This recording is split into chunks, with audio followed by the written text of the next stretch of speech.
Good evening, Smileey Squad.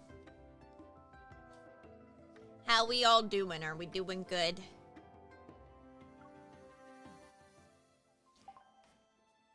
It's love and deep space time. Oh my god, I'm broken. Holy shit. Hold on.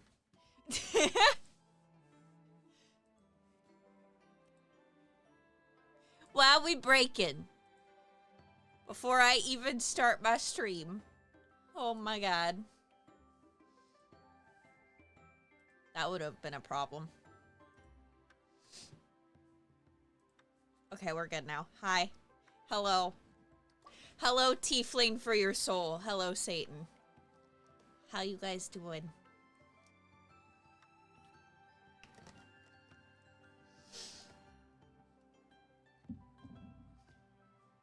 We're gonna be doing some reading tonight. And probably... Well, I don't know. I don't know what to expect. I've avoided all the spoilers today. That's one hell of a true sentence if I ever heard one. It's snowing. I'm grumpy. That's how I'm doing right now.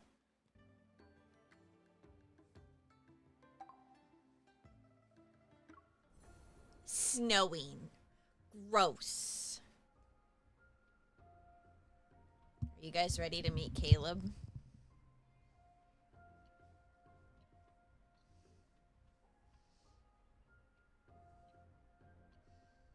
Oh, hell yeah. I'm just glad it wasn't really cold today. The past 2 days it was cold. Today it actually hit like 14 degrees. Not too shabby.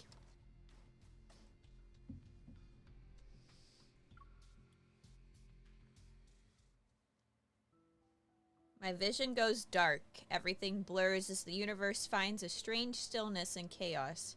Then it fades to nothing. A strong resonance pulses through my body. It stirs fragmented memories that drift like fading apparitions. A pale planet appears. I'm going to unplug that so it doesn't keep doing that. A pale planet appears. It's strange yet familiar.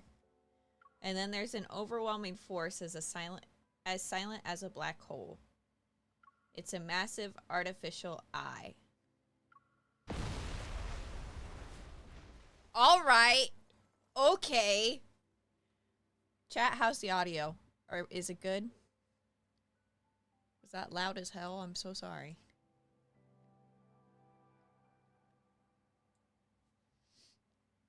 It's been a while since I dreamed about the explosion.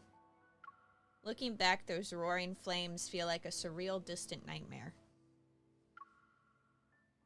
The searing heat in my dreams is still vivid, but the pain in my heart is gone. Maybe it's because the ether core within me has achieved full power. Audio is good? Okay. I did just turn it up a little bit. To investigate and deal with anonymous incidents related to the ether cores, the association secretly began Operation Ether Ordeal. Over the past few months, we swiftly and discreetly handled numerous anomalies and documented information about a new ether core. We termed it with the Spatium Core. After completing several investigations, I learned how seemingly unrelated issues were connected in surprising ways. Sylus's brief absence gave the forces who coveted the ether core in the N109 zone an opening. Xavier's former teammates who have gone separate ways possess cutting-edge protocore technology, and their goals extend beyond just targeting Xavier. The strange black crystals are deeply connected to the old battle, causing Zayne's nightmares to worsen. And the watchful eyes of some secret observers... And with the watchful eyes of some secret observers, Raphael is forced to quietly search for the power sealed within the tome of the sea god. When traced back to their source, these unrelated threads are connected to one massive entity, Ever.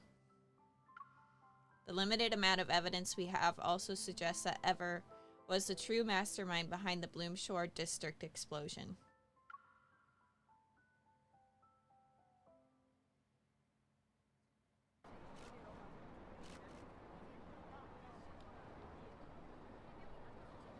Where are we? It's been a week since the explosion in the Cascade District.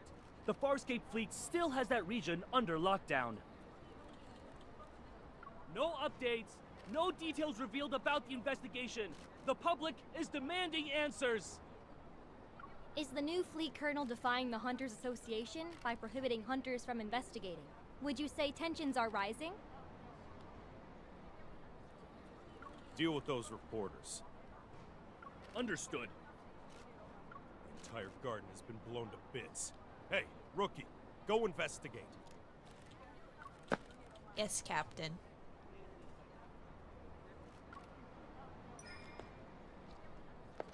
The fleet uniform doesn't quite fit me.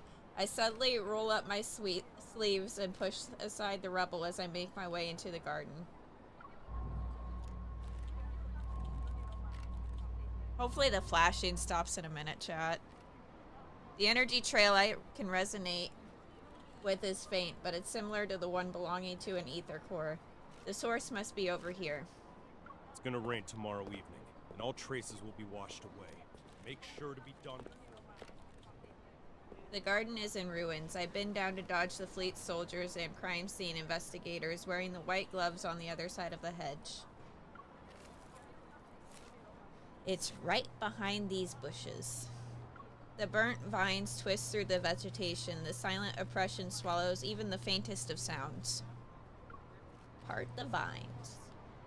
Behind the layer of leaves and petals, it's as if a small hand darts among the tangled branches. I quickly reach out, but my fingers touch another scorched wall. That brief, vaguely familiar energy fluctuation ripples through the air before vanishing. I knew it. What'd you know?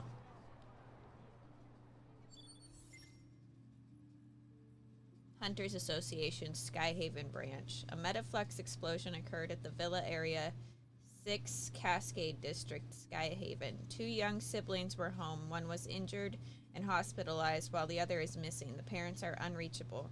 The Skyhaven branch suspects an ether core at the site and requests assistance from headquarters for the investigation.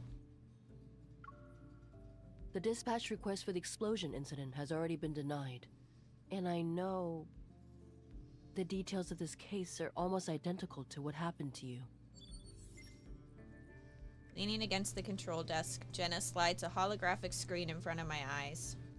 But rushing to Skyhaven at this critical juncture isn't a wise decision. If I suggested you don't get involved for now, would you consider it?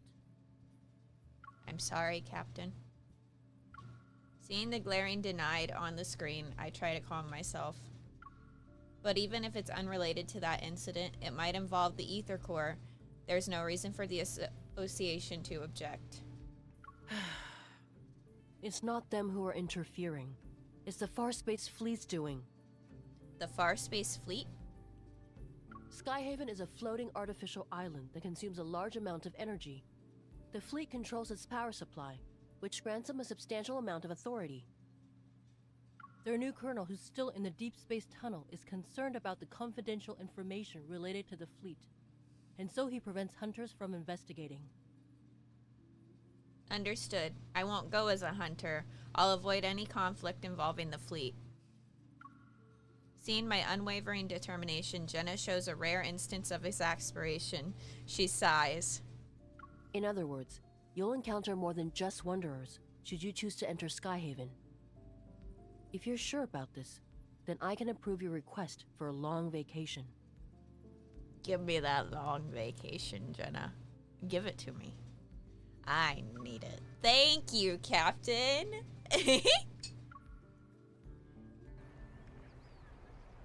The day I arrived at Skyhaven, conceded with a new fleet's cadets reporting for duty. They formed a neat line along the transfer platform. While hidden in the shadows and thinking about how to blend in, I received unexpected help from a recruit who decided to desert. In exchange for my silence, I took her place and successfully moved into the temporary living quarters for new cadets. Words. When tasks were assigned, I relied on these cadets' burning ambition for flight duties. so that I was left with the unwanted ground support role.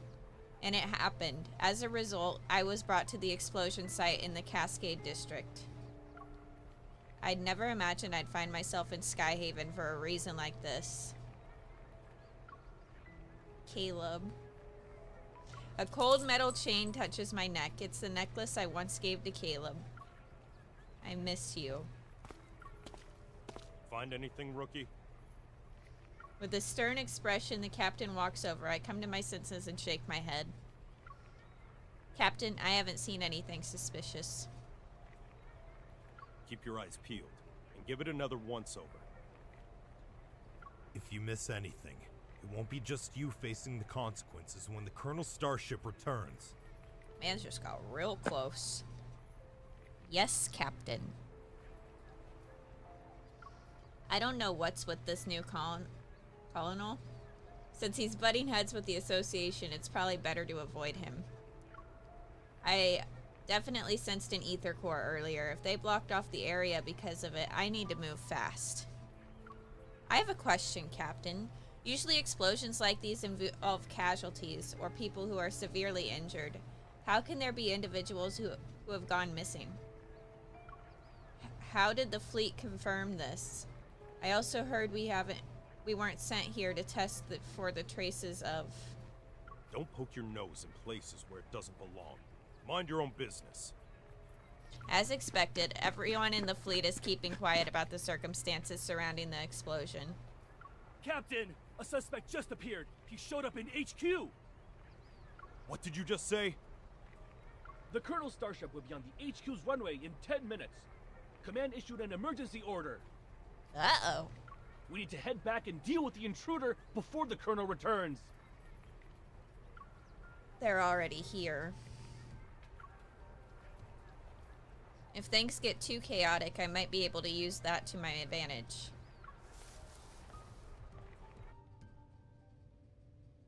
Hello? Colonel, everything is ready. We'll be landing in Skyhaven without a problem. Do we have any leads yet on the traitor who almost sank us in deep space 3 days ago? I'm afraid not. Maybe our navigation was off. It could have also been unexpected turbulence. There he is!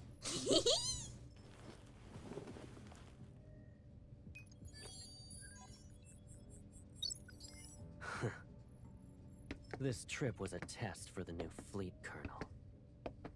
The old guard are looking forward to me not coming back. Unfortunately for them, I already danced with death once.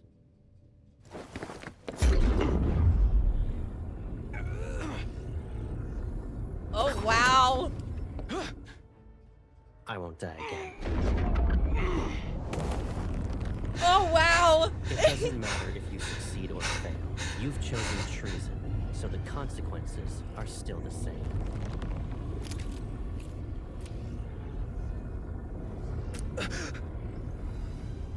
You don't need to return to Skyhaven.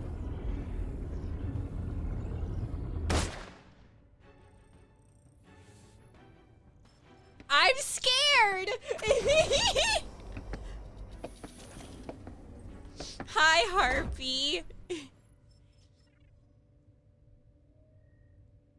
He's... Ooh! Okay.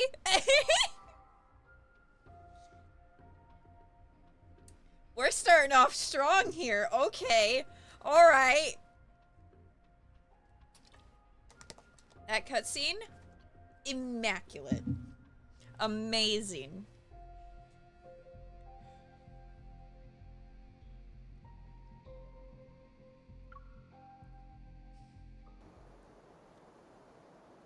Fleet Base Command Center. The Fleet Command Center is located at the highest guard station in Skyhaven. The island itself is surrounded by bright sunlight and cold air. A tall, thin man stands at the edge of the runway, his right hand raised high like a tree touching the sky. It trembles in the wind. The sniper had already taken position before we arrived. The suspect is clutching a detonator in his right hand, so they haven't taken the shot. You need like 2 of his cards and then you have them all. I haven't pulled for him or anything yet because, well, we haven't unlocked his companion yet. We're doing that right now.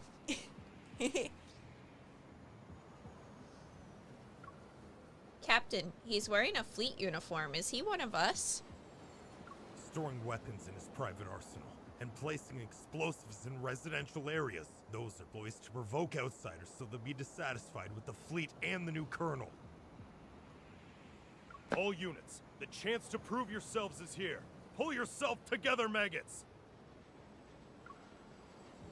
I wonder who this suspect really is and if he holds important info about this mysterious group. They made me. The fleet forced me. The fleet made him? Look at the poor bastard. Driven mad by spending too much time in the deep space tunnel. Block all entrances and exits. Make sure no one sets foot on the runway. Following the captain's orders, the entire runway is quickly surrounded in an impenetrable net. Suddenly, a loud buzzing fills the air.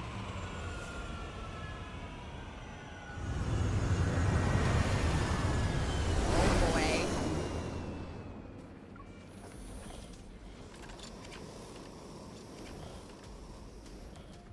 I swear to God, if she's not mad, I need her to be mad.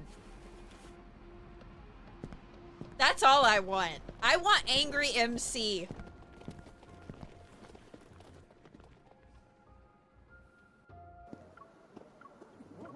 Oh shit. I accidentally hit the wrong button there. In an orderly fashion, he approaches the man at the edge of the runway. His words are muffled by the wind. Joseph, you were chosen to be the pilot of a year-long deep space tunnel observation mission. Your outstanding performance 3 years ago was proof of your capabilities. His voice sounds familiar. Here we go! Please, give me the angst. The crowd blocks my view. I can only catch a glimpse of the figure through the gaps. His silver armband reflects a dazzling light. You would have enjoyed the privileges befitting a skilled officer after your return. But 2 months ago, your wife and child died in the fleet's brig. Believing you revealed the fleet's secrets during your mission, you put your family under house arrest. They had died as a result. You're the person behind the Cascade District's explosion, yes? And you were trying to make a statement to the fleet by attacking its members. You know why. Why did he have to sound like that? That was scary. Joseph sounds as if his vocal cords have been torn, his voice unpleasant to the ear. And yet the information I collected tells a different story. After your mission ended 2 years ago, you were suffering from the effects of long-term exposure to cosmic radiation. Your memories were severely affected. Hence, you received a prescription for the psychotropic drug Cybazin at the medical center. But you went ahead and increased the dosage on your own. You probably weren't aware that a Cybazin addiction can lead to cognitive dissonance and confusion. That's why, after your overdose, you accidentally killed your wife and child. When you recovered, you created a lie to escape from the pain of what you've done. He speaks calmly, and then everything becomes quiet. No, that's not possible. You made me do it. You planted a mind control device in me. It's that chip.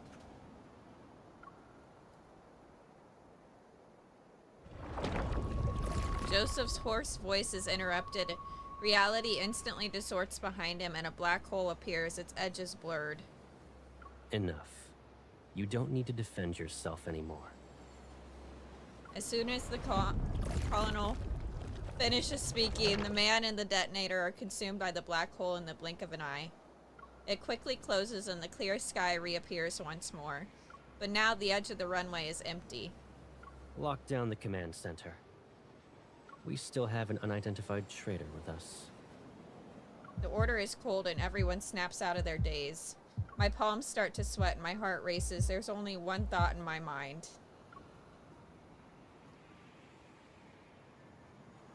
Hi, Space Mike. How are you?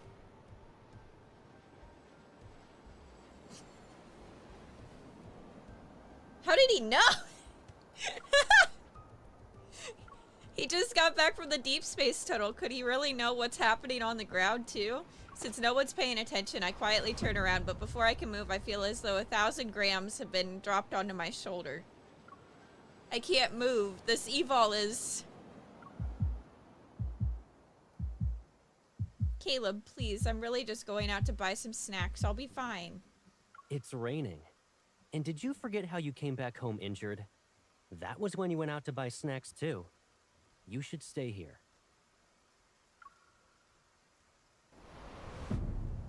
It's also the gravity evil? A sound of footsteps behind me. A long shadow is cast. Don't move. The moment the voice speaks, my blood freezes. It's not because I'm scared. I've heard this voice before. I know this voice. Colonel, I'll immediately start an investigation into her identity. No need. I'll do it myself. My mind goes blank. It's as if the noise around me has been filtered out. Caleb.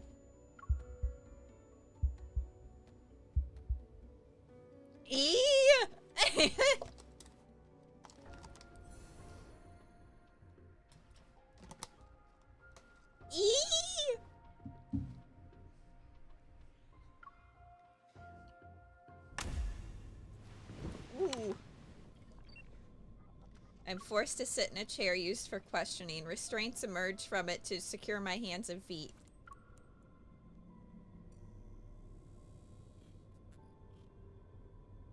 This is the interrogation room on the fleet starship. The Colonel will question you himself. Good luck.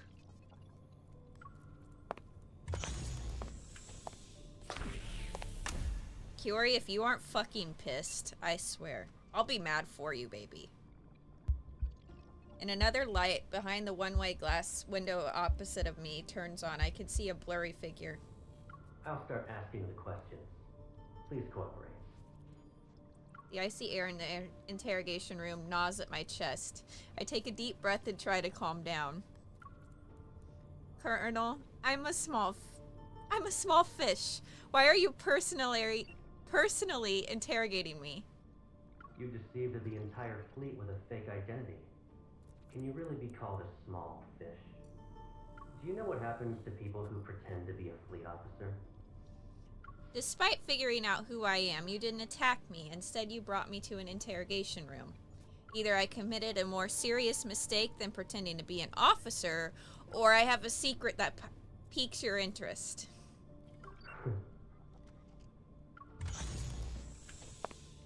The light behind the glass wall flickers twice and the silhouette vanishes. He enters the room without missing a beat, his military boots touching the alloyed floor.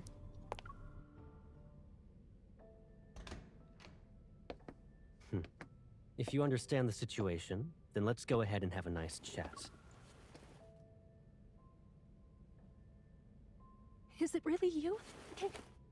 Show some respect to the Far Space Fleet's colonel. That means he's definitely part of that group. How can a stranger look so similar to Caleb? I can't believe it.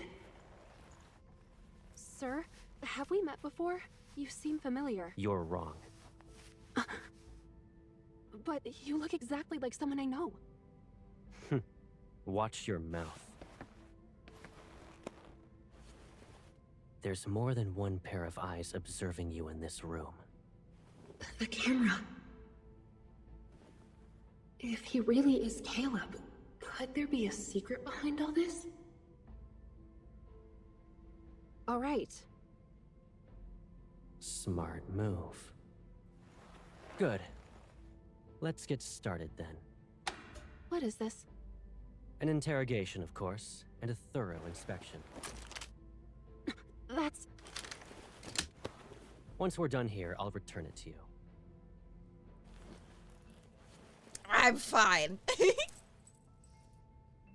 It belonged to someone from my childhood. He died in an explosion, like the one in the Cascade District.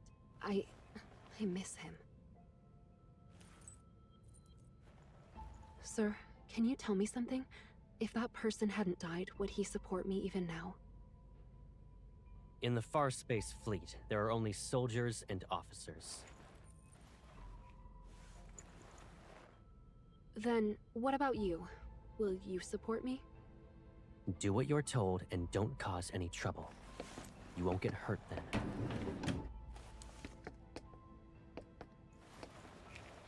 What's this?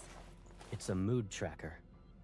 The cameras in this room will scan your iris and facial movements before sending the data straight through a terminal.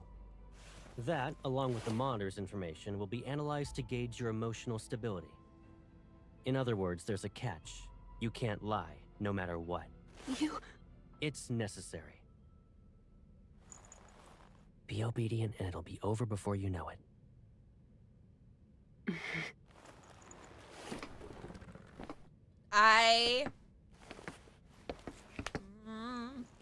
Did you pretend to be an officer just so you could investigate the Ether Core? Be honest.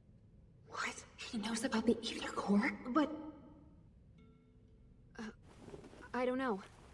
I told you before, you're not allowed to lie. I didn't. Recently, there was a large energy explosion in the N109 zone, related to an Ether Core. At that time, you disappeared without a trace and didn't check in with any organization, but you weren't punished upon your return. Our intel suggests you were in the N109 zone. I totally wasn't in the N109 zone with my husband. I don't know what you mean. We're above the clouds, and even the World Evol government has to abide by the fleet. Your survival here, and your chance at being able to leave this place alive, depend on your honesty and willingness to follow my orders.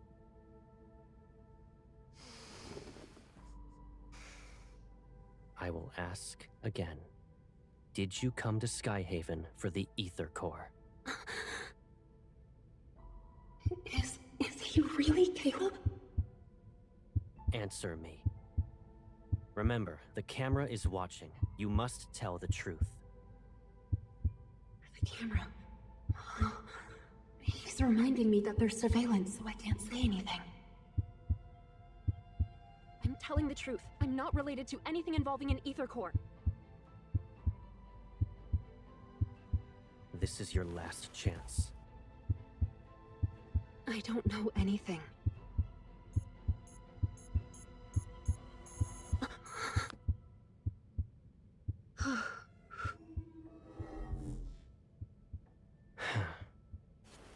You passed.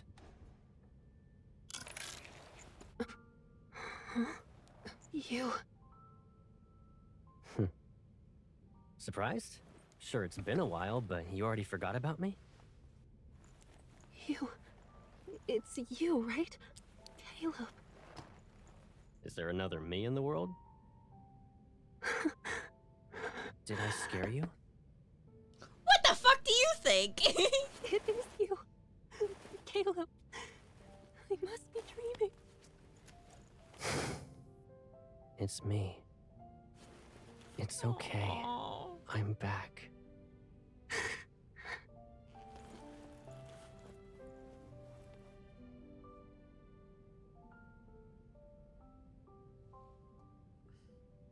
She's not angry enough. Where's my angry MC? Come on! I need her.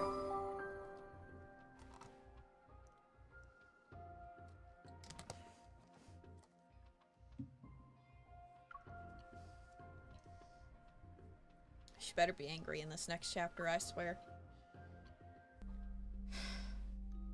Oh, don't be afraid. It's all right. From now on, we'll be living together. Does this mean we'll never be alone again? Yes.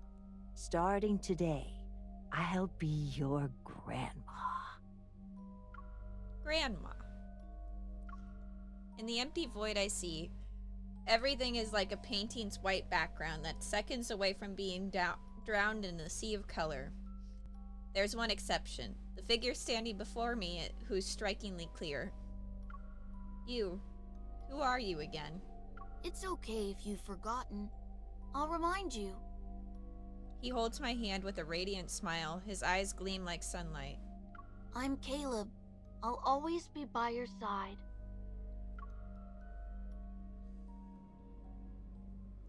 My mind returns to the present, and all I can see is a grayish-white glow in the metallic chill. Caleb sits opposite me. He reaches for the first aid kit as he holds my wrist, which has marks from the restraints earlier. Most of the fleet's meds work immediately. It might sting. You need to tough it out. His tender care is completely different from the cold, intimidating facade he wore in the interrogation room. What's up? I need to be sure that it's really you. You still can't believe I'm back? He gently holds my hand. Do I need to do a formal introduction? He meets my gaze and his voice softens as mirth appears in his eyes. I'm Caleb. I'll always be by your side. Those familiar words and kind voice are truly unique. I exhale, my racing heart finally calming down. You were scary in that interrogation room, but now... I shake my bandaged wrist and then slam my hand down on the bed next to Caleb. When he's about to stand up, I get in his way again. Here we go, chat! She's mad. It's my turn to interrogate you. What happened after the explosion? The police and the Hunters Association had said... I don't really remember. It was like a dream, to be honest. When I woke up, I assumed it was connected to the ether core. So you already knew it? I just knew. That's all. How's Grandma? If you're here, she must be okay too? I'm sorry. I couldn't protect both of you. As Caleb's gaze loses some of its light, the faint hope in my heart breaks. Alright, let's move on. You might start crying again if we don't. We finally reunited. If Gran knew, she'd want you to cheer up. Why didn't you contact me and you're a colonel now? You survived, and you didn't contact me, and you're a colonel now. Well... He turns to look out the window. The night resembles a dark, flowing river. If I didn't join the fleet, I would have been abandoned. Abandoned? That's just how things work, Pipsqueak. So, I couldn't contact you. I can't bear to imagine you being put through that pain again. Caleb isn't exactly interested in explaining, so I don't press him. What matters is that he's alive.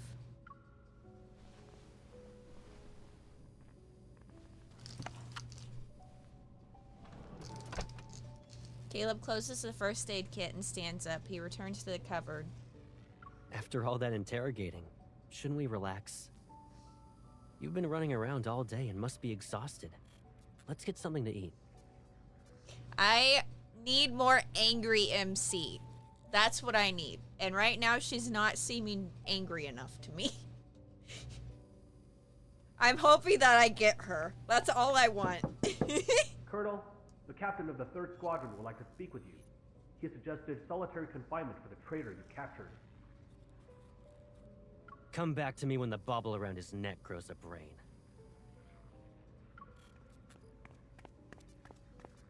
Caleb, you're being really strict. Strict? Me? Yeah? His armband shines, maintaining his stern expression. Caleb returns to my side. I haven't even disciplined you. And your cover's so good that you're living in the officer barracks? He helps me off the bed. Cradling my injured wrist, he inspects my body from my shoulders down to my waist. Pack up your stuff. You can stay at my place, you know. I don't live at HQ, so you'll have more freedom to move around. Awesome. But I'm still a traitor to the fleet. It might be weird if I'm suddenly accompanying a colonel everywhere. I can't say the word, chat. I'm struggling. It's fine. I hope it's fine. He lowers my wrist and taps on the other one. Understanding his intentions, I turn around to let him check my back. It'd draw even more attention. Some people might even question your authority. Hold on. Are you being considerate on behalf of your fellow fleet mates? Or do you actually want me to prove your guilt so you'll be locked up? Once the inspection is done, Caleb moves over to face me. Don't worry. If anyone dares to question your identity, tell them you're my new adjutant. Oh, so you wanted me to use your influence anyways? It's an order.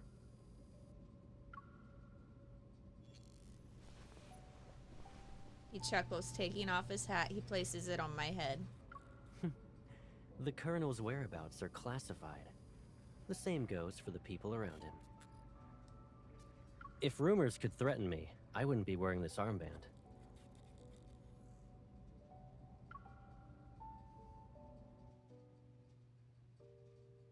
Caleb's personal aircraft carries us away from Skyhaven's main island. We go to the surrounding guard stations. Golden sunlight traces through the crystalline lines across the viewpoint. In the cramped cockpit built for two, I tell him everything that's happened when we were separated for several months. The researchers being killed one after another, the documents Grandma left behind, and the ether core within me. Since Operation Ether Ordeal and Spatium Core are confidential, I omit the details related to the association's investigation. Caleb, the one who's pulling the strings as ever. Behind his goggles, Caleb's gaze is unreadable. He grips the control stick and expertly guides the plane through the clouds. I understand. Let me deal with it for now. 10 minutes later, the scenery projected from the starship's camera shifts to a floating, fragmented island. The starship slowly descends and passes through an invisible barrier surrounding the landmass. In front of us is a spacecraft-shaped building.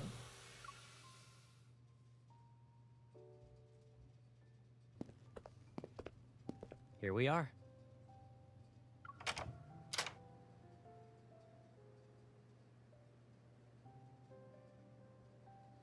The white glow from the entrance's lamp disperses the darkness. The entire room is flooded with light. I hang my bag in the closet by the entrance before running my hand along the cabinet. Look at all this dust. Caleb, you didn't invite me over so I could clean your house, right? This place is usually empty, and I rarely stay here.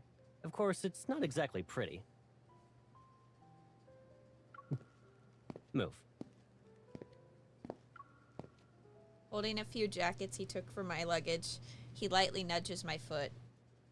Only the toiletries are left. Go ahead and sort out your stuff. Oh, actually, hold on a sec.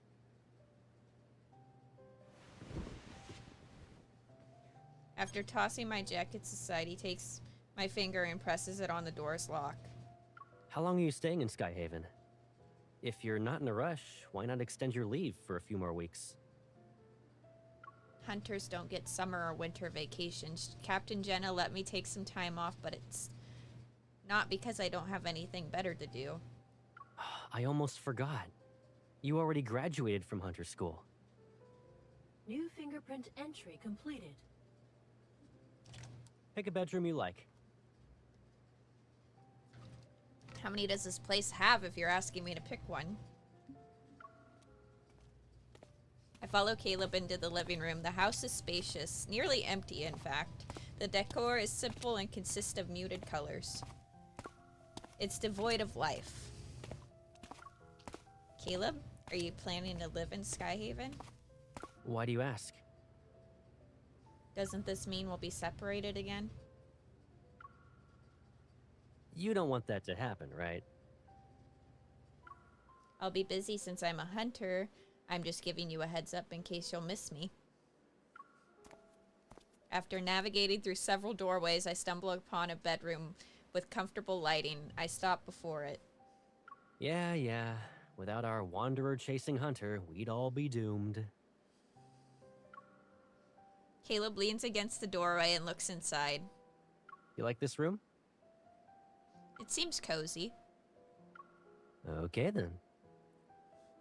His lips curl into that familiar teasing smile as he heads towards the kitchen. Think about what you want to eat for dinner, and your personal chef will make it. Really? I catch up to Caleb and jump. I wrap my arms around his neck. Make all your specialties. Braised pork, sweet and sour fish, pork chops. Do you actually want to eat all that, or are you just naming all the menu items? You have quite the appetite. With my weight on him, Caleb pivots before putting me down. You don't need to help out. Just relax in the living room. Oh yeah, just so you know, that room you claimed is mine. Of course it is.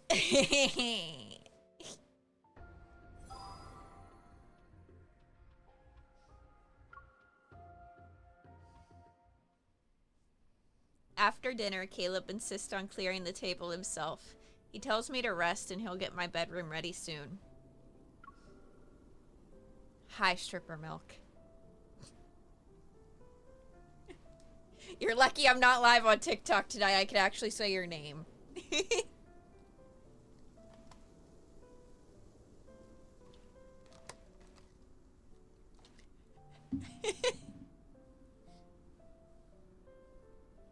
I hesitate for a moment before deciding to ask him about the explosion incident. Just as I reach the terrace, thunder roars from outside. The sound alone makes me jump. Maybe it's because we're closer to the sky here. Seeing Caleb's busy figure, I calm down a little. Caught by his gentle gaze, the words stick in my throat. I can only say a random sentence. I want a soda. You know, I do too, girl.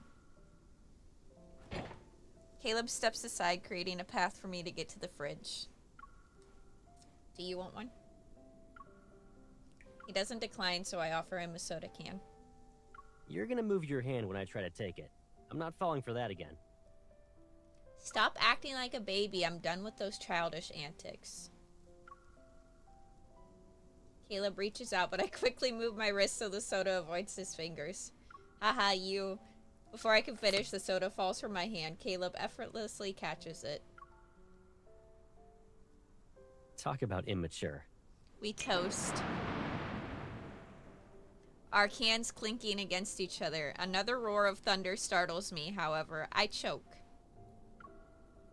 Still a scaredy cat? Caleb can't help but chuckle. He pats my back as if recalling something. He looks out the window into the night. I thought you weren't afraid of it anymore. What do you mean?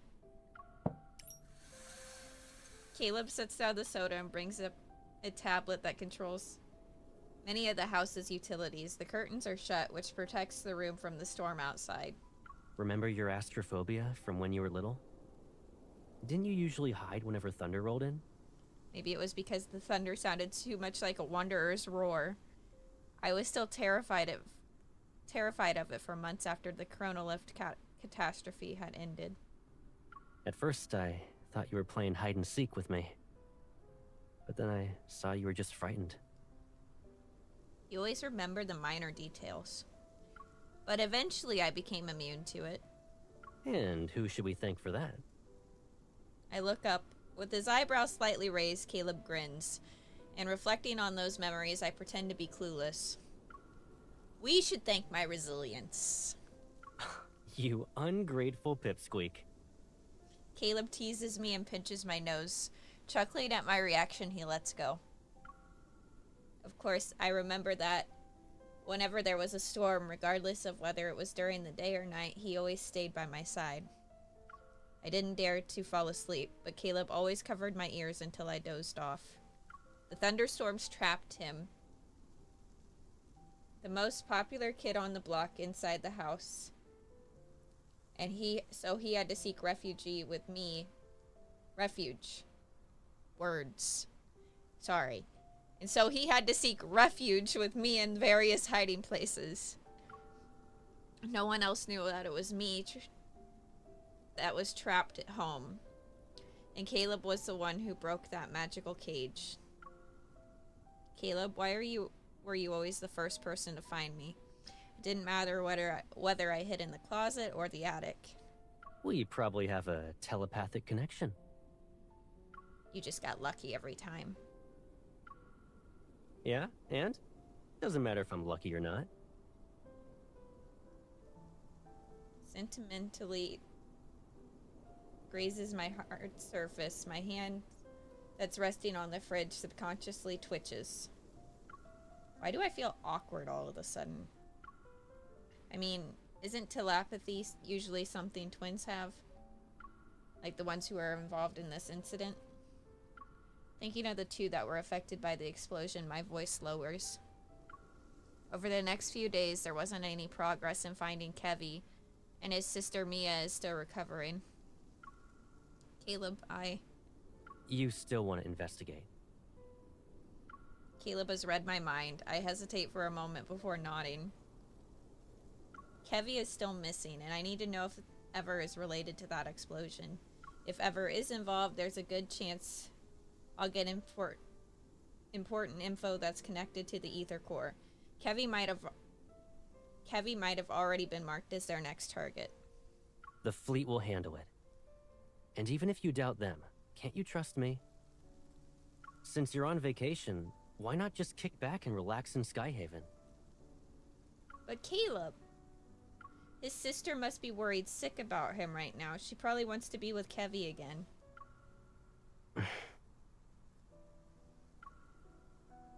I'm already your adjutant?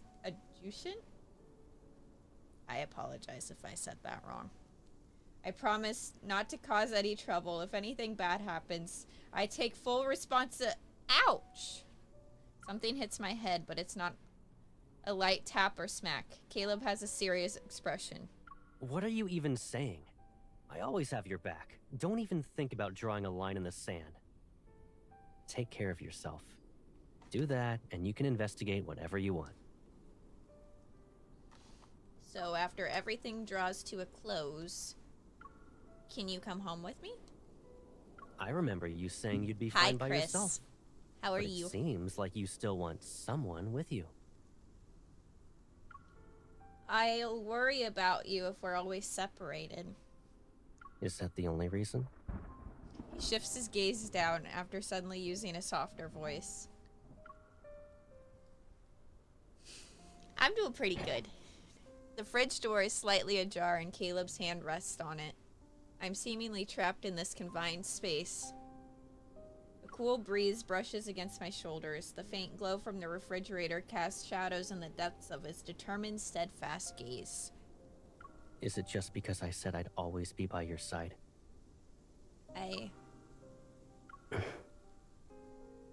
I'm just messing around. What's wrong? Cat got your tongue? Feeling the tension dissipate, I pretend to be annoyed as I push him away and change the topic. Move, it's so cold being in front of the fridge. If I get sick, it'll be your fault. You sent me Raph's video? Okay, I'll have to watch it. I'm excited. Amused, Caleb willingly backs off. All right. I'll keep my distance. It'll be like there's an ocean between us. You stick to your side, and I'll stick to mine. Don't worry. You won't have to remind me twice.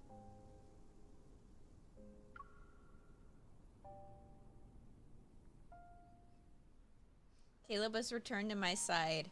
I should be relieved, happy even. But I tossed and turned in bed that night. As I open my eyes, the bright morning light filters through the curtains. A warm glow is cast on the bedside. After staring at the dimly lit ceiling for what feels like an eternity, I wearily get up. The house is silent. It seems Caleb just left. My breakfast, still warm, is sitting on the dining table. I notice a note tucked underneath it. Your highest priority is resting and enjoying your meal. Everything else comes second. I smile as I fold the note. When I sit down, I get a voice message. He still has the same number?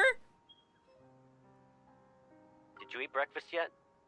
I'll be sorting some things out with the fleet. I'll pick you up later. Yeah, okay. I finish eating my breakfast while going over last night's plan in my head.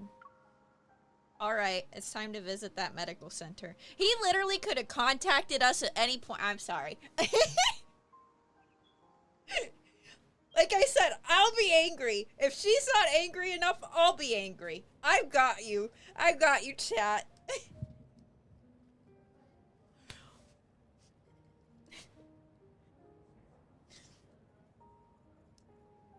Ah! Willow Medical Center, Inpatient Department, 9th floor, room 903. Mia. Thanks to Caleb's support, I quickly find the place where Mia is recovering in. It's been said that Kevy and Mia are very close. She's the key to finding him. I'm terribly sorry, Adjutant. Adjutant. That's the word. Okay. The patient has just recovered from being in critical condition. Visits are prohibited unless her primary care physician authorizes it. This applies to fleet personnel as well. Could I speak to the doctor then? The nurse looks me up and down. There's a hint of suspicion in her eyes. Dr. Jones is busy with meetings with a visiting team of medical specialists. The earliest you can schedule an appointment with him is next week. I understand.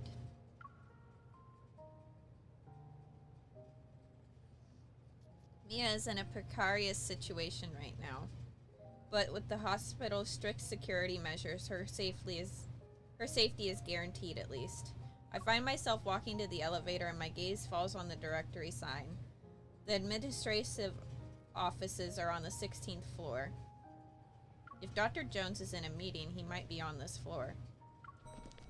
The elevator doors open. While engaged in hushed conversation, several doctors step out. I guess I can only try my luck upstairs now. Just as I'm about to enter the elevator, a familiar voice cuts through my train of thought like a blade of frost. Zayne? What is my husband doing here? Zayne! The figure wearing the white lab coat turns around. When our gazes meet, he adjusts his glasses. Surprise flickers in his eyes. I didn't expect to see my Zany here. Is this the confidential schedule you talked about 2 weeks ago? Don't worry, I'll experience memory loss once I'm back in Linkon. At the vending machine, Zayne gets himself a latte. He gives me a bottle of pear juice. If I'm not mistaken, a few days ago you said the association ordered you to take leave. However, I didn't think a medical center in Skyhaven was a vacation spot. Well... He slightly tilts his head back to sip his coffee and frowns because it isn't sweet enough. He scans the department signs on this floor. You don't have to explain why you're here. It's obvious. I sigh and give Zayne a rundown of the incident. I figured I could talk to Mia and see if she knows anything about Kevy. Mia is no longer in critical condition. She should be able to receive visitors. Do you know Mia? Her primary care physician used to be my colleague. He mentioned her during his visit. Since Mia was exposed to a metaflux explosion, I checked her heart to ensure she's all right. How is she now?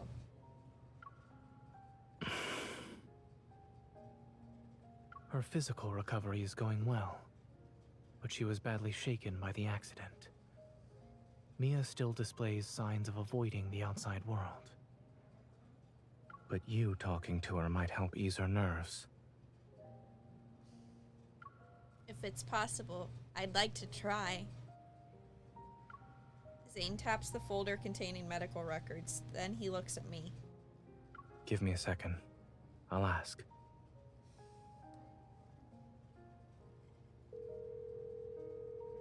Dr. Jones, do you have a moment? A few minutes pass, then Zayne puts his phone away. Under my hopeful gaze, his expression softens as he nods. Follow me. I'll check on Mia's condition first. And if she's all right, I'll ask her. After receiving the visitation guidelines, I take a deep breath and follow him into the hospital room. In the pristine white room, a young girl around 10 years old sits on the bed. Her face is covered in bandages. Mia, the nurse said you drank some milk today. That's good. Mia turns her head without responding. With a blank stare, she looks out the window. Zayne crouches down by the bed. He gently touches Mia's elbow. Since you listened to the doctor and the nurse, it doesn't hurt as much now? The little girl slowly blinks, silently acknowledging Zayne's words. While waiting for the pain to go away, do you want a reward? I want to go home. Oh. Her soft voice tinged with sorrow resounds in the quiet ward. My heart feels a faint pang, as if that voice reached out to me, urging me to move closer. However, I hesitate, unsure of how to start a conversation. Seeing that Mia has noticed me, Zayne speaks in an even gentler tone which radiates reassurance. She's my friend. A skilled hunter who saved many children like you. Huh? It's unclear which of Zayne's words affect her, but she slightly stirs. Hello, Mia. Zayne calmly observes, stepping back only when he sees Mia doesn't flinch at my approach. Do you want to talk? Mia hesitates and nods. Relieved, Zayne and I exchange looks. Zayne leaves the room. On his way out, he taps my hand, silently telling me not to stay for too long. Taking a seat beside the bed, I tenderly hold her hand. Mia, what you went through, I also experienced that. You must be really upset. Her small hand slightly twitches in response to my words. Do you miss your brother, Mia? Her empty eyes flicker with emotion. She's about to cry. Is he dead? Her eyes are filled to the brim with tears. Don't worry, he's probably just hiding. But I always find him. I can't this time. Your brother wouldn't just leave you. He probably got into a bit of trouble. Can you tell me what you saw before the explosion happened? I might be able to help. She stares at me, and just as she's about to speak, a knock interrupts us. A person wearing glasses and a dark-colored uniform enters. He has the Far Space Fleet's insignia on his armband. It seems the Colonel forgot to inform us. What brings you here, Adjutant? His scrutinizing gaze washes over me and I look away. It seems today won't go according to the plan. The Colonel has his reasons. Just do your job. I'll stop by next time to avoid any trouble. As I'm about to leave, Mia suddenly calls out to me. Miss? She retrieves a burnt dog plushie from behind her pillow. She sounds nervous when she speaks. Thank you for visiting me. Can I give you Lucia as a present? Lucia? Is this a dog plushie? Sure.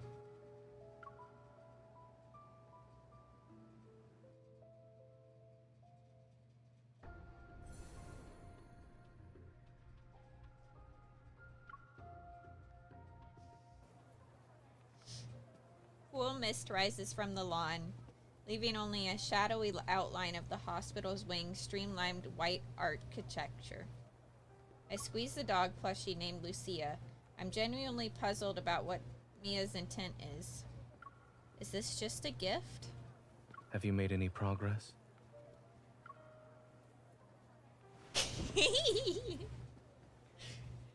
Oh, somebody help me. Zayne sits down next. I'm fine. Zayne sits down next to me. He gives me a cup that's filled with a drink. I don't know what it is though. Is this milk tea, a health drink, or a fruit slushie?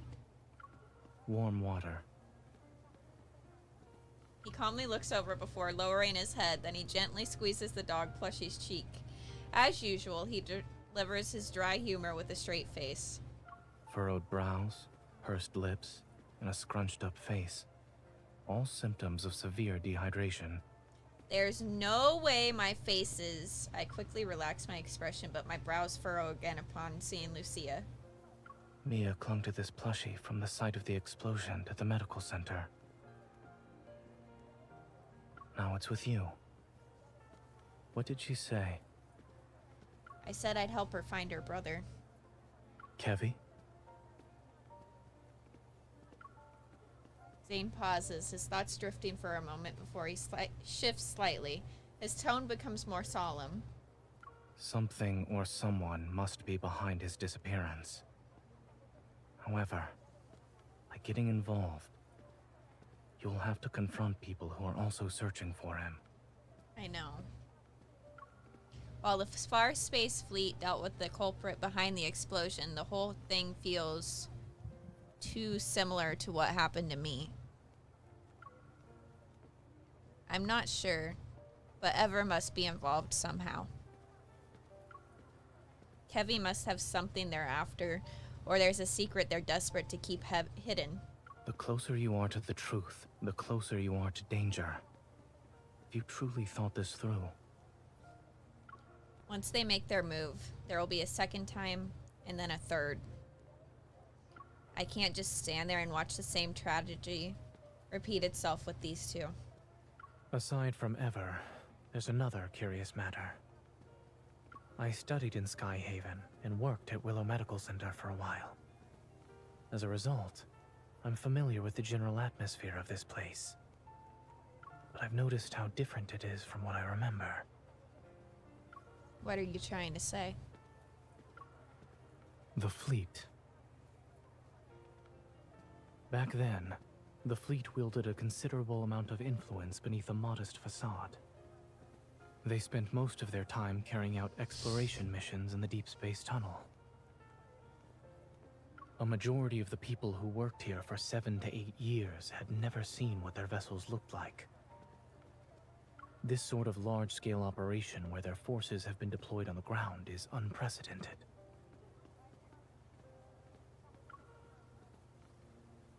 Even if there's another reason behind the fleet's large-scale operation, with so little information available to me, it's hard to determine their role in this incident.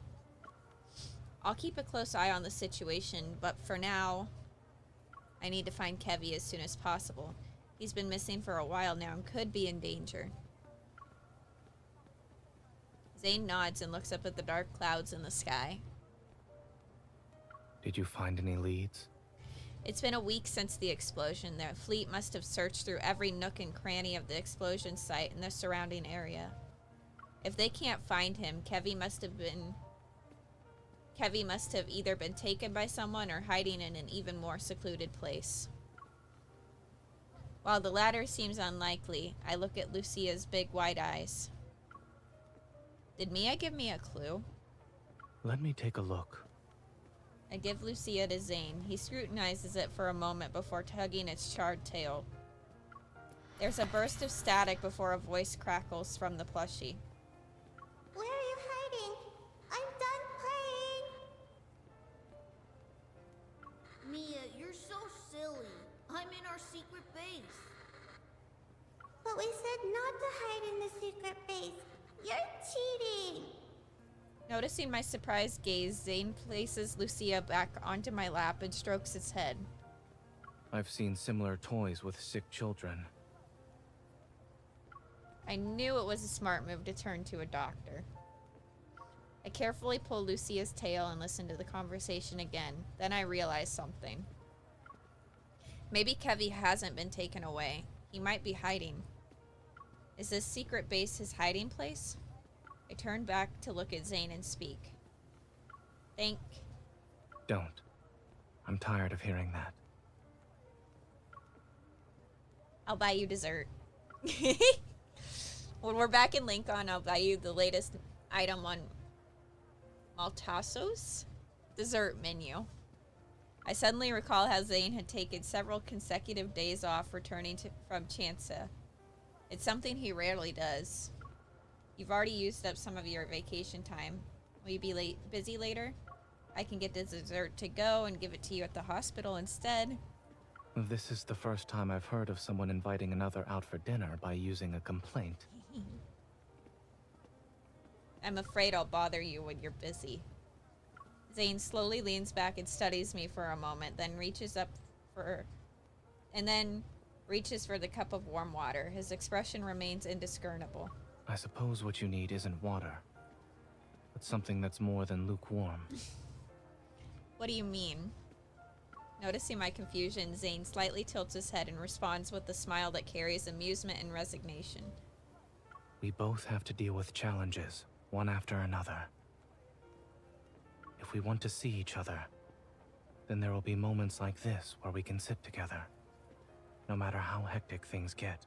He lifts Lucia's head and the plushie stares at me with its dewy black eyes. Once you help Mia, take some time to think about what you'd like to eat with me. I'm so happy that Zayne made an appearance in the new story. I was not expecting that. I figured this would be Caleb and Caleb only. Following the explosion, the Far Space Fleet uses wanderers as their reason for sealing off the area and evacuating all residents within a 2-kilometer radius. Maybe the week-long searches led them to believe Kevi is no longer in this neighborhood. No fleet soldiers are stationed here tonight.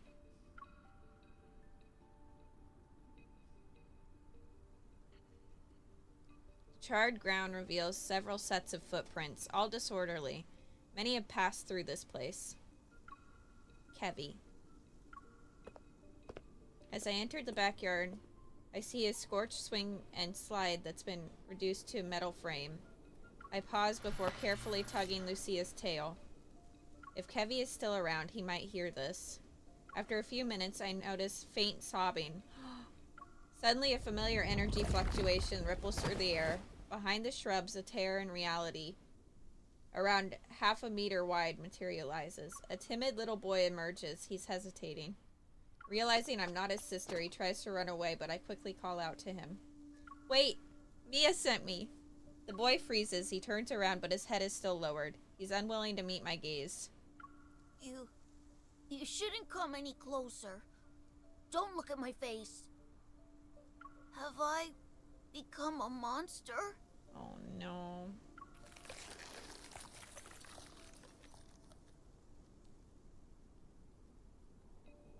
Oh no. That's so sad. No.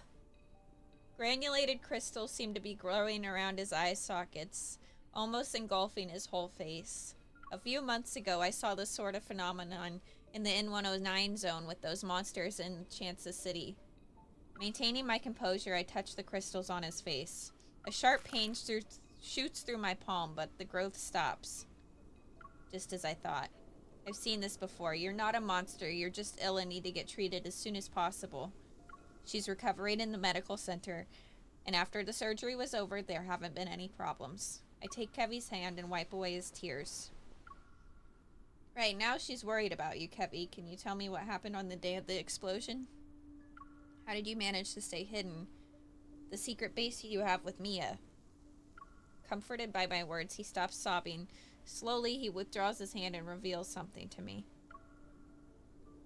In the center of his palm is a tiny crystal fragment. This is... A familiar energy reverberates in my heart, and I slowly exhale. It's the last spatium core fragment. It's what we've been looking for. When the explosion happened, Mia and I were playing hide and seek. I was in our secret base while she was outside. She couldn't find me. I was hiding for a couple of minutes. Then I heard a loud bang and blacked out. I was protected by this thing that Mom and Dad left. Kevy looks down at his palm. The protocore fragment emits a gentle, soft glow. Your parents left this? Yeah, they also said I need to take care of Mia. And that I shouldn't be found and use this to hide whenever I'm in danger. So this fragment can create a space. The secret base you and Mia have talked about. Lowering his head, he nods. After the explosion, I slept for a long time. And when I woke up, I wanted to find Mia, but there were people outside looking for me. Who were they? I don't know, but they were dressed like Mom and Dad. Mom and Dad said that when they're not around, I shouldn't trust those people or go with them. I can't trust anyone. This must mean Kevy's parents knew there were people in the fleet who wanted to harm them. I bet other groups are also involved. At this point, letting the fleet find Kevy might not be for the best. I touch the black crystals on Kevy's face. He slightly flinches from the pain. But even if we only consider his health, Kevy can't stay here anymore. Maybe having him leave Skyhaven temporarily is the only way to ensure his safety right now. In that case, the Hunters Association, which has been kept out of these events since the beginning, will be a reliable safe haven. I know that you're in danger and that you really want to see Mia now. But you need to keep this fragment safe and hold on to it for one more day. I'll make the necessary arrangements and return to you as soon as I can. Kevy is quiet for a moment, then he pats Lucia's head and nods. Can you tell Mia something for me? I'm okay. Tell her not to worry.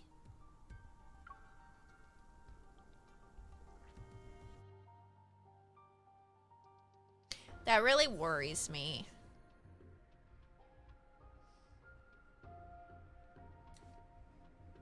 Because I think that the crystals mean that they are turning into wanderers, if I remember correctly. Sad. I hope that little boy's gonna be okay. After leaving the area that's under lockdown, I call Zayne. Zayne. Don't rush. Speak slowly. Did you find Kevy? When his voice comes through the phone, it's almost as if a warm hand is soothing my troubled mind. Yes, he has the spatium core fragment. He's been using its power to hide himself. He's also infected with something that involves those black crystals, but his condition seems slightly better than what we saw in the patient at Chansa Hospital. In Chansa Hospital, Zayne and I arrived at a preliminary conclusion. The ether core's power doesn't cause transformations like this. Someone is responsible for creating this crystal-related disease. And assuming that's the case, they're deliberately turning people into monsters. After I reveal this conclusion we never really discussed before, the other end of the line is silent for a few minutes. A few years ago, I witnessed something similar. That person was my friend. William. Recalling my conversation with Zayne in the Arctic, a guess forms in my mind. Was it the one who died in Mount Eternal? And it couldn't be because... Yes. After that incident, we learned that under extremely special circumstances, when Wanderers strike, their attacks cause energy crystals to grow in the afflicted area. They corrode the human body and grow a sort of shell over it. Once that happens, the victims can lose their sanity within seconds and uncontrollably lash out at anyone around them.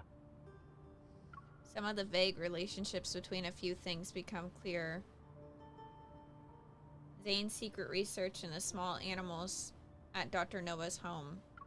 Your research with Dr. Noah in the Arctic involves this, right? It does. Based on your description, Kevy's transformation hasn't truly started. but it's hard to say if we should delay our attempts to treat it. I have a feeling that if he stays in Skyhaven, something unpredictable and grave will happen. I'll find a way to transfer him to Oxo Hospital and ask Dr. Noah to come back. I was just about to ask about that. Where can you pick up Kevy? The hospital can't reach his guardians, which could be a problem. I'll have everything arranged by tomorrow night at the latest. Then I'll bring Kevy to you at that time. There's one more thing. A necessary reminder, so to speak.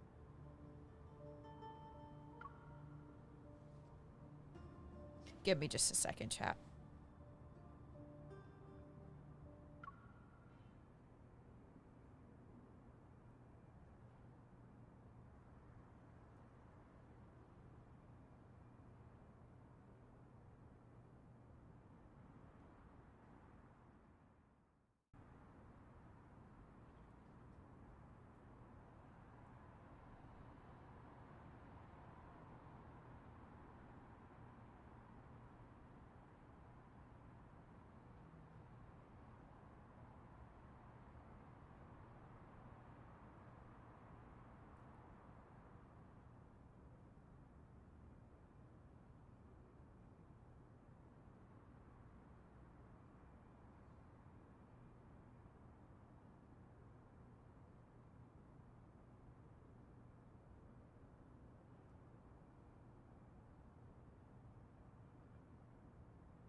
Okay, I'm back. Sorry, chap.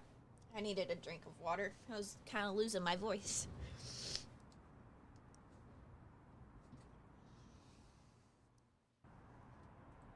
Yay! He pauses before lowering his voice. Since Kevy has an ether core fragment, it's possible Ever will keep looking for him. When caring for others, you must be mindful of your own safety. Sure. Before coming here, I thought I had grown stronger. I thought I'd be capable enough to handle the challenges that awaited me. But I didn't expect them to become even more difficult. Fortunately, I've never had to face them alone. Perhaps I'm also doing this for myself. After the call ends, my beating heart finally begins to calm down. I look up at the moonlight hidden behind the dark clouds. The night is still, with no wind or rain. The stars shine brightly. I suddenly wonder, is Zayne also looking at the same night sky right now?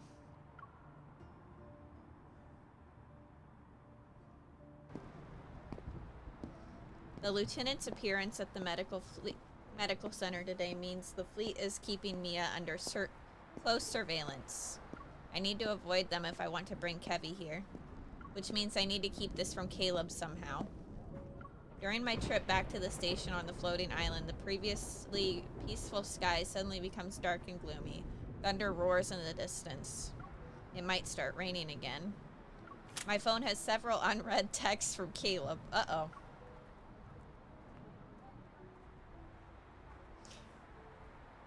As I scroll through them, the fact that Caleb is truly back sinks in.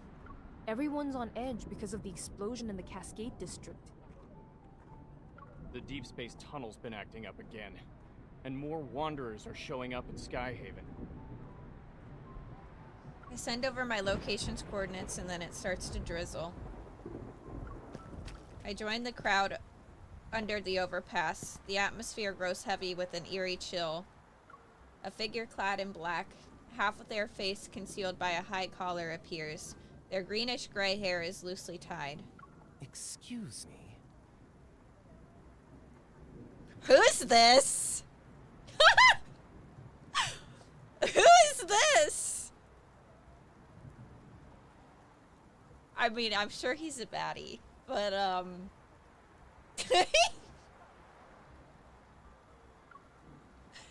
but they don't move. Something's off.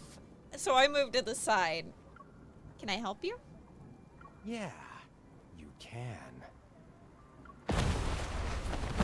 All of a sudden, there's a small explosion nearby. The scorching heat throws me back a few meters. It's a Wanderer! Oh, okay, the Wanderer is, a pretty man. Run! I steady myself, covering my nose and mouth with one hand and waving away the smoke with the other. The stranger is still there. He pulls down his collar to reveal his face. With a forked tongue and white slit pupils, he grins mysteriously as if knowing this would happen.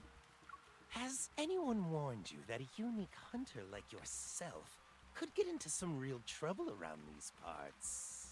Someone help me.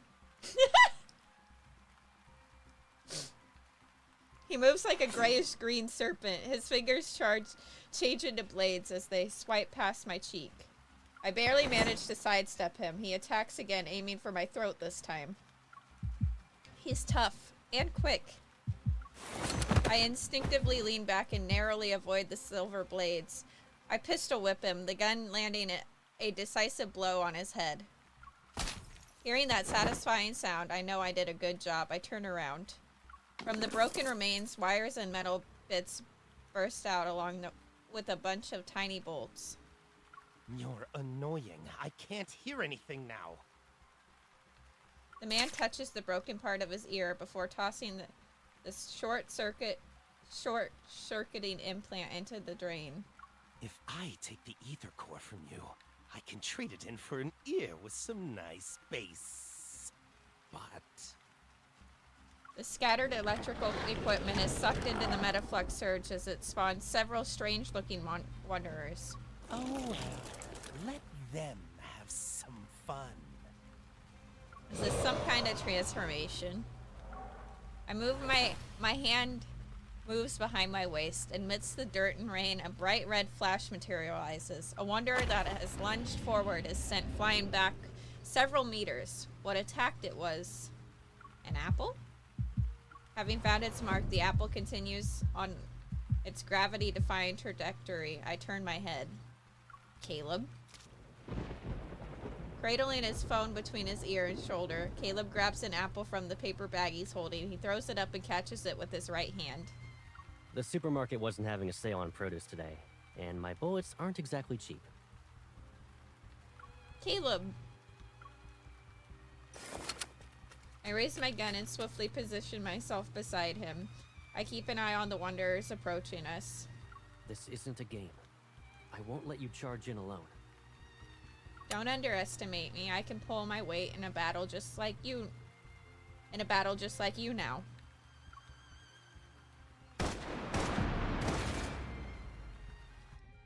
He's so protective over her.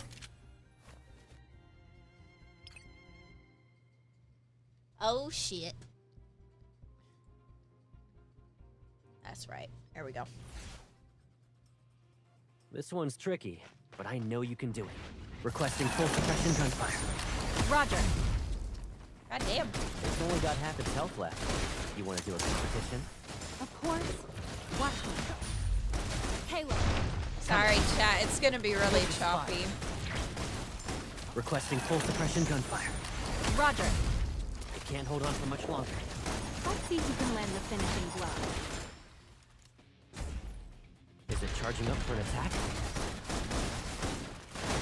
You won't escape. Requesting full suppression gunfire. Roger. Now's our chance to strike. Time to change our strategy. I've locked onto Copy that. It recovered. Let's change on it. Sometimes I wish you'd let me be your requesting full suppression gunfire. I love how they Now's our swap chance to guns. strike. That's so cool. I'll show you. Locked onto the target. Copy that. Target is within range. Commence encirclement. Let's end this together. You can't break. How would you rate our Oh, his teamwork? little cutscene when he does his 100%. ult is so badass. I love that. It's going good, Drow. How are you?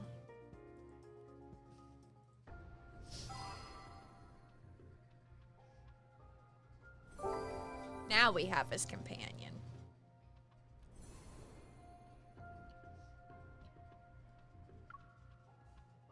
We're enjoying the main story right now. Bang! The last wanderer is flattened by an unseen force and scatters debris in all directions. Caleb. Muddy water is everywhere, but Caleb seems unfazed as he brushes aside the damp strands of my hair. Are you hurt? I'm good, but that person is getting away. Caleb holds out his hand, his fingers slightly extended. A barrage of stone shards chase after the fleeing figure close in a dark grayish green. Eat some fruit. I'll be right back. The paper bag lands in my hands. Before I can respond, Caleb vaults over the railing and disappears into the night. How did Caleb get here so quickly? Man's is... Perfect vessel, my ass. It doesn't even look as good as us unfinished products. Damn it!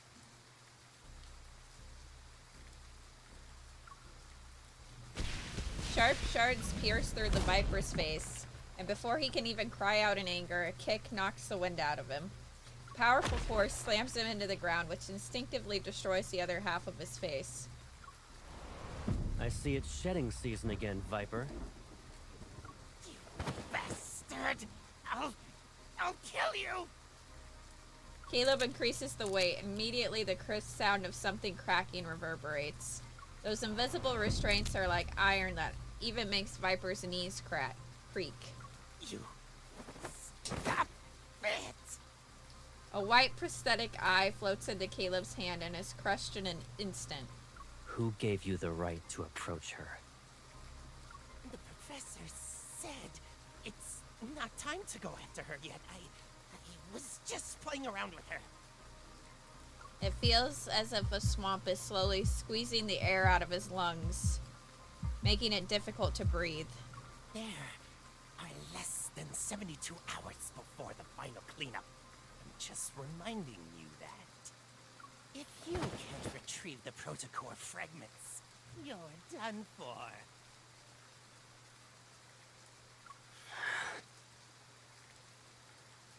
Which hand did you touch her with?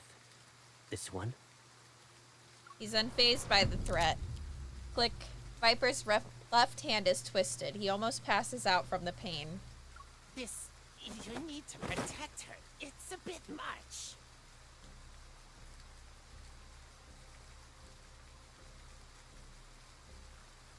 Where is the X? Sorry. Okay, stop. Stop.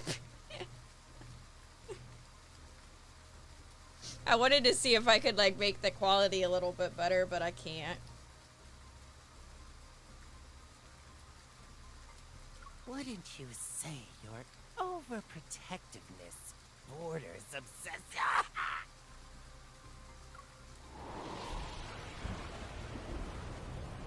Raindrops are suddenly suspended in air. They're like countless silver needles that are ready to pierce him at any moment. He can't even laugh. Caleb crouches down, meeting Viper's gaze. He slightly smiles. Lay a hand on her again, and I will kill you.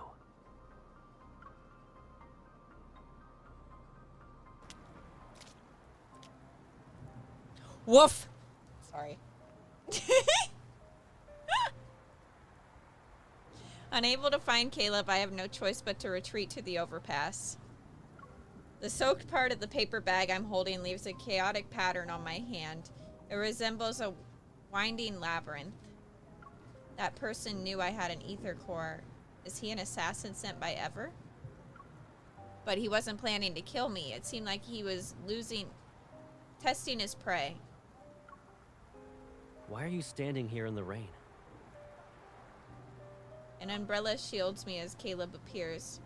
He frowns and wipes away the water from my face. Caleb, are you okay? I'm fine, but I lost track of him. Having checked Caleb's hand over and over again, my anxiety only dissipates when I confirmed he's unharmed. It's okay. I got some of the parts he dropped. I'll take them back to the data analysis. Hopefully there will be something to learn. We'll talk about it later. Let's go home. He takes off his coat and drapes it over my head. With his arms around my shoulders, his warmth quickly envelops me. Give me a heads up next time you go out. I can't help but worry about you when you're all alone.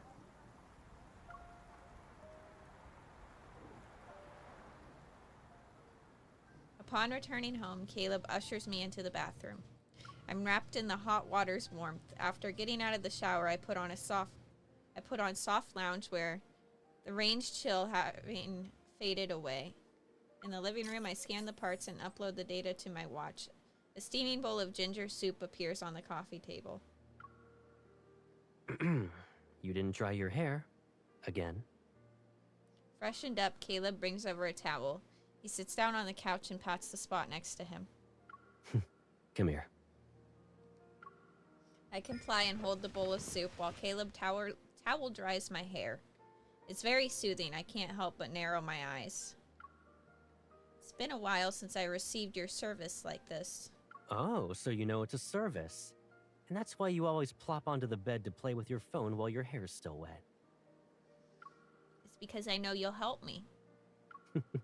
Okay, Pipsqueak.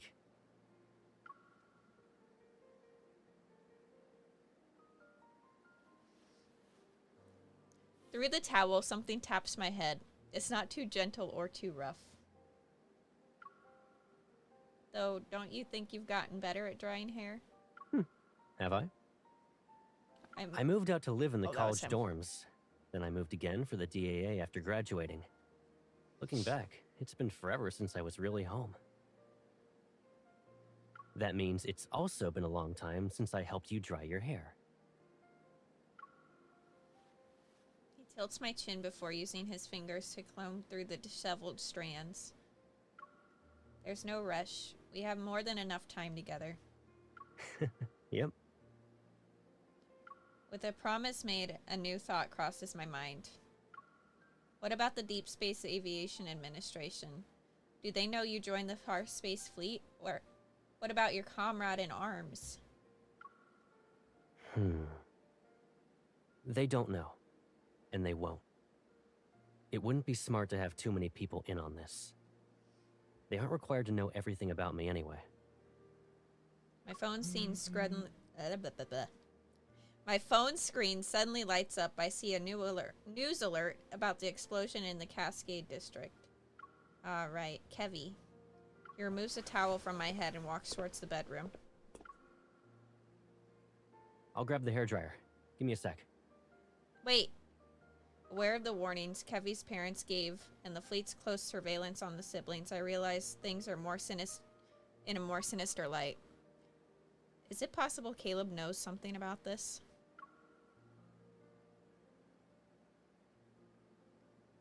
Are Kevy's parents important? The fleet has used a considerable amount of resources to deal with the explosion incident in their search for Kevy. Is it because Kevy's parents are important to them? The perpetrator and victims are fleet personnel. That means the fleet must take full responsibility and provide answers to the public. Then what will the fleet do if they can't find Kevy?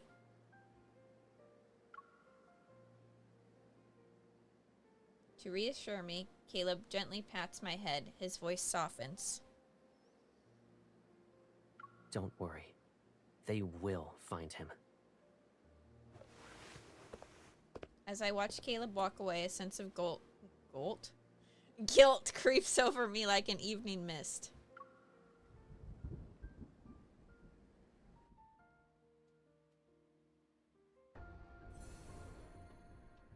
She can feel guilty. I don't feel guilty.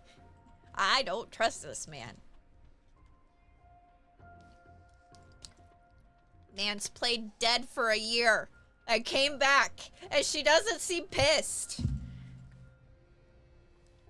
Come on!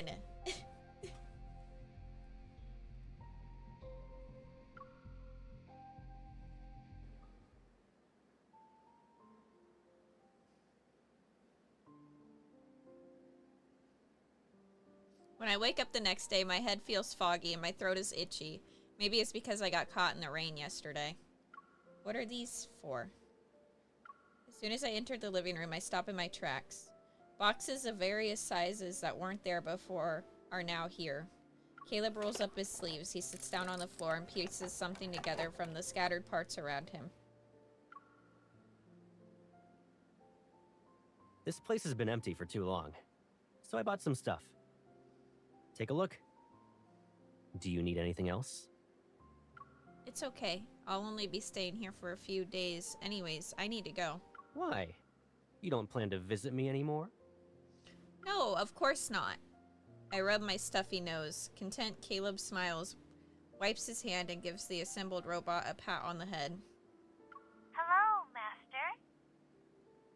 The little robot's screen forms a smile as movements produce a series of clink-clanks.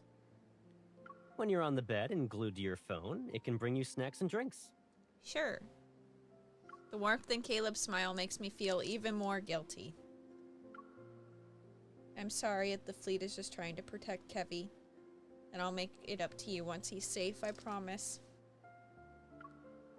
I sit next to him and attempt to mask my nervousness with a pleading look. Caleb, I agreed to have dinner with him and watch a movie with some classmates in Skyhaven tonight. Can you give me a ride? It's not that far. You can take me there since your plane can just zoom. Kevy agreed to meet at midnight, but after careful consideration, I decided to head out early to avoid any problems. I made this suggestion to Caleb so he wouldn't overthink things. You shouldn't go out. I can tell you're coming down with a cold based on your voice alone. Focus on resting today, so you can recover. Caleb opens another box and busies himself again. There's a weird energy fluctuation in the deep space tunnel. All the Wanderers in Skyhaven are riled up because of it. To ensure everyone's safe, Skyhaven will be under lockdown tonight. We'll be doing a cleanup. Isn't eliminating Wanderers supposed to be a hunter's job? What kind of threat could possibly warrant a large-scale response from the fleet? Doesn't matter. Since the fleet is in charge of Skyhaven, safety is our highest priority. He pauses and looks up. I won't be around tonight, so don't even think about going out. Got it? But this isn't good. I need to get Kevy out of there. I promise it'll be quick. What if I have an emergency and need to go out? You can't. This is important to me, Caleb. It'll only be a few minutes at best. Except nothing's more important than your safety. He gives me a warm smile and rests his hand on my head. Please, stay here. I can't do any more than this. He responds with a smile. It's the same one I've always seen, but his gaze is a little too cheerful. He's hiding something. Caleb, be honest with me. Is the cleanup tonight related to the explosion? You're overthinking it. He looks away and pretends to study the sketch. I grab his chin, forcing him to look at me. You're lying. What about you, then?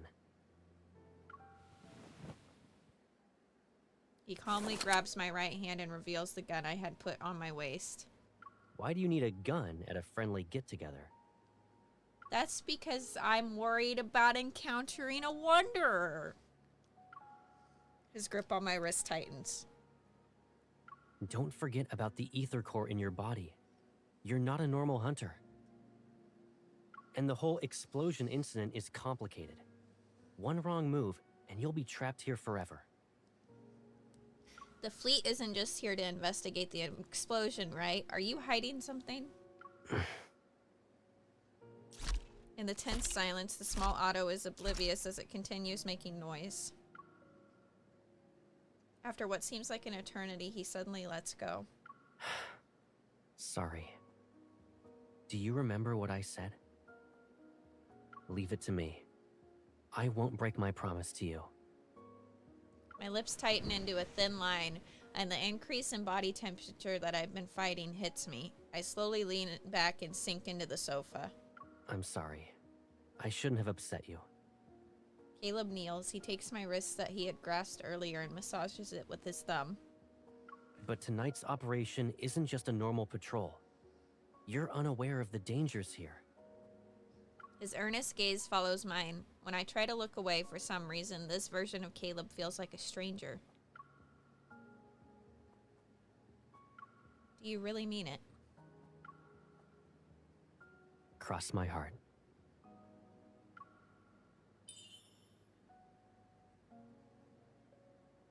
You made a promise to me. Don't forget about it.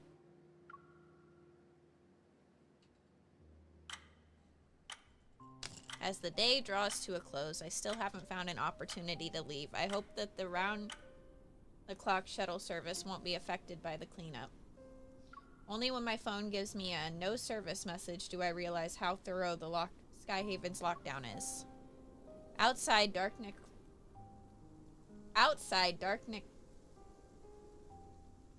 Wow, I'm so sorry, chat. Outside, darkness cloaks the scenery with the tree shadows. It's 11 p.m. I hear the faint creak of the door opening outside. After silently counting to 30, I quietly get out of bed and go to the living room.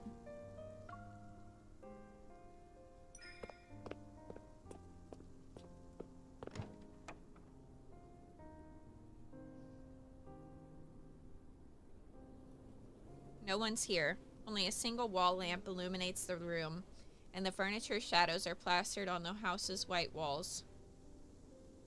I let out a sigh of relief and try to find my gun that Caleb put away. Looking for something? God damn it. Caleb, you're still here. Caleb stands behind me, his arms crossed. The light casts irregular patterns on the floor. I was about to leave. Go ahead, I'm getting something to drink. A cup that's filled with water floats over to my side along with 2 white pills. You were coughing a lot during the day. Did you catch a cold because of yesterday's rain? It's just a small cough. Take some meds before you go back to sleep. His gaze is calm and gentle, showing no signs of discontent. It's as if my pitiful lie fooled him. Okay. I won't let him worry about me tonight, at least. I put the pills in my mouth and wash it down with water. I have emptied the cup in one go. The ticking of the clock's second hand echoes in the dimly lit room, emphasizing the silence between us and our mingling breaths. Without thinking, I avoid his gaze. I hesitate for a moment before heading back to the bedroom. Good night. Good night. I'm suspicious.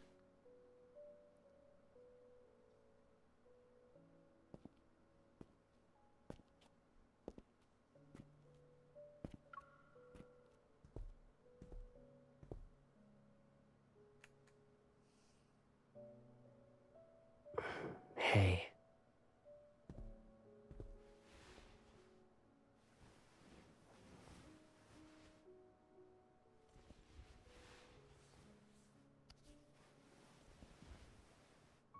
If I kept you here with me like this, would you think I'm being too selfish?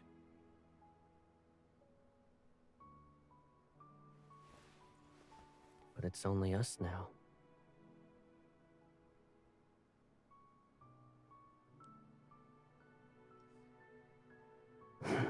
Mans is crazy. Let's say I had noticed these threats that were lurking around you earlier.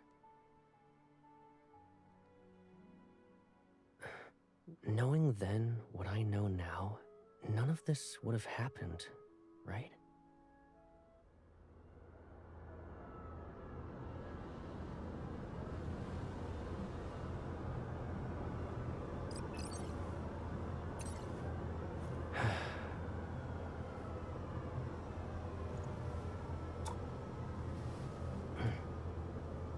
Don't worry.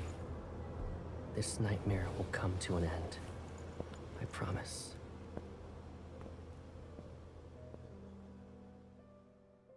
He's fucking crazy! Ah!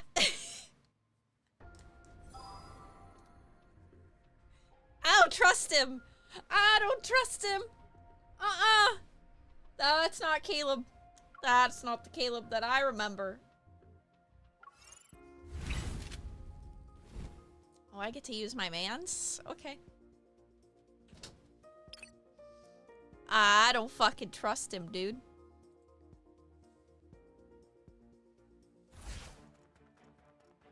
It's time to get moving. Take this. It's time to serve the main course. There's plenty to go around. It's your turn. Are you up for a joyride later? Where do you want to take me? Guess.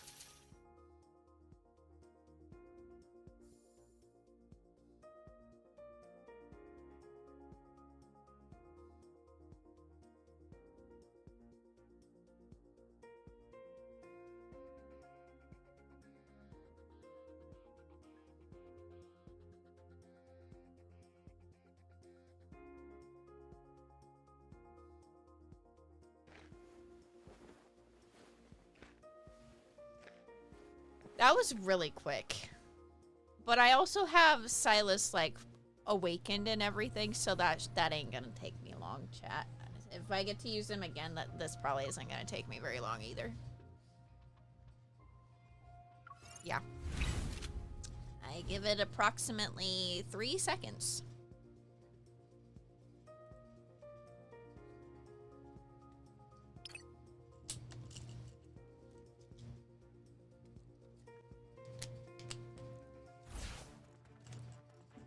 A challenge will always be exciting.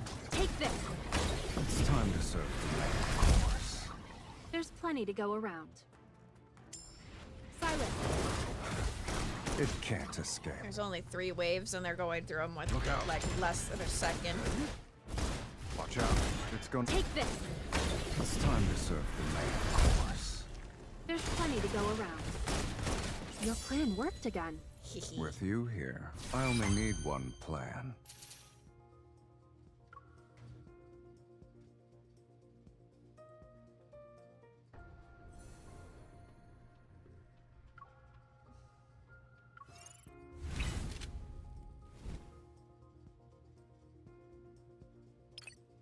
I wasn't expecting 3 battles. I figured by now we'd be done. Sorry, chap. It's time to get moving.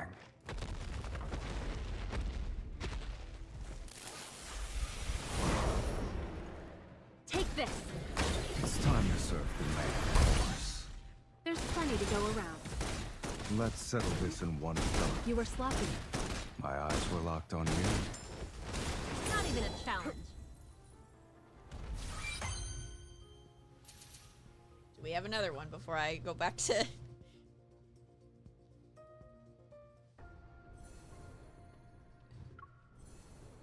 No, we're good. Okay. Awakening. Why are you staring off into space? Mission's over. But hide the blood on your sleeve before heading inside. Since you're a grown-up now, I won't cover for you this time. No, stay where you are. Caleb.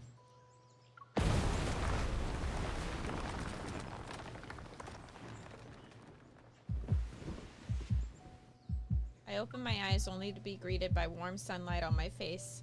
It cast a dazzling, hazy halo. As my vision slowly clears, all I see is the snow-white ceiling above. It was all just a dream. I sigh, rubbing my pounding temples. I feel drained, my body heavy. Last night, I was supposed to act like I was sleeping, but I somehow got dizzy and actually slept. Random thoughts raced through my mind. As I grabbed my phone, the screen shows I had missed many calls. All of them are from Zayne. The hospital can't reach his guardians, which could be a problem. I'll have everything arranged by tomorrow night at the latest. Then I'll bring Kevy to you at that time. Oh no, Kevy. I dial his number, but the call never connects. I put on my slippers and rush to the door while texting Zayne. As I open a door, a barrage of loud news alerts burst forth as the morning sunlight cast a gentle glow on the floor. I change and run into the living room, only to smack right into a solid chest. You're awake.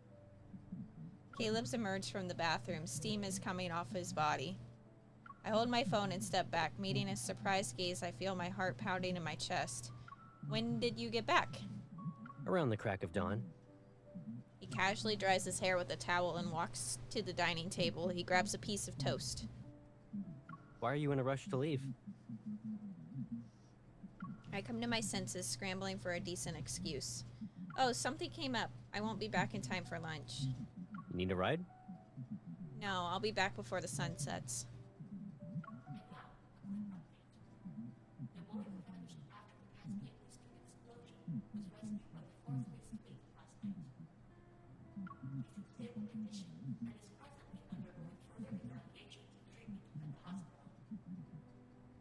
I freeze, staring somewhat incredulously at the screen in the middle of the living room. That missing kid has been found? Yep.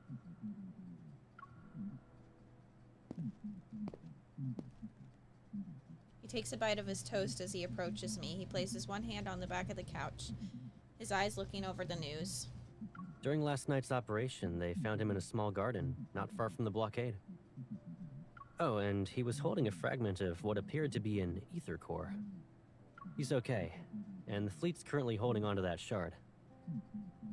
If you're really worried, I'll keep a closer eye on his medical updates for you.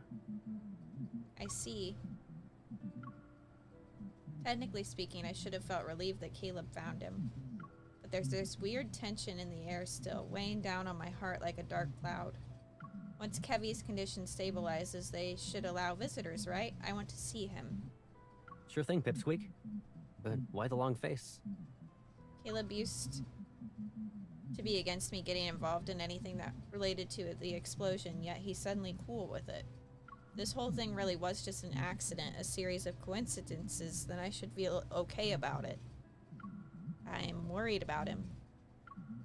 The question I still want to ask remains in my mouth. I take a deep breath to calm myself and notice the faint scent of something metallic. Almost drowned out by the fragrance of his shower gel, it reminds me of blood. I grab his hand. Did you get into a fight during last night's cleanup? Are you hurt anywhere? I'm A-okay. I thoroughly check his hands to ensure there are no injuries. Really, I'm fine. But... A sudden cold hand touches my forehead. looks like your fever's gone. I had a fever? Yeah. As soon as I got back, I heard you calling out to me in your sleep. So I figured I'd make sure you were doing okay. Was it a nightmare or something? It's nothing. Maybe it's because I've been pushing myself too hard lately. Or maybe it was the nightmare from this morning. Either way, I feel anxious. I glance at Caleb, who's grabbing a jacket. He nudges my shoulder to direct me elsewhere. Why don't you wash up first? I didn't get a chance to take you somewhere yesterday. Do you want to go out today? I hesitate, and before I can nod, his phone vibrates. It's me. What happened? What's going on? The voice on the other end of the call wipes the smile off Caleb's face. His brow furrows. All right.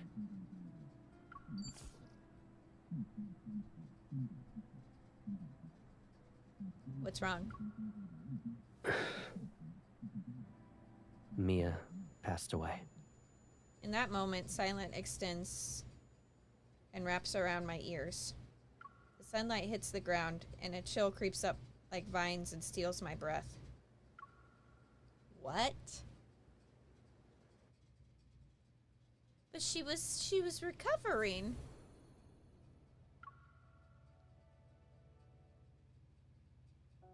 According to the documents I read, Mia went into septic shock because of her burns. They couldn't save her.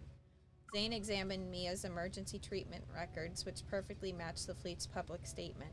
The medical records are too thorough. It's almost as if they're hiding something. Besides, no one's actually witnessed Mia's death.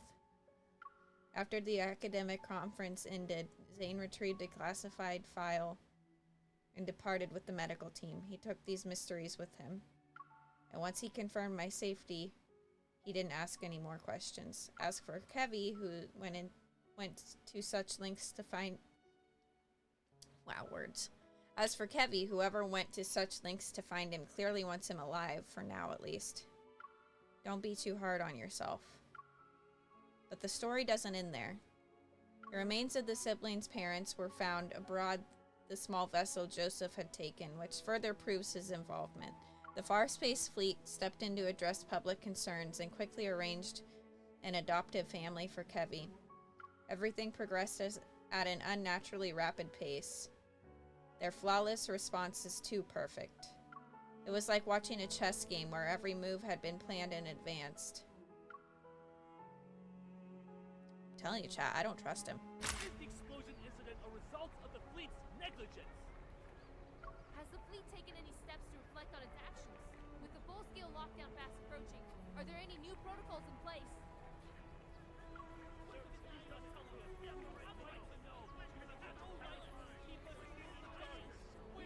Beyond the barricade tape, reporters and photographers with cameras of all sizes gather together, yet it's eerily calm in front of Mia's grave. When the funeral ends, the crowd disperses. Kevy stands alone by the tombstone, fiddling with a black armband that continues to slide down.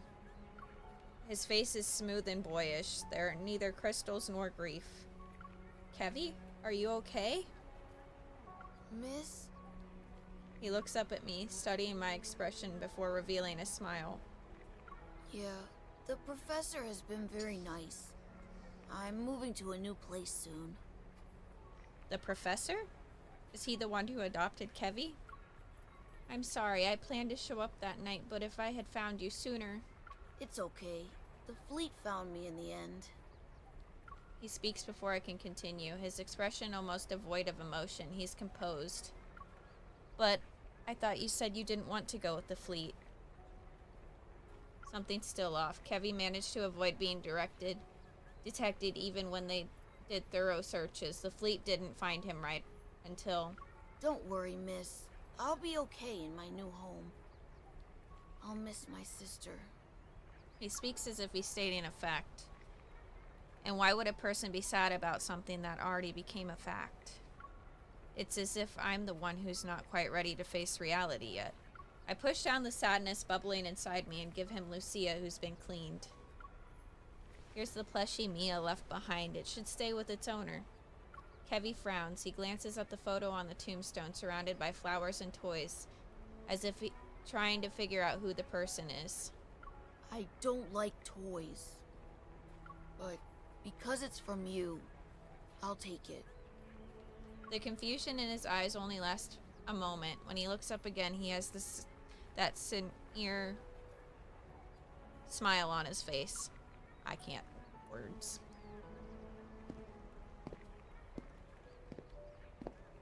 After Kevy heads off with his new family, I stay where I am. Then I hear a familiar voice behind me.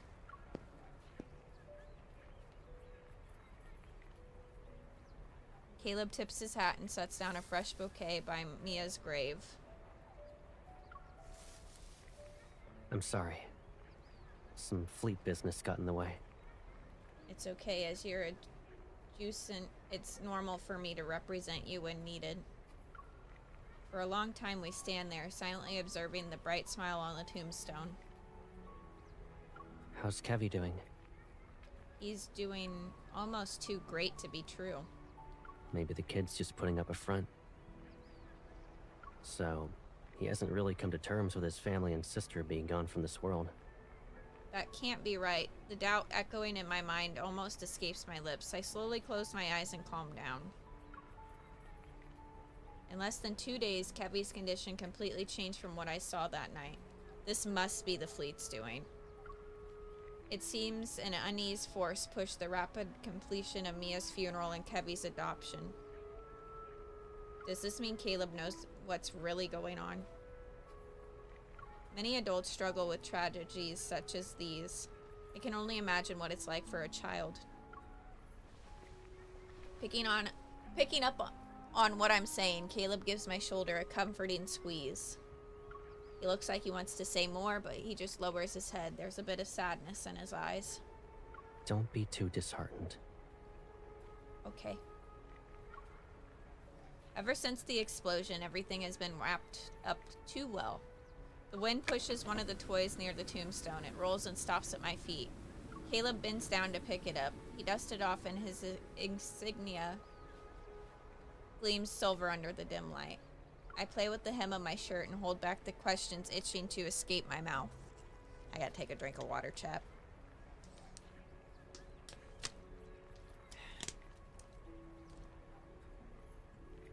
I've known Caleb for a long time.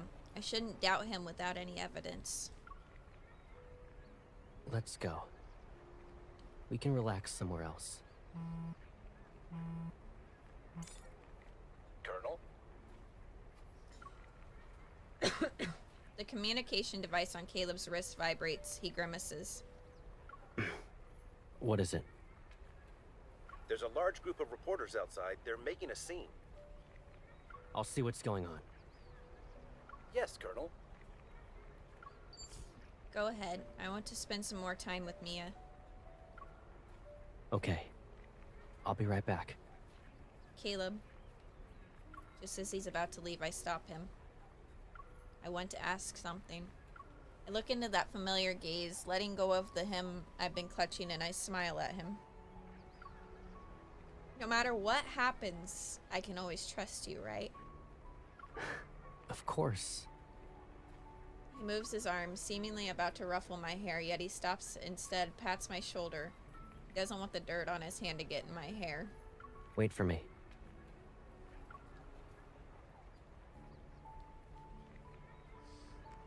As more people leave, the cemetery quiets down. I go for a stroll, walking along the gravel path. I'm closer to the exit, but the question I couldn't bring myself to ask keeps flooding in my mind.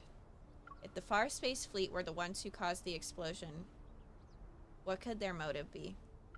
How much does Caleb actually know? Is there some untold story to how he became part of the Far Space Fleet? Is it related to the ether core fragment? Is that why the fleet was desperate to get their hands on Kevy? But if it was just about the ether core fragment, they wouldn't have rescued him unless... Unless the kid has something more valuable. A cool breeze interrupts my thoughts. I turn around and see a dark figure behind me. He leans against a tombstone, his tongue darting in and out like a snake. Cracks and blotches decorate his face. In this world, a lot of people want an ether core, but only a select few can handle its power without being devoured. And finding individuals like that. Chat, he's on my... No, I can't even say anything.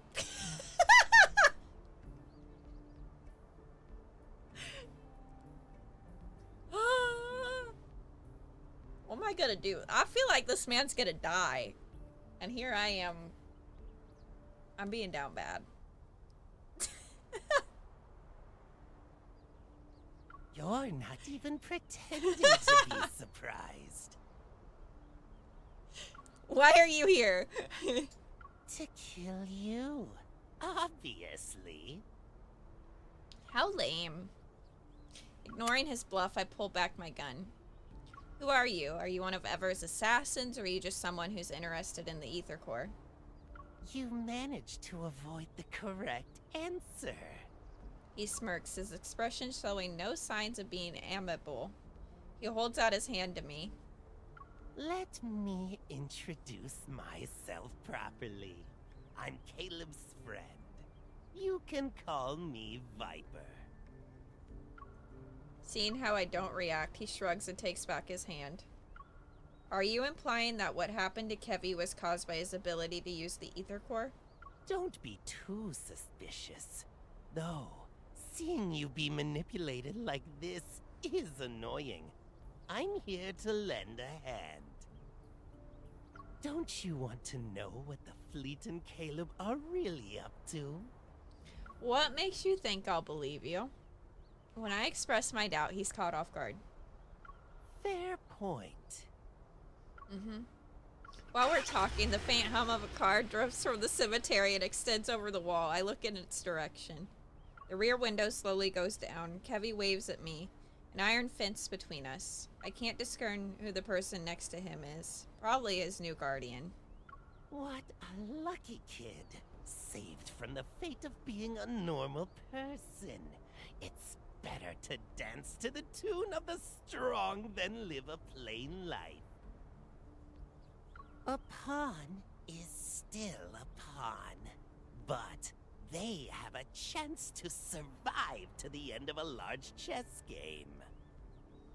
What have you done to him? Finally, you're asking the right questions. A hint of mockery flickers in those gray eyes that are fixed on me. Don't you care about him?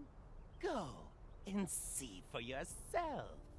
Without realizing it, I catch a small shiny object that was hurtling towards me. I open my palm and see a uniquely shaped disc. Tomorrow afternoon, Chell 7, 93rd Azure Way Road. See you later. That figure sways with the wind before instantly vanishing like mist. So is Viper the sixth love interest? I'm just wondering. There's gonna be a sixth one.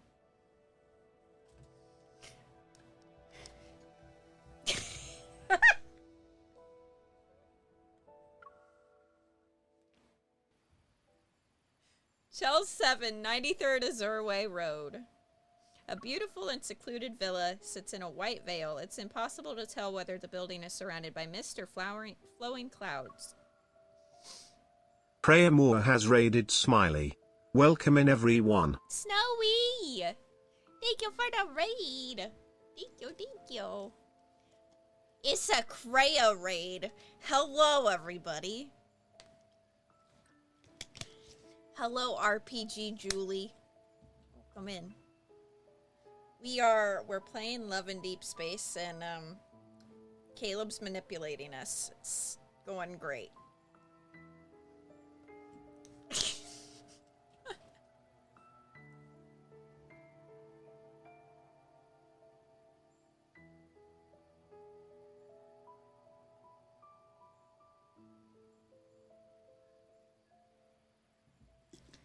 Hi, Blogny.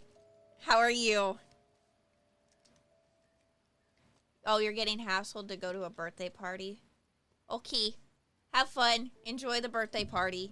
We are just gonna be cozily reading Love in Deep Space.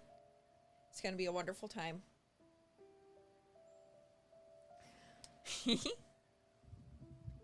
The signal jammer Viper gave me allows me to silently scale the back wall and enter the courtyard. I am obsessed with this game. I've been playing since, January 18th of last year.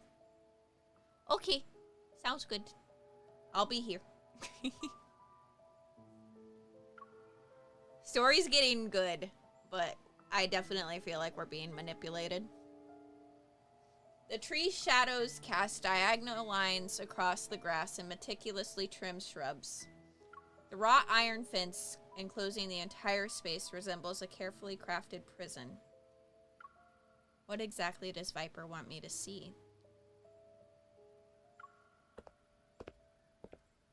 Walking around the tree's shadow, I notice a familiar figure standing in the center of the garden.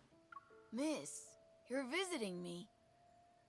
He smiles, seemingly unperturbed by my sudden appearance. It's nice to see you again, Kevy. I respond with a grin that holds equal amount of warmth to his smile. Is this your new home? Is everything okay? The professor said I'd finish my coursework here. He thinks I'm talented, but I still have much to learn. Thank you for the follow. As I move closer, I find that Kevy is holding the bright-colored bird in his hands. I found it in the garden. He pinches its talons and watches the small bird struggle. If I break its wings, it can stay here forever. It will die very quickly, though. This little boy's fucked up! The professor said if we damage the bird's neuromuscular system, it won't be able to fly, but it will believe it can. What the fuck? Slowly, it'll get used to its life on the ground. The bird will then forget that it's supposed to fly.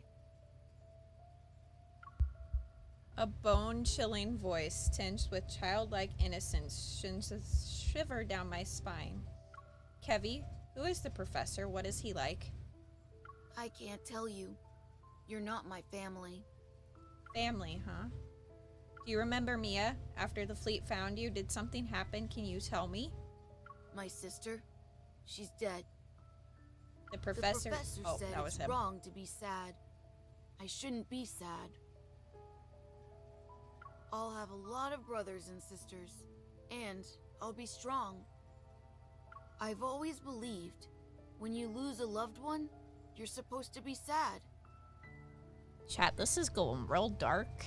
I'm uncomfy. But miss, I don't feel that way at all. Should I be sad? Kevy's fingers inadvertently relax, and the bird uses its opportunity to flap its wings and soar into the sky. He lowers his head, tears falling onto his hand. A confused expression appears on his face again. I touch his shoulder, ready to speak comforting words, but a faint mechanical noise catches my attention. System error. Attempting a second reboot. The primary personality is attacking the control program. My gaze flickers to a thin metal bracelet on Kevy's wrist and emits a faint blue light. No. It shouldn't be like this. Kevy, are you okay? Can you hear me? But no matter how many times I call his name, Kevy doesn't respond. He stands still. I shouldn't forget. His sentences are fragmented. It's as if some program is taking over his mind. The chip. Rereading. Inputting memory. In the blink of an eye, his gaze focuses on me again. Before he can wipe away his tears, he smiles at me and slowly shakes off my hand on his shoulder.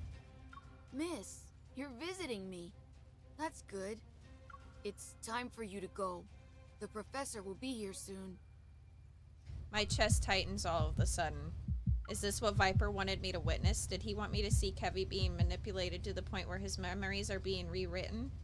Could the fleet be behind this? Or maybe someone's coming. As the sound of footsteps draws closer, I jump over the wall and hide in the bushes. Did something happen, Kevy? It's nothing. The bird just flew away. The composed, slightly exhausted voice speaks again. I see you're struggling to restrain the fragmented consciousness that isn't yours. Those memories, emotions, and feelings don't belong to you. Don't let them consume you. All of a sudden, the air goes still, then... Was that girl, Mia, also part of your plan? My heart races all of a sudden. From just beyond the wall, I hear Caleb's voice. She didn't show any signs of transformation. So why? You're overthinking it. For normal people like her, we don't need to get too attached. Letting your emotions run wild and blaming yourself for every little mistake, it will only hold you back. Caleb is here? Feels like I've been splashed with cold water. A chill runs down my spine as I try hard to stay calm. How is everything going on your end? We'll soon be done with cleanup. As for the salvaging process, we'll pick up the pace. The plan will be starting again. You must ensure she doesn't interfere with it. Otherwise, I won't be able to keep this a secret for much longer. She won't. won't I interfere with? That's what I want to know. Stepping outside the gate to the garden, Caleb senses something. He stops in his tracks and turns around. All the windows lining the corridor reflect a reddish sunset as they converge at the single point. What's the matter? It's nothing. The fleeting figure appears to be a trick of the light. He averts his gaze, observing the layers of fog which cover the outer wall. If that day truly comes, and she discovers everything, I'll keep her hidden. She'll be in a place where no one can find her. Excuse me, I would like my Sylus to be able to find me. Despite my extended leave status, my urgent message doesn't raise any eyebrows among my colleagues in special operations. After requesting support regarding Kevy's condition, I informed Captain Jenna of my deduction at the Spatium Core. That the Spatium Core fragment had likely fallen into the Farspace fleet's hands. In response, she repeatedly emphasizes Skyhaven's complex situation and would rather miss an opportunity than allow me to attempt a risky re-equation mission. I promised multiple times not to act rashly. Soon enough, Andrew's search yielded preliminary results. Unsurprisingly, looking up Farspace Fleet and mind control chips gave no results. Of course, I understand. As I end the call, the clamor of traffic fills my ears. Above me, interwoven orbital tracks gleam like flowing streams of stars. The bustling scenery around me feels surreal. The moment I stop focusing on work, all thoughts that I've been pushing down start to rise up. Caleb wasn't just aware of the Sparface fleet's actions. He also might have been involved in this scheme. Could his consistency, vague whereabouts, and highly classified cleanup be a part of it? And what happened to the siblings that was definitely not an accident, as the professor claimed? One thing's for certain, even if Mia's death was an accident, the fleet deliberately took Kevy. The fleet must be using some kind of chip to control Kevy and Joseph. They probably have goals that extend beyond obtaining ether core fragments. I lower my gaze and notice a metallic glint from my pocket. The necklace I had gifted Caleb still adorns my neck. Amidst the chaos these past few days, I forgot to return it.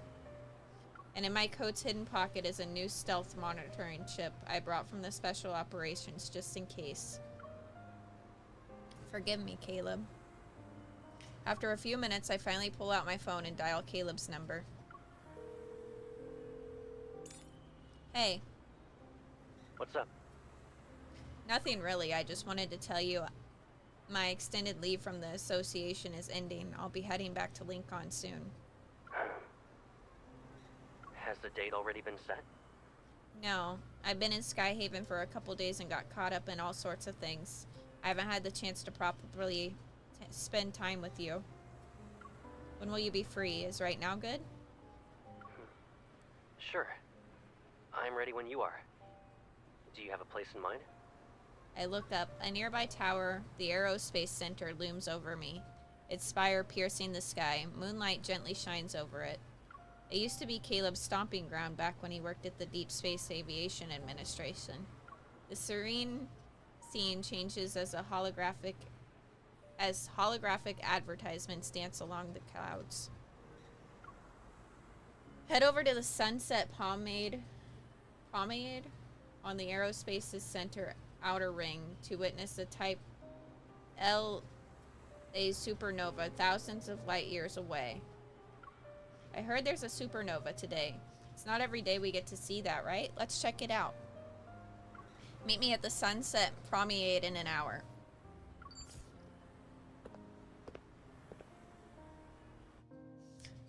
Okay, I'll be right back, Chad. I gotta use the bathroom.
I'm so happy right now, chat, because it seems like this main story update is longer than what we have had in the past.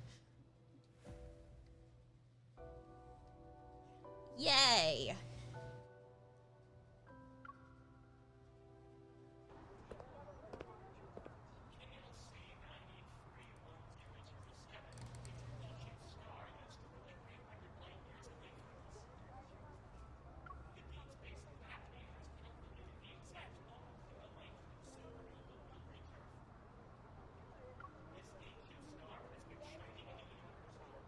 Stepping off the shuttle's platform, I see the scenery of the main island unfold before me.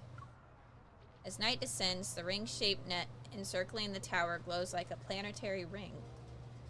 Amidst the flowing lights of neon signs and holograms, people eagerly discuss the upcoming supernova they'll witness. What will happen to the big star, Mom? Maybe they'll... I'm not sure. I'm sorry, honey. A memory that lay dormant for so long, awakens and envelops my thoughts.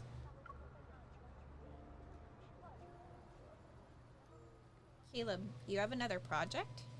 My science teacher wants us to build models. Everyone's either doing the solar system or a black hole. It's boring. Do you remember the supergiant Gran showed us? The one that's 2,300 light years away? Its supernova will be the one our generation has the best chance of witnessing firsthand. I want to see it. Oh, I remember.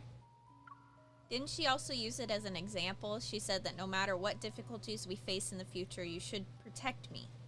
It's like how a ring system protects its planet. Gran never said that, though.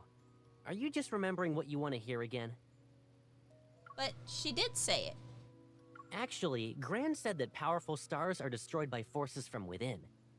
Meanwhile, fragile humans need to endure outside forces. We don't need to face the future alone, though. It's like how planets and their ring systems are born together. They'll also fade away together. I basically said that. Anyways, you have to help me finish this week's extra reading assignments.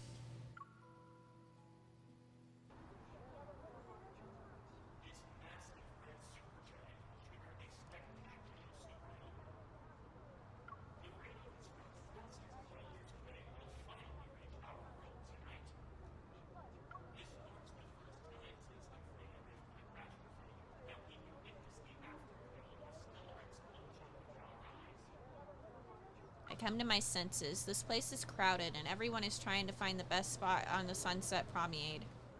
Someone steps on my foot, and as I try to step to the side, I lose my balance and stumbled into an unexpected embrace. Sorry for the wait. A hand grabs my wrist. I look up to see Caleb's slightly amused expression. Caleb. In Skyhaven, you can catch a glimpse of cosmic wonders every now and then. Though this is the first time I get to see a supernova. What? Why are you looking at me like that? Why is he acting like nothing happened? Why is it always so difficult to understand what he's thinking? Caleb grins and leans in. Where'd you go today? I just walked around. This place is packed. Hold on tight. Don't get lost, Pipsqueak. I'm not a little girl, Caleb. Slow down. He grabs my hand and walks quickly, yet his grip is firm. It reminds me of when we were in school. He always held my hand like this back then. For a moment, I'm stunned. I start to question if the voice I heard from this afternoon is really his. How could Caleb change? No, he hasn't changed at all. If anything's different, it should not be him. As I watch him walk, a bizarre idea pops into my head for no reason. Is there something inside Caleb that's controlling him? Is it changing him?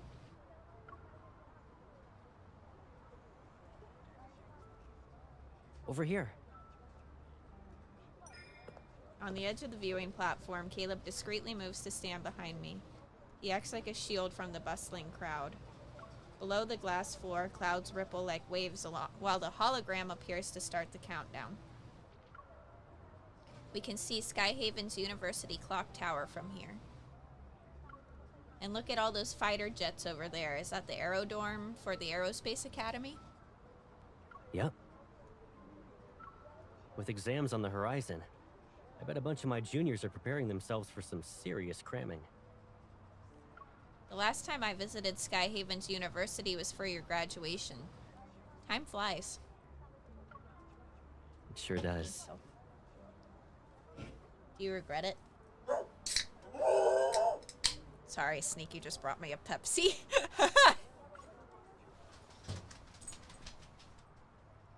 Caleb leans on the railing, turns to me and smiles. Regret what? Being admitted to the Aerospace Academy and becoming those 1 in 10,000 deep space fire pilots. I hesitate, unable to find the right words. I hesitate, unable to read. Stuff changes all the time. Oh shit, It's I fine. accidentally tapped my screen. What about you? When you were a kid, you nagged me about using my evol to hold you up high. You even insisted I launch you into space. Do you still dream about exploring the universe? That's just nonsense kids say. Caleb raises his head. There's a fleeting sadness on his face. Almost wonder if I had imagined it. Back at the shelter, I remember you said your home was beyond the stars. But we couldn't even get past the walls and barbed wire. Yeah, the teachers always said the outside world is dangerous. We were too little to go out. Though when you were cooped up in one place for so long, the outside world can be more appealing than ever. Yet all we could do was hang out on the rooftop and count the fighter jets flying past us. I once asked you about why they would crash, and if the old railroad by the shelter led to the sea. The fighter jets crashed because they got attacked by wanderers. As for that railroad, at the end of it is a patch of weeds. We'll figure out everything about this world, one step at a time. Really? I'm starting to think some people's hearts are more mysterious than the world itself. Like you, for example. You're a walking vault of secrets right now. I can't tell if my thoughts are written all over my face to the point where he can see everything. I look into his eyes and hope to receive an acceptable response. Well, Pipsqueak, since you're interested in secrets, there is one thing. Which is... Noisy crowd suddenly falls silent and the dazzling light fades into the night. The hologram's light continues to glow like water. Only the countdown remains. He grins at me, his voice serene as a passing flock of birds. It's starting. The people around us look towards the sky, but his gaze remains fixed on me. I almost lose myself in his eyes. After a moment, I find my voice and flash him a smile. Oh, right. Close your eyes. I have a surprise for you.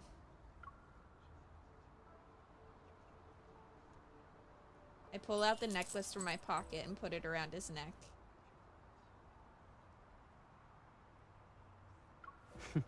Who gives the same gift twice? Okay, but who lost the precious gift from others? If it disappears again, there won't be a next time. All right. I promise I won't lose it again.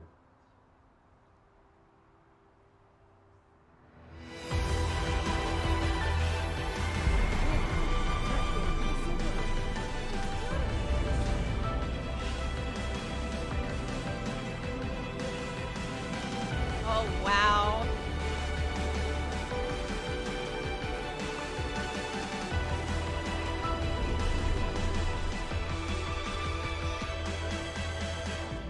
That was pretty.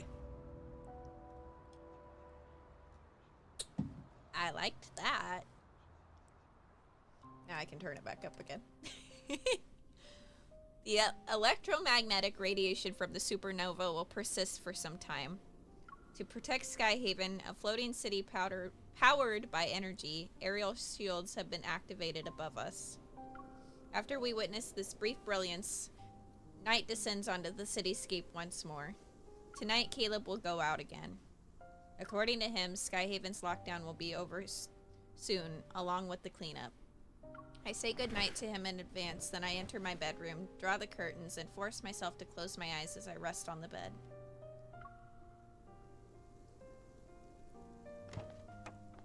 In these dark hours of the night, I eventually hear the door being pushed open. The faint sound of footsteps draws closer.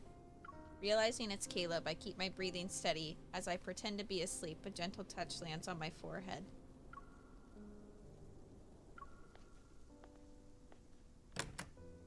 He's gone. Why did Caleb? My mind is in turmoil. I press my hand against my chest, trying to stop my heart from pounding too quickly. I slowly get up and look out the window to see the night scenery. Then, taking a deep breath, I activate the tracking feature on my hunter's watch. Target is being tracked. It seems Caleb hasn't discovered the tracker embedded in the necklace. With all these complex leads, only Caleb can unravel these mysteries. He's burdened with countless secrets. She put a tracker in his necklace. Smart girl. When I try to leave, I notice the door doesn't budge. Did Caleb intentionally lock me in the house? I raise my gun and aim at the lock. Without a second thought, I pull the trigger. Oh, we getting interesting now. I mean, it's been interesting this whole time, but now it's really getting interesting. Flares illuminate the night sky. They're bright enough to make it seem like daytime. Meanwhile, destroyed streetlights sway in the wind. 2 3-story steel structures cast looming shadows over the cracked pavement. A palette of dark, cold hues surrounds them. Amidst the desolation, the only source of vibrant color is the orange barricade tape. How can there be a place like this in Skyhaven? Thick wild grass covers the ground, a testament to the years of having been abandoned. Yet these pieces of metal shine as if they're new. Beyond the bars of steel, the faint outlines of various aircraft hint at this place's history. The signal from the necklace abruptly vanishes here. There must be a signal jammer in this area. Test site 5 is complete. We will now advance to the east zone. What was that?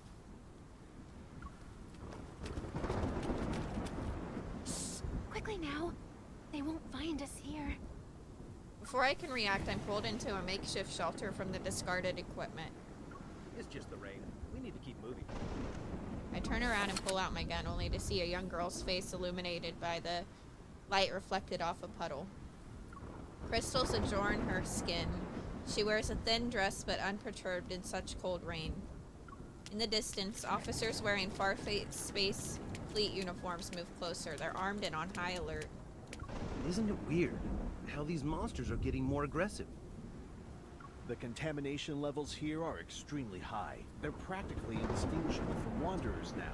Stay frosty. This batch of specimens is on the brink of transformation. Salvage value at 0%. Requesting confirmation to do the cleanup. Specimens. Is she one of them? The crystalline growths on the girl's body are similar to Kevy's, but far more severe. She's almost completely transformed into one of the monsters from the N109 zone. Hey, can you check if I'm still alive? Aww. Is my heart still beating? Urging me, the girl grabs my hand and presses it to her chest. I look down. A fist-sized cavity covered in crystals is in her chest. Within it, a large crystal pulsates and eerily glows in the place where her heart should be. How? What happened to you? Her skin, drained of all color as she stands in the rain, betrays the weight of her memories as she cowers. As I was dying, someone whisked me away from the ward and took off the white cloth on my face. They made a promise. After one experiment, I could live again. Who wouldn't want that? She speaks, the crystals creep further up her neck, yet she appears oblivious to them. It's a shame. If I passed the test, I could have been the professor's daughter. Curling up into a ball, she hides her face and muffles her sobs. The rain covers her anguish. The professor, he's the one who took in Kevy under the pretense of adoption. Professor, who gave us a second chance at life. He's our father. Now I know for sure he's the one walking next to Caleb. He was the one knocking. Sorry. Now I know for sure he was the one walking next to Caleb at that villa. He's definitely involved in this experiment. He must have had something to do with the Far Space Fleet. The lockdown and the cleanup are just a cover. The fleet's true targets are these. Power. It's warm. And you smell really nice. Lightning splits the night sky, casting a light on this narrow space. She stops sobbing. The girl raises her head, and I see her tear-streaked face. Flick, the crystals fall. Those dark eyes are consumed. There's only empty eye sockets, reminiscence of holes in a mask. Can I eat you? No. No! Absolutely not. She seems to lose consciousness, but her cold fingers grab my wrist. Your strength. Give it to me. Sensing her abnormal strength, I swiftly pull back. I use the momentum to throw the girl off balance and force her to fall to her knees. Raindrops trickle down her temple.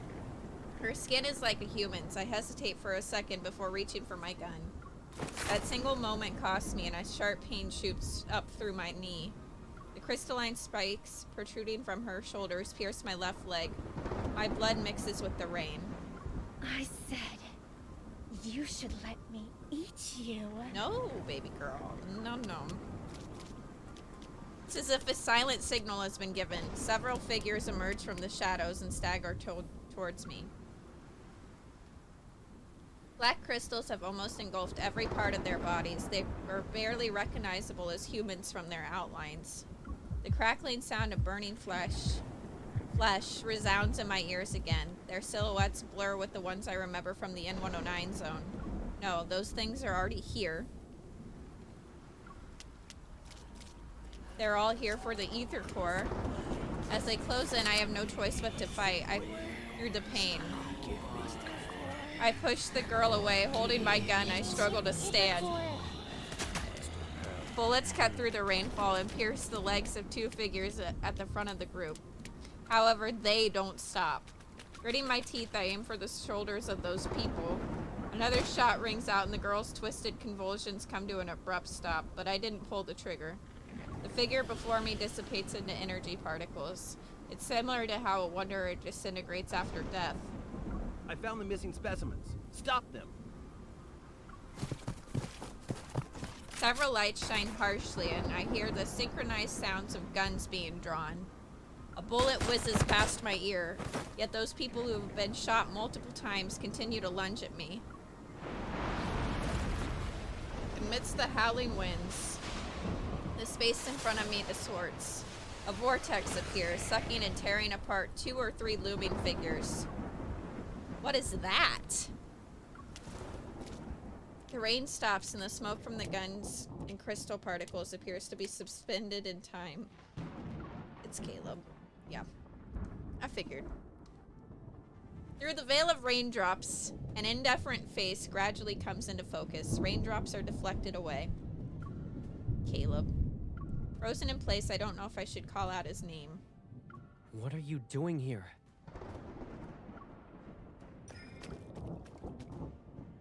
I should be the one asking you that. I bite my lip before speaking in a more serious tone. Those monsters and wanderers are actually what you're cleaning up, right? He takes a step forward and seizes my wrist with a lot of strength. Now do you see? In this world, there will always be people who want your power. In a dance of light and shadow, his expression remains indiscernible, and before I can open my mouth, the cries of wanderers fill the air. I avert my gaze. The remaining figures struggle against the vortex, and then the metaflux slowly dissipates. As the winds screech, the energy particles coalesce into a large wanderer. It roars before advancing towards Caleb. Caleb, be careful. You're the one who needs to be careful. With a stern expression, he grabs my shoulder and pulls me behind him. Are you trying to prove you're strong enough to trespass into restricted zones by yourself? At night? You should only do that sort of thing when you're not throwing yourself into danger.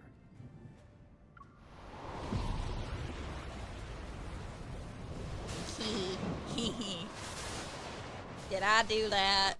Did I throw myself into danger? I don't know what you're talking about, sir. That wasn't me.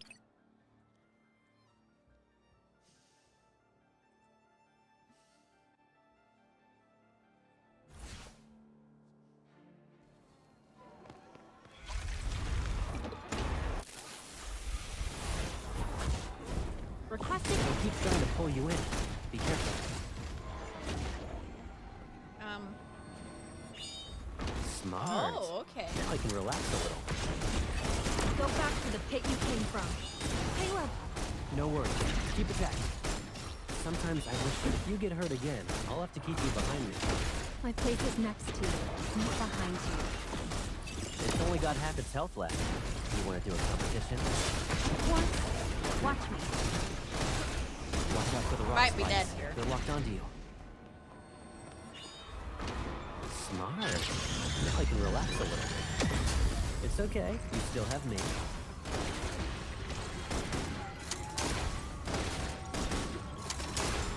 Whoopsies. Wrong one. You want...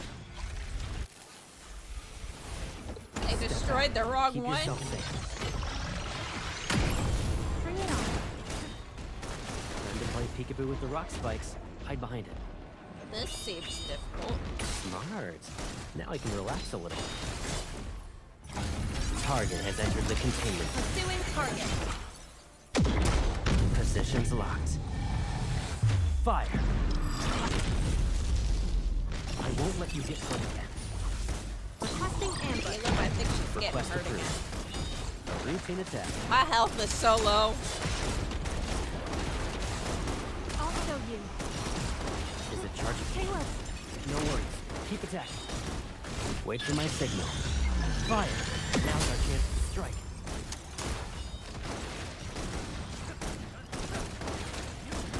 Requesting ambush. Request approved. Start firing now. You and I Never mind, we go did into it. the medical bay. Yay.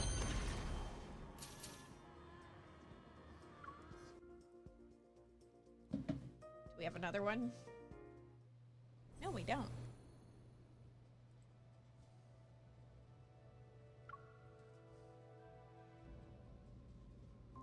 The fleet ship cruises smoothly in the sky as it's currently on autopilot. It resembles a colossal beast lurking in the night. Outside the port hall, an endless stream of stars flickers like a shimmering wave of light. In the aircraft cabin, Caleb puts me on the bed. Retrieving the first aid kit, he sits down and carefully removes the bloody fabric from my knee. Under the harsh light, blood continues to flow. His gloves are dyed a bright crimson. I look away. Does it hurt? No, it doesn't hurt at all. I don't...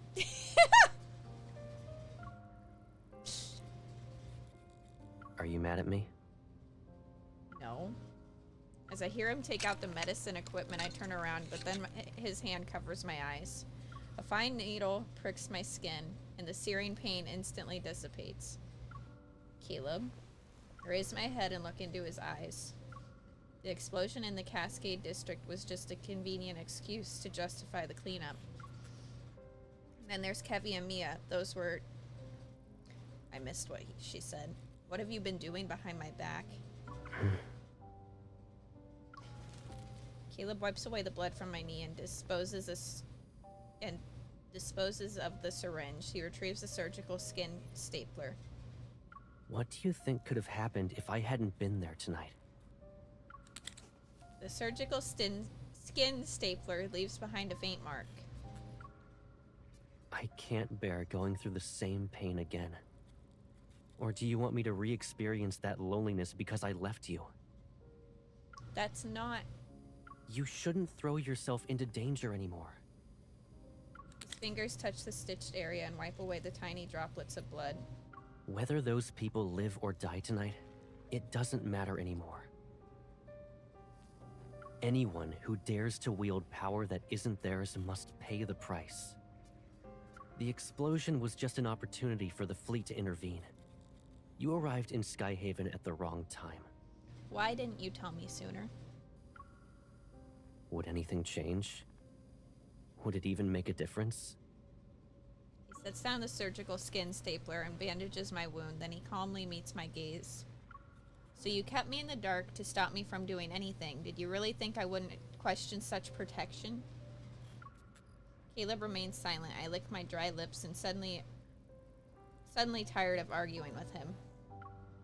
Fine. Once your fleet ship lands, I'll leave. No, you won't. Since you managed to escape once, we'll be going somewhere else. He lifts his hand and cups my cheek, yet his fingers are freezing cold. I will protect you. Until everything is resolved, I need to make sure you're safe and sound. He's giving crazy stalker boyfriend. Who did the Colonel bring back?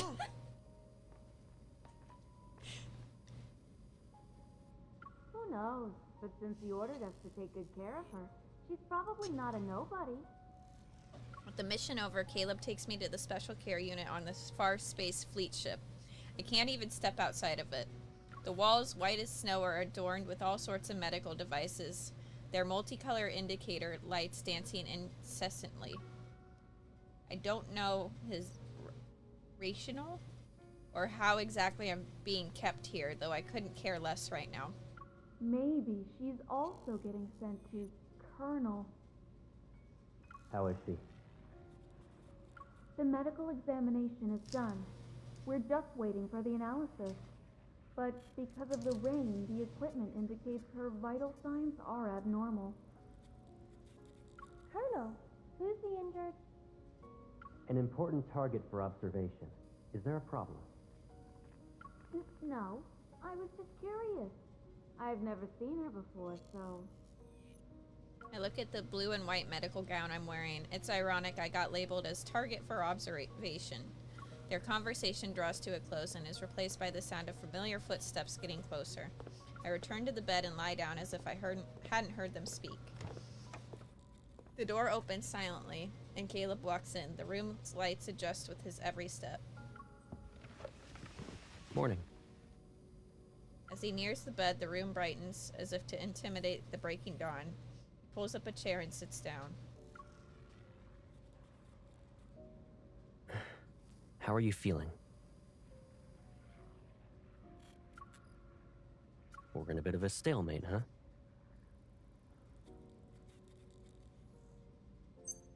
Caleb taps the vital signs monitor on the wall, and various data values appear in midair. My heart rate, my breathing rate, everything but my current mental state is right in front of him. Caleb, I need to leave. You'll be out of here soon enough. He meets my gaze, his words seemingly admonishing me. When? Depends on when your vital signs return to normal. Since last night, I've heard the same response 3 times now. A question takes hold of me. It sends a shiver down my spine. Caleb? It's been a while since I said his name like that. Touch. Caleb's gaze finds mine. Yes? When you made me take the cold medicine that night, it wasn't just because you were concerned about my health, right? You already figured out everything, right? Aren't I pathetic? Yes, abso-fucking-lutely, sorry.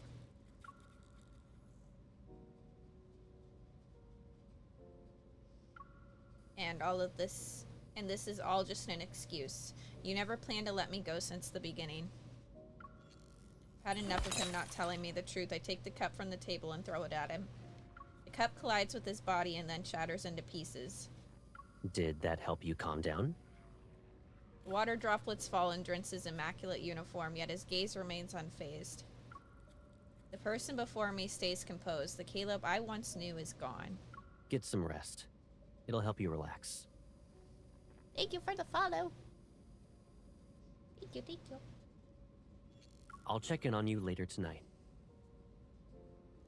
Can I throw another glass at him? That was fun. Oh, no. Oh, God, I thought I broke. Sorry, chat.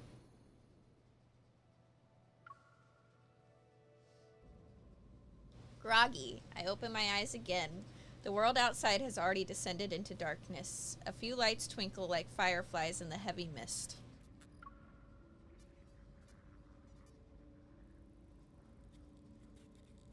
I sit up and scan my surroundings, blatantly realizing I'm not at home. Everything that has led up to this moment feels like a surreal dream. The lights? I whip my head around and look out the window again. I can't clearly see what's outside, but in the mist are outlines of tall buildings. Since Caleb wants to take me back to HQ, it seems the Far Space Fleet has landed. It's a starship that spends most of its time in the sky, and it doesn't always touch the ground, so... What's wrong? Where does it hurt? I feel cold for some reason. My head is spinning and I can't see anything. Hold on. I'll call for the doctor. In one swift move, I pick up her limp body and place her on the bed and tuck her in. Sorry. MC! After putting on the nurse's face mask and uniform, I push the cart along as I leave. Several officers wearing uniforms approach me. I lower my gaze and walk past them. But before I can breathe a sigh of relief, a voice calls out to me. Excuse me, nurse. How can I help you? I turn around and make sure I don't stutter as I speak. A fleet officer walks up to me. He frowns and gives me a once-over. You're heading toward the armory. Why does a nurse need to be there? I'm sorry, I thought the pharmacy was this way. I calm down and lie to him without missing a beat. I guess the person who gave me directions misunderstood my questions. Fortunately, this explanation seems to have fooled him. He nods and points to the corridor in the opposite direction. The pharmacy is over there. The armory is a restricted area, so you shouldn't be wandering around. Okay, thank you, sir. I haven't even taken a few steps when that fleet officer calls out to me again. Wait. Is there something else you need? You have stabilizers there, right?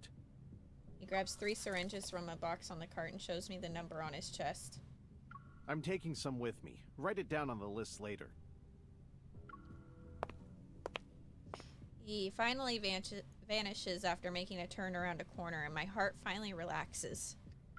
What did he mean by stabilizer? I pick up a syringe from the box and turn it over to look at its label. Drug name... Cybazin?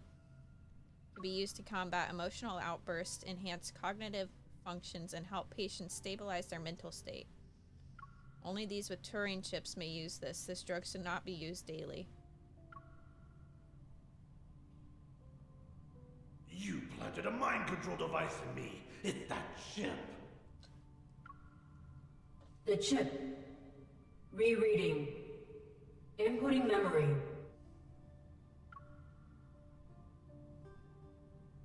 That chip must be the Turing chip. That fleet officer must also have one. An absurd thought pops into my head. If the chip implementation is common in the fleet, then Caleb might have gotten it too. In that case, maybe everything he's done so far wasn't his volition.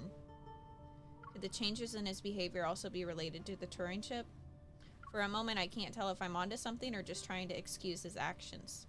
A few meters away, a large door suddenly opens. I hear a very familiar voice speak. Colonel? My heart skips a beat. I retreat to try and hide in a corner of the corridor. Before I can see who's with Caleb, however, he turns. His back blocks my view. I heard you'll lead the fleet on a patrol through the depths of the deep space tunnel in 3 days. The Fountain of Atay is about to enter its next phase. A banquet will be held in your honor before you leave. I can't attend the celebratory banquet anyway. I have some personal matters to deal with. The higher-ups gave the order. You shouldn't ignore them. Caleb doesn't speak for a moment before he responds in a lower voice. Speculating on other people's thoughts isn't my forte. And since I've taken That's your him. place, I can order you to leave. Now. Caleb reaches out and presses the sensor on the wall. The door rises. The man grunts as he leaves. Come here. In the empty corridor, Caleb suddenly turns around and looks at where I'm hiding.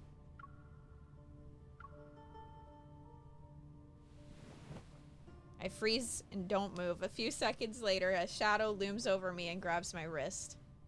Playing hide and seek now? Did you really think you wouldn't be noticed? A little bit, yeah. There are eyes in every nook and cranny. Does it look like you can escape? You were brave enough to bring me to HQ. That means no matter who's suspicious of me, you'll have my back, right? He stares at me for a long time and then he laughs. For some reason, an ominous feeling washes over me. Let go of me! You want to go home, right? I'll take you there now.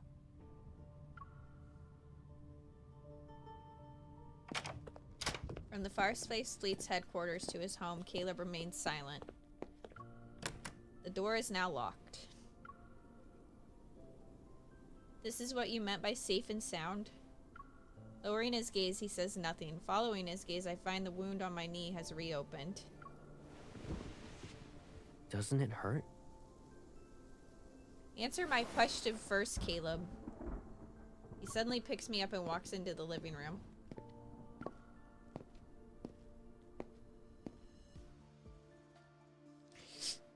Yee.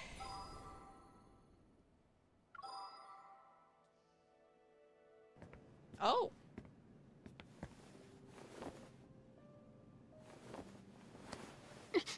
Sit first. We need to tend to your wound. Is the Colonel ordering me around, or is Caleb worried about me?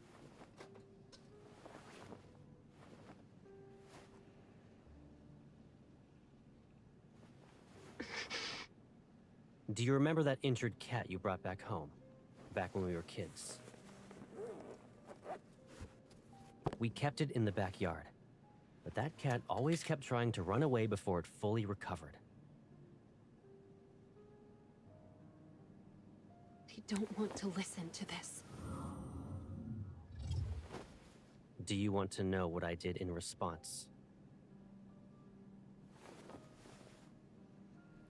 I got a collar with a bell. I put it on the cat. That way, it couldn't escape without being noisy. Ooh. If I had that kind of bell right now, I should make you wear it, right?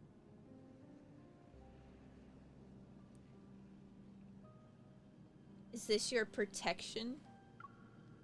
Is this how you'll protect me? I just need to be glued to your side. What the hell am I seeing? I know, it's unfair. Analyzing vital signs. Because of that monster, your wound is infected. Is there truly a way for you to run around without getting injured? Are you still the Caleb who confronted danger with me? I've had enough of your protection. Yes. Yes, angry MC. Give me.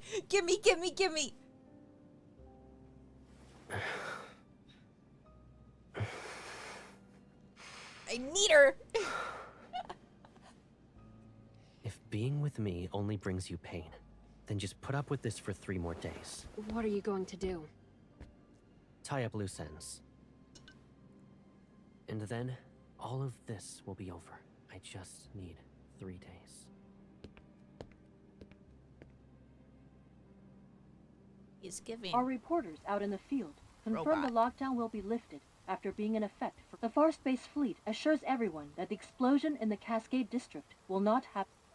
After all this is over, the fleet will return to the deep space tunnel. You'll be safe, for now. What am I seeing? In other words, you'll just disappear again and not even say anything? Are you torturing I'll be me gone. with silence? Aren't you happy that you won't have to see me then? I'm about to leave. It'd be nice if we had a meal together. So, I have to listen to the Colonel even when it comes to eating and drinking now? Yes, baby girl. You can be mad, but don't let it affect your health. I'm not mad. Growing up, we knew each other so well. Better than most, even. I could see through your lies when you'd blink. Bite your lip, and I could tell you were upset. He's a manipulator! In that case, tell me, what am I thinking about right now? I wonder, how did you turn into someone I hardly recognize? Oh, I know. You're thinking some chip got put into my brain, right? And now I'm no longer who I used to be? Yes. What if I told you I was always like this? Your life has threats around every corner. The people who are after your power, who want to hurt you, they should all just disappear. You're only safe when you're by my side. I'd rather face danger head-on than safely live like this. I don't need you. You don't need me? Is that what you think? All right. What do you need? You can tell me. We can return to Linkon if that's what you want. If you want to return to the past, we'll rebuild our old house and move in together. And if one house isn't enough, I'll build you a whole maze. I'll decorate it with everything you could ever want. It will be the most beautiful, stunning garden you've ever seen. No one will be able to find you ever again. I'll protect you forever. Caleb, you can't just... You're very important to me, and no one could ever replace you. Really? I always held myself back and endured day after day after day. It was suffocating. But now, I'm tired of playing these games.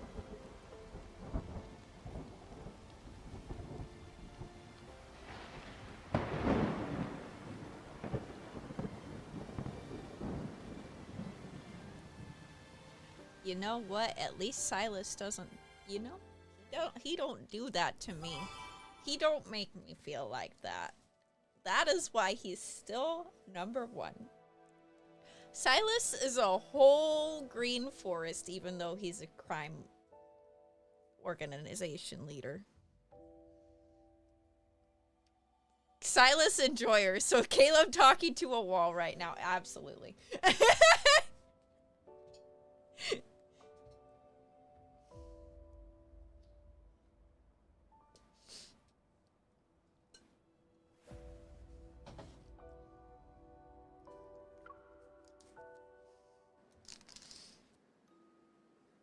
Do I like him for the angst?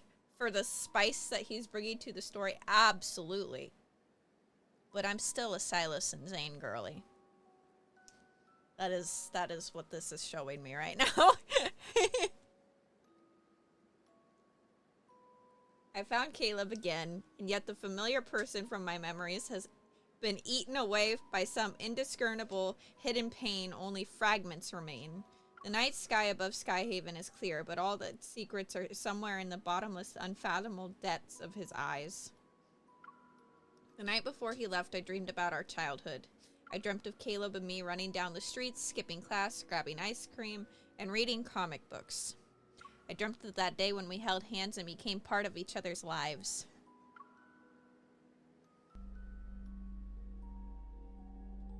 Remember this. From now on, I'll always be by your side. It's okay. I'll always be there for you. And I won't hurt you. Why are you crying here by yourself? Who bullied you? It's okay. I'll avenge you. Yeah, but you know what Sylus does if I tell him somebody's bullied me? He tells me to give him a list. And he'll take care of the rest. Hold my hand. You won't have to worry about losing your way when I'm here.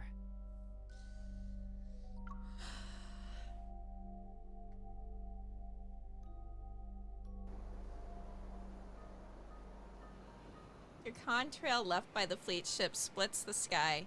It's like a line between dreams and reality. Rays of light pierce the clouds and bring the world back to a new sunny day. On the runway, fleet ships are ready and waiting for their colonel to give the signal.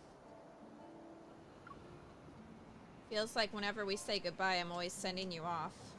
I guess it won't be a painful experience this time. His hand moves, probably to ruffle my hair, but he hesitates. His arm soon falls to his side. All right. I'll be going now. Yeah. I lower my head, a lump forming in my throat. Make sure you eat on time. Look after yourself.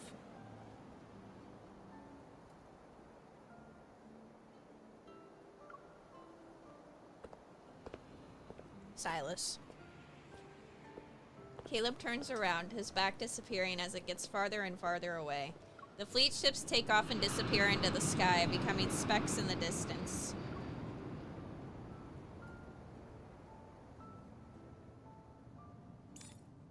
I was so bored without you. I almost became a shriveled up peach. By the way, Jenna mentioned you were at Sky Haven for a wedding, but what kind of wedding lasts that long? Oh, you know, my old friend is... My boss is calling. Let's catch up later. I end the call and put my phone back into my pocket. That's when I notice there's a strange object in it. Huh? When did this... I take it out to get a closer look under the sun. It's an old yellow piece of paper with kid's handwriting. Sneaky, could you please do something about our dog?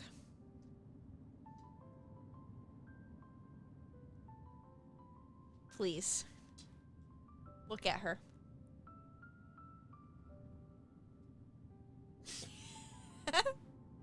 I'm distracted by her.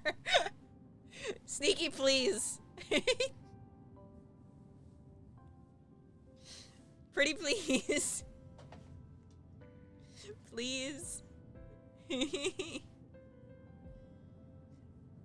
She's staring at me.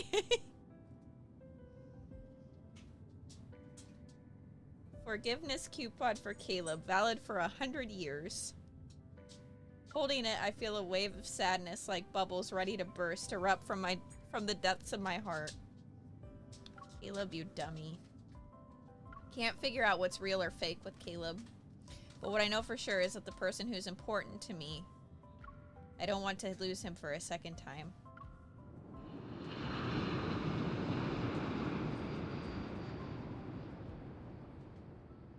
The Far Space Fleet has the Spatium core fragment, and with that the chapter on the explosion incident draws to a close. However, Mia's fate enshrouded in mystery, and Kevy's future is uncertain with that chip. It's an ending, but the beginning of another story. An invisible web has been cast with the ether core acting as a lead ball. As a result, the created a gravitational field that's as strong as a black hole. Ever, the Far Space Fleet, myself, who knows how many more pieces are being pulled in. Either way, they're slowly and quickly rolling into a void.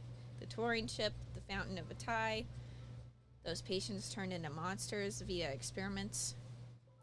Everything seems to lead back to one source, the professor, who's lurking in the shadows.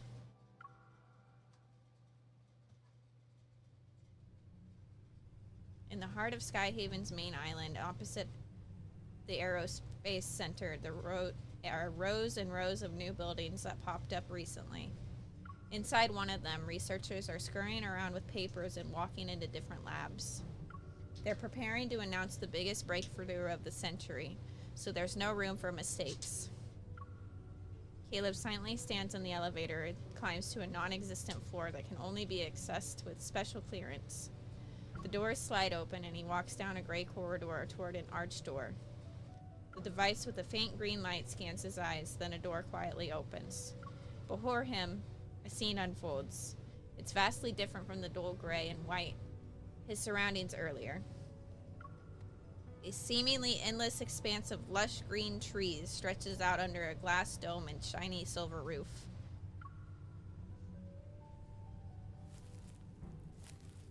First, we went ahead and recycled those abandoned flux nexuses. Then, we paid the N109 zone a visit to get info on Onikinus.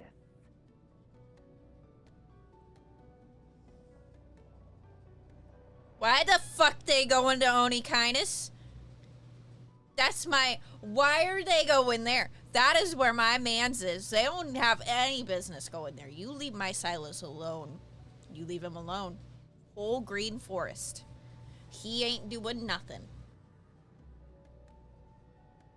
Our Skyhaven gig is almost over. Where's our next stop? We practically spoiled Ever, and those old people in the fleet. We're like their personal hitman. Does he ever stop talking? Don't think I won't beat you up because you're a kid. You two, stop arguing. The professor said we're family, and families are all about love and kindness. Viper leans against a massive tree. He puts his hands behind his head as he grumbles to himself. The other two are sitting nearby, a little boy and a girl wearing a black dress. Where's Mr. Overprotective? Did he check in on his little hunter girl again? Healthy relationships are ideal, but the twisted ones, that's where the drama... Ah! Before he can even finish, his head is made to spin 180 degrees. He finds himself staring into that brooding gaze. What's more frightening is that this person is genuinely smiling at him. Your attempts to mess with me are lacking in creativity. Ah! Where's the professor? Inside. And can't you at least put my head back in place before you go? A small mechanical bug flies in and perches on his finger for a second before darting into the vegetation. 14 years ago, Josephine and her team defected. They kept quiet about that kid being the best test subject. The Gaia Research Center was destroyed during the Chrono Rift catastrophe, and then the N109 zone took over. With Onikainis and those gangs around, retrieving their old experimental data and equipment is not an easy thing. I'm telling you, you leave my man alone. Josephine and her researchers have been using fake names for years and kept this achievement of theirs a secret. So Josephine, But our aka investigation Grandma, has might paid be off. the real baddie. Not to mention, Josephine and her traitors got what they deserved. That means you found the child who disappeared back then. From what we've seen and how she's been acting, her powers haven't activated yet. The man with salt and pepper hair glances to the side. The youngster hasn't entered the room. Compared to that broken thing, I'm a weapon perfectly primed forever. Caleb calmly looks up and stares at the hologram in the air. It displays a massive hospital ward. In the darkness, there's a figure who's barely visible. I've been waiting for many years. The man on the hospital bed finally peeks out of the gloom. Half of his face is on a thinner side. His skin is so pale that it's almost transparent, and his voice carries the weight of pure fatigue. So, don't Hi, make Harvey. me wait anymore. Of course. After the man mentions a few key points, Caleb nods and walks into the lush green scenery. All is quiet, then Professor Lucius raises his head, his gaze fixed on the hologram materializing in midair. The Fountain of Atay will be put into motion, and Ever will soon reveal its revolutionary vision to the world. We'll track down the missing child, but now isn't the best time. He glances at the figure who has long vanished into the verdant vegetation, his gaze lingering on his right arm. There, hidden beneath the surface, lies the price Caleb paid to be brought back to life. At least it will be before he becomes completely useless. A human body is far too fragile. But by surrendering the warmth and sensation, even the simplest modifications can transform flesh and bone into an unyielding machinery. Electric currents will course through the neural network, numbing everything, taking control of everything until they completely replace him. turning him into a weapon, perfectly crafted for the task. The old man smiles at that thought, anticipation glinting in his eyes. He looks forward to the day that it happens. Well, that's fucked up. In the forest where shattered stars rest, crystalline pools appear. As if infused with the wine of life, it's clear yet murky. In a forest where shattered stars rest, crystalline... Oh, wait, I just read that. Young traveler, do not drink from it. Lost lover, do not drink from it. But when flowers wither in their sleep, when winds fall silent, when the vigilant owl closes its eyes, only then can you drink deep of these waters. Let the dead sing. O fountain of Ate, cleanse my time, nourish my flesh, spare me from the loneliness of eternal rest. Spare me from the loneliness of eternal rest.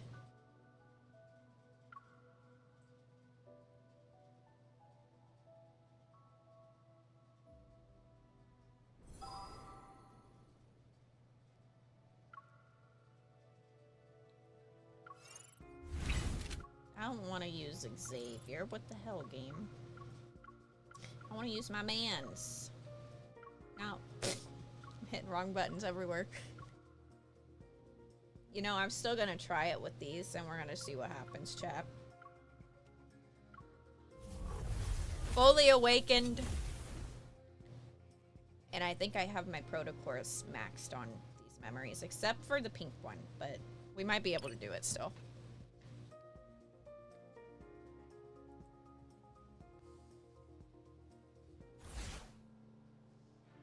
An appetizer?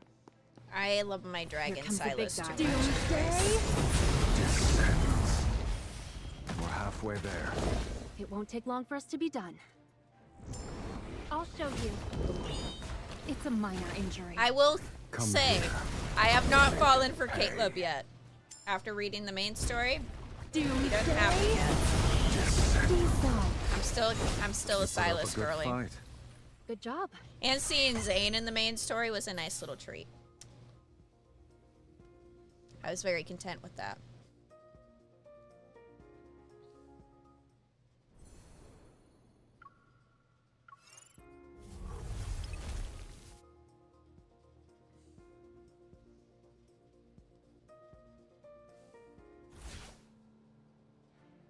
Doesn't matter whose place this is. It's time. Doomsday? Descends. I haven't done any of the cards yet. It's your turn. Okay, if you say so. Careful now. It's Doomsday? Descend. Decide. Though you put up a good fight. Easy peasy lemon squeezy.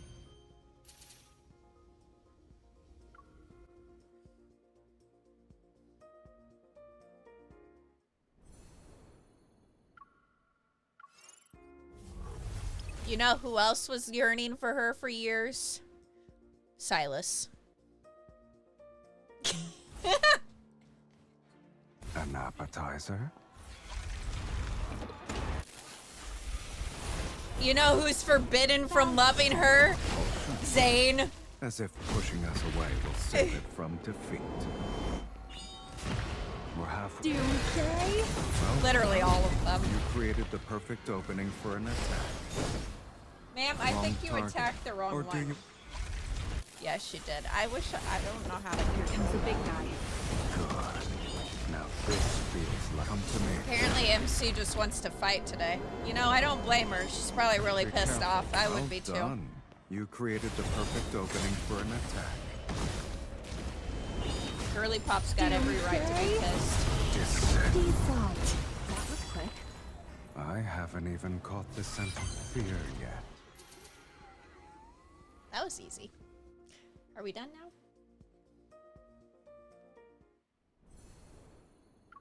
Yay, we finished it.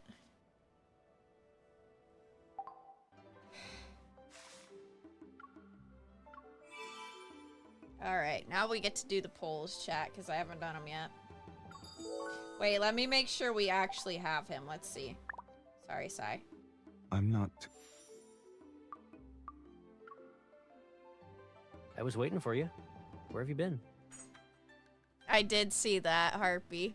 We're gonna have another love interest. Well, they teased that too in the music video for the version 3 update. Which, fun fact, chat, if you didn't know, they actually teased that Caleb was gonna be the next love interest too in the version 2 update song.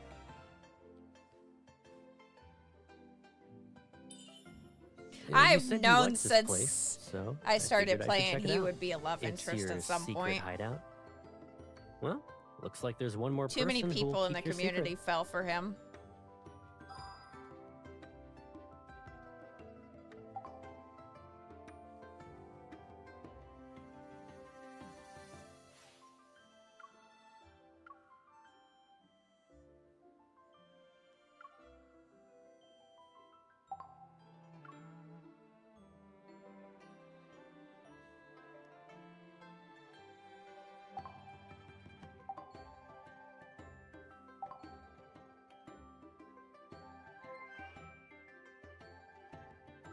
I'm assuming I send that to Caleb.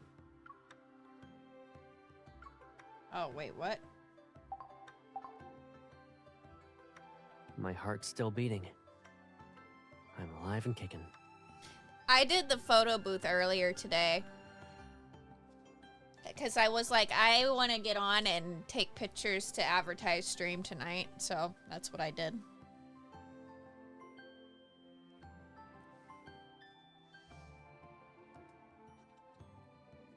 My pictures are up on TikTok. They're up on Red Note. They're up on Instagram. I think I even posted them on Facebook.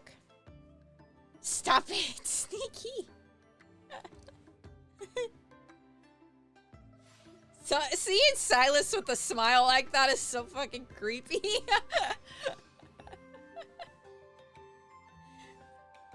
What am I gonna do when I actually do see my man smile for the first time?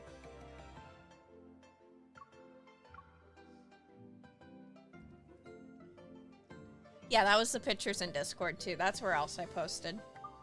I redid my profile again too.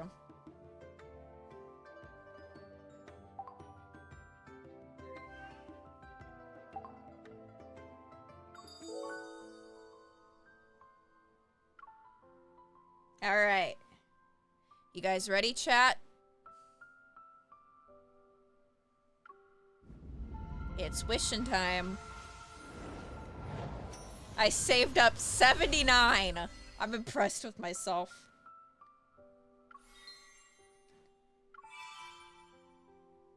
$69.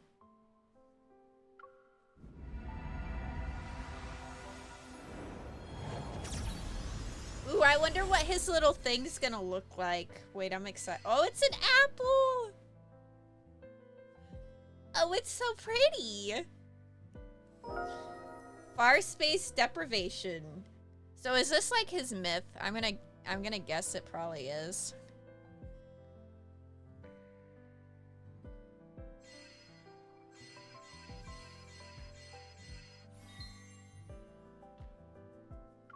Okay.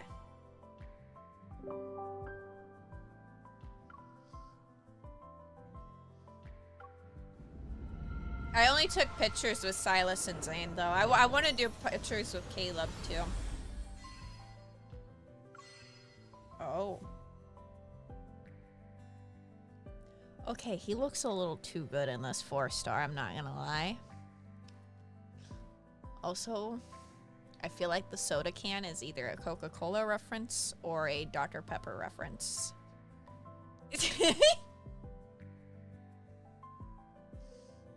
Sylus, you didn't see that. Okay? You didn't see that.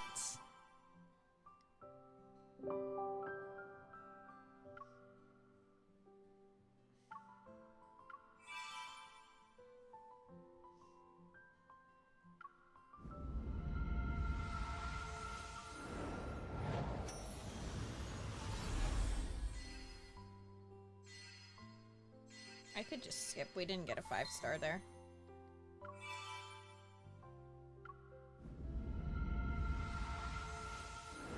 on, game, spoil me.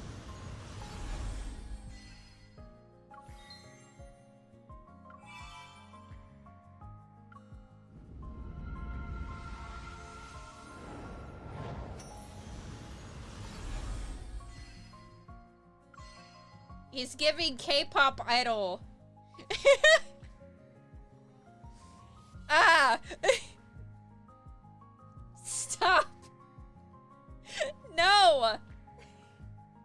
I can't have 3 love interests in this game!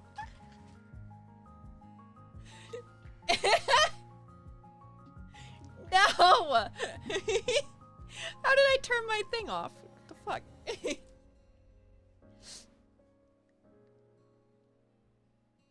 God damn it, Caleb. I'm in denial.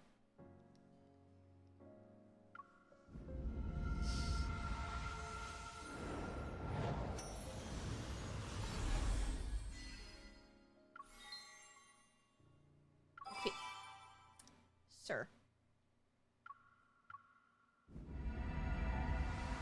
Gimme! Gimme! Gimme, gimme, gimme, gimme!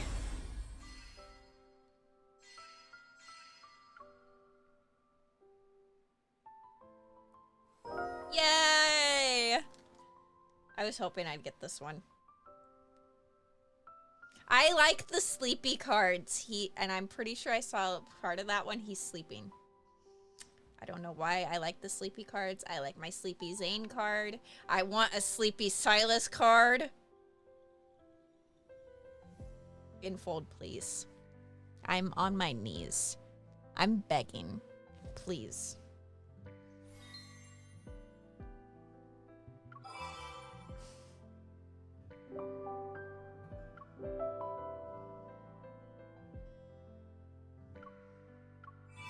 I've done 80. Let's see. Do we get lucky? No.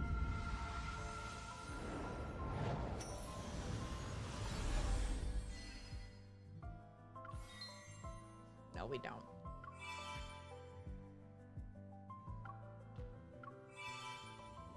Maybe now.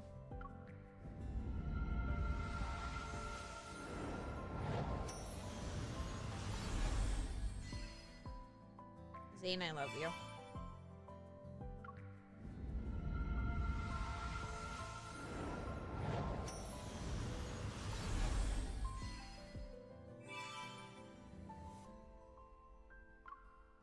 Ba-da-dum-ba-dum-bum-bum. Well, good thing, chat, because I also did a thing.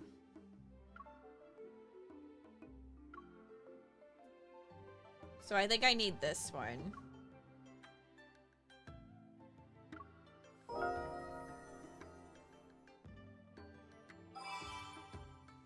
Yeah.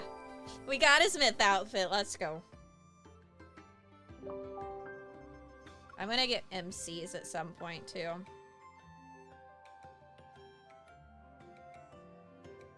Well, shit. That's unfortunate. But I could rank up Sylus.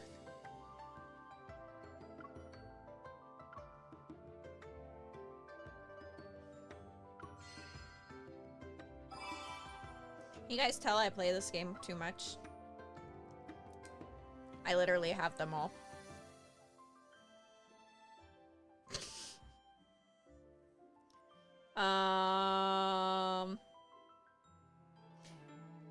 Somebody tell me why I'm more tempted to just put it on my Sylus.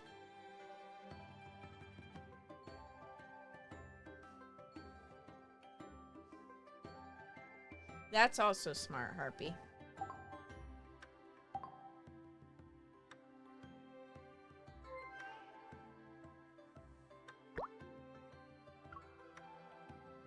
Why don't you check the navigation app? Also, look at this. I would just like to say that Zayne posted me today, chat.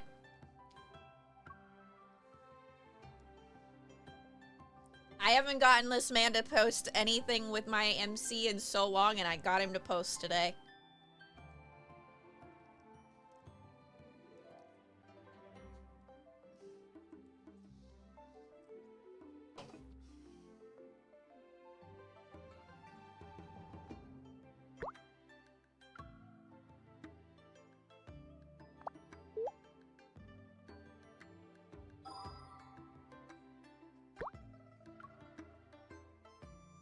I'm just going through and interacting with them because I can.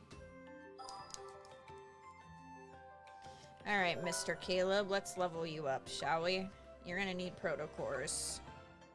Good thing I've been saving them.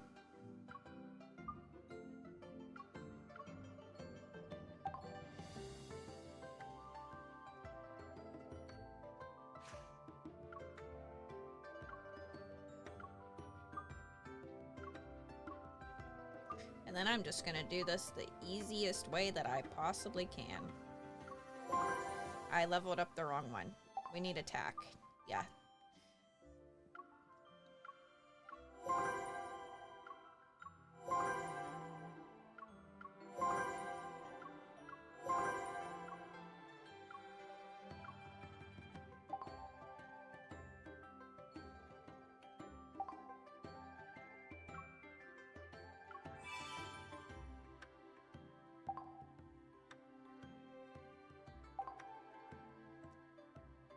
Heartbeat, I got a better idea.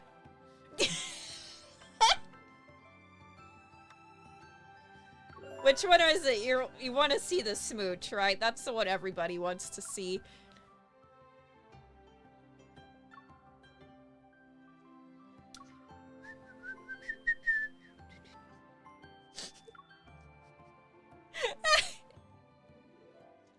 I thought I had the panda.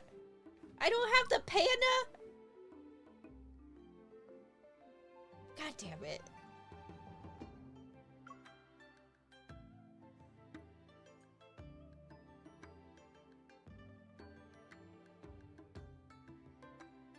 I'm about to do it anyways, just for the silliness of it.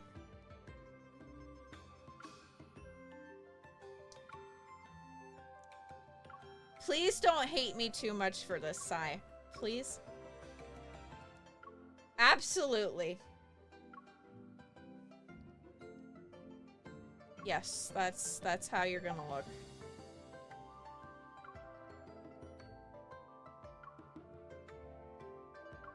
Wait, I get to change me too? Oh my god, wait. Wait a minute, if I get to change me, I can make this work. Hi Tiara, how are you? Wait, do I only get to change this much of me? Dude, let me change my outfit. I had the perfect outfit for this. Damn it, game. Okay, fine. Whatever.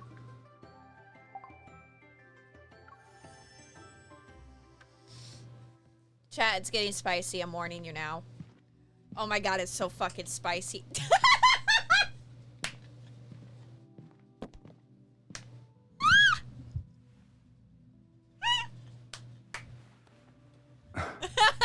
If you don't want to lie down, I can keep holding you until I leave.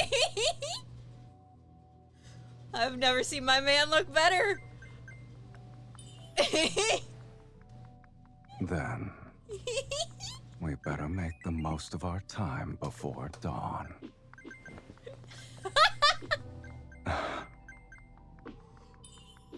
Fuck yeah!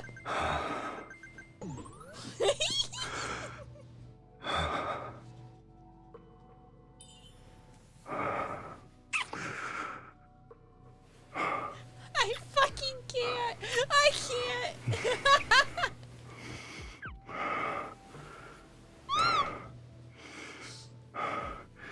You really don't want me to leave.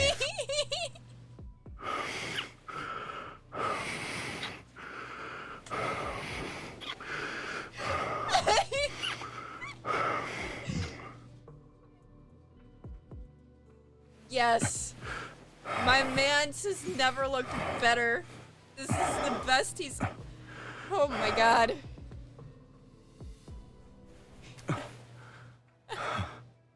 Looks like we're on the same page when it comes to not wanting to waste time. Stay focused, kitten. Don't look.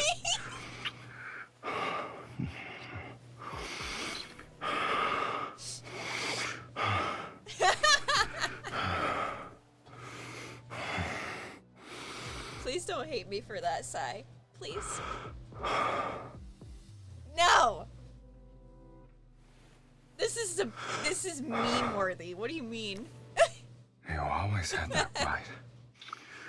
Which means you can be even greedier.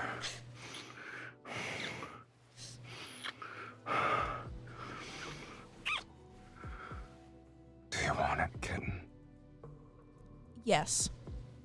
The answer is still yes. You haven't changed your mind, have you?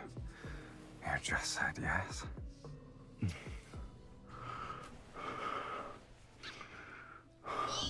I'm hoping yes is still your answer because I just can't hold back anymore.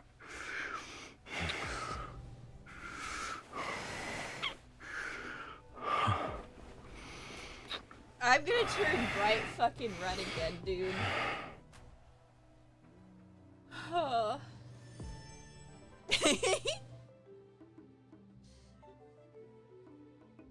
What about...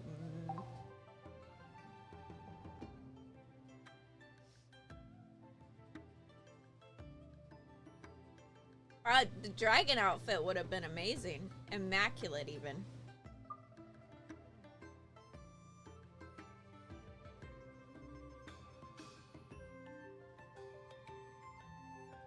I gotta use the bathroom. Give me just a second, chat. I'll be right back.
Chat, I just remembered there's one card that I did somewhere else because I wasn't sure, because you guys were all warning me that it was spicy and everything online was saying it was spicy. My humble opinion, I don't really think it was that spicy. But you know what would be really fun? You know what would be really fun, right? I think you guys know where I'm going with this.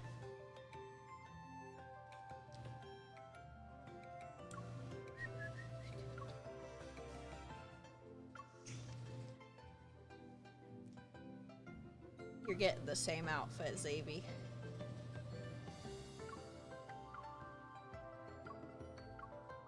Perfect. Are you ready, chat?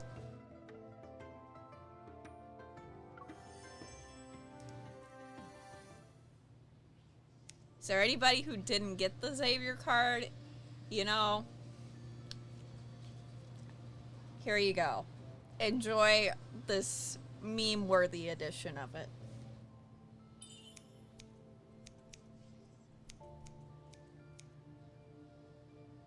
Just making sure I still have my phone muted.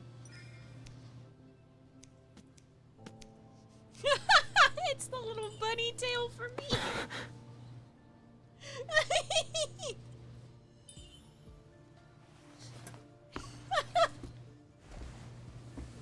Where should I put it then?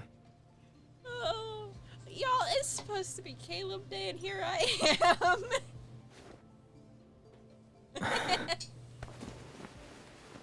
Don't use the same trick twice. It loses its effectiveness.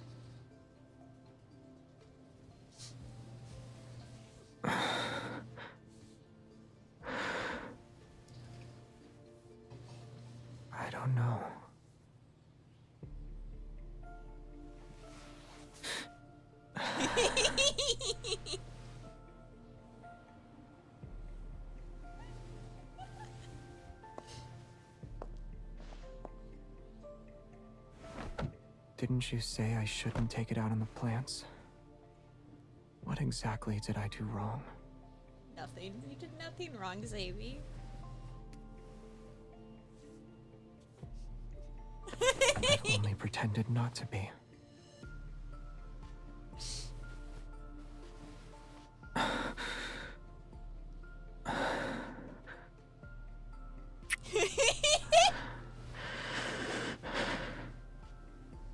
That depends. I on who I'm can't. with.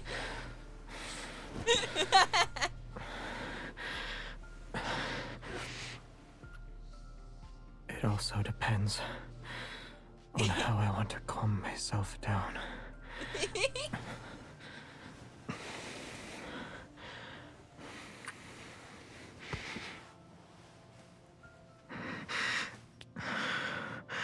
Woo, woo, woo, woo. Wee woo. Wee woo.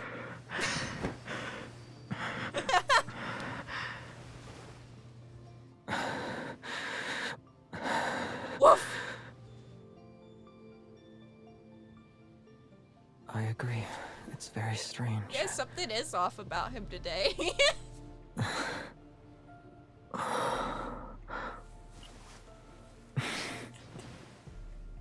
It looks like I won't be easily satisfied tonight.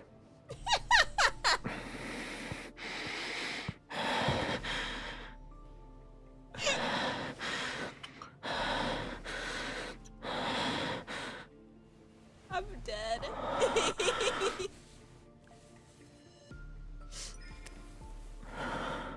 Don't move.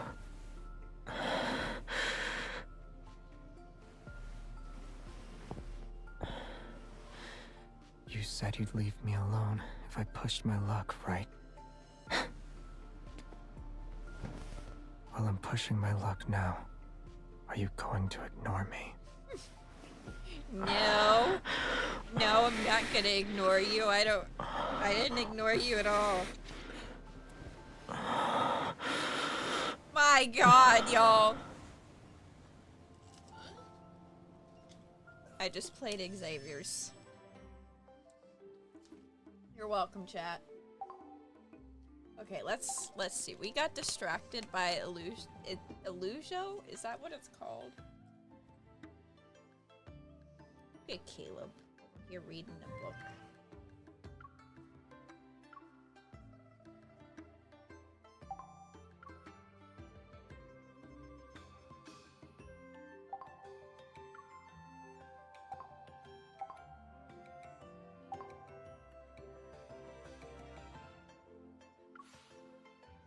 Hey, I got an achievement for making 50 wishes. I think that's what that was. Okay. Memories. Caleb.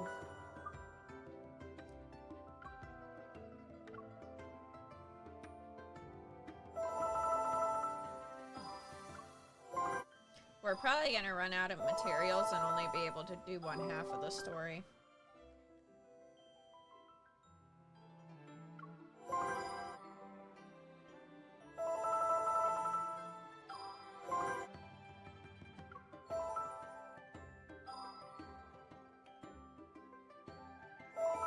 I'm also debating on if I want to do this tonight or if I want to save it for later, chat, because I've been reading for like 3 hours and my voice kind of feels like it's shot a little bit.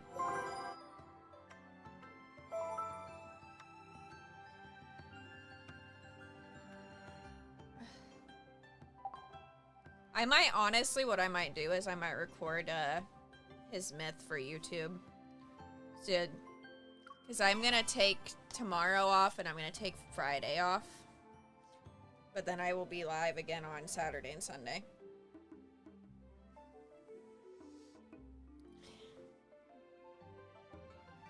I'm not going to bed yet, I was just saying.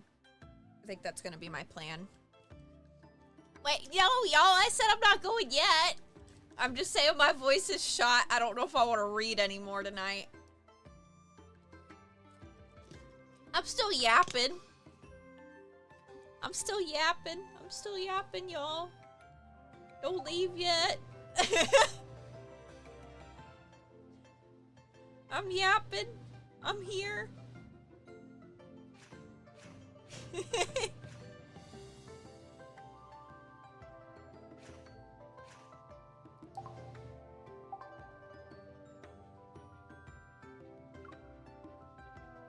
in the middle of the night. What's the matter? I saw you posted something 2 hours ago. You know how to fix your electronics now? I learned that a long time ago. Okay, but did you disinfect your finger? What? In that picture you posted. If you zoom in a little, there's a cut. Did you My get hurt God, while repairing Caleb. it? Oh, that. It's not anything serious. I already took care of it. Excuse If me. I couldn't even spot that, what kind of colonel would I be? Did you use the tools I left? Were they helpful in any way?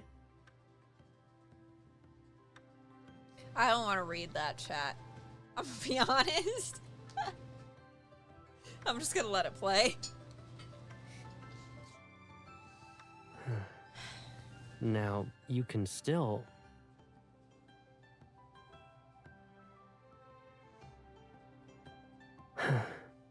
Things can sometimes be harder. It doesn't matter if you don't need me for small problems. What if you run into big ones? You won't tell me about those either? As long as you're curious about it, I will never hide it from you. It's just that...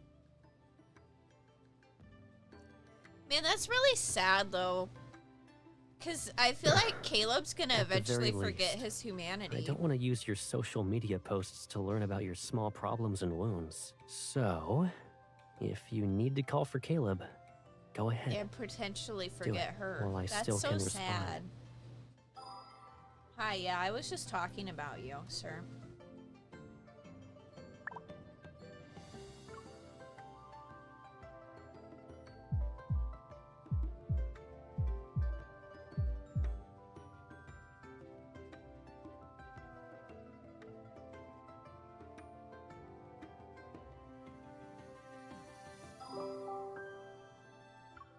I want to get him to Affinity 20.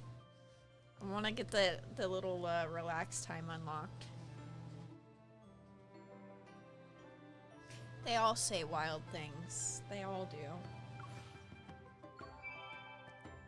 My goal, we're going to get Sylus. We're going to get Caleb to Affinity 20.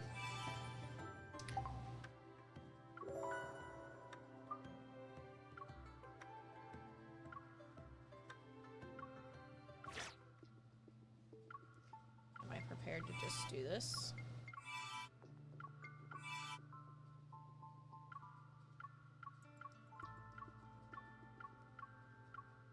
We need red too, right? That's what else we need.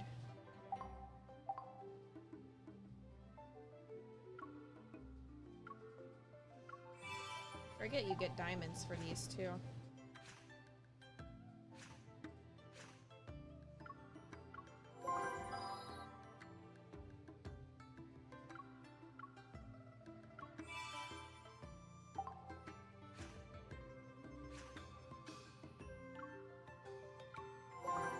I remember when everybody thought that Sylus was gonna be red.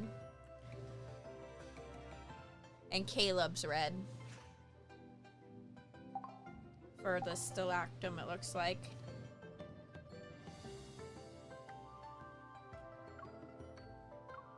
Do I think Sylus would have made more sense? Yes. I think most of Sylus's are like green though. Raphael's purple, which I feel like makes sense. Zayne is blue. Xavier's green. I feel like Xavier would make sense as gold.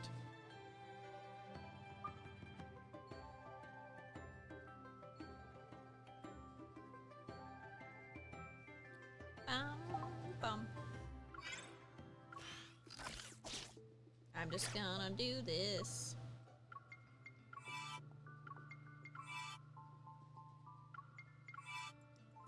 You know what's gonna happen? I'm gonna run out of gold next.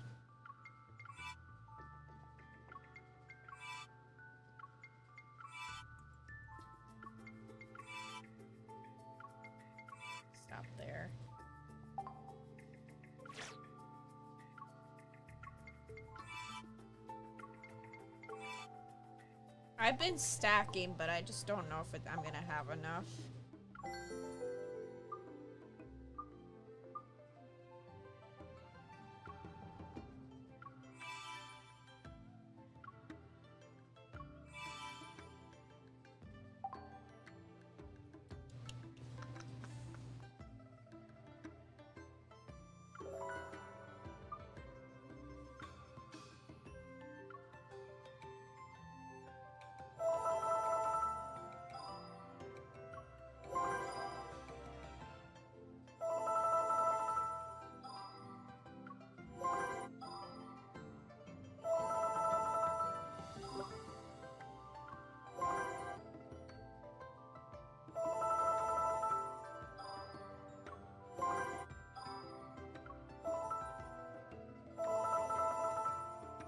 Yeah, we ran out of gold. Shit!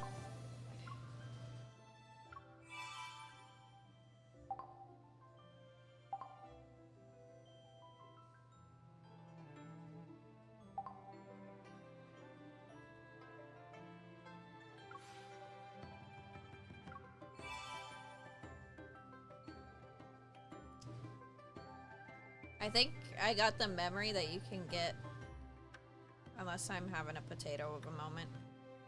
I want the dancing so bad. Oh, it's gonna crack me up. I also need Sylus's background. Hi, Darkness. We just played through Caleb's main story branch.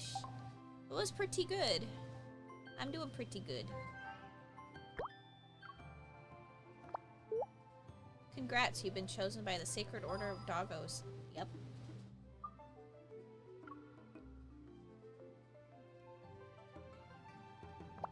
So you've never forgotten your login details. Does that mean you saw the text I sent you before?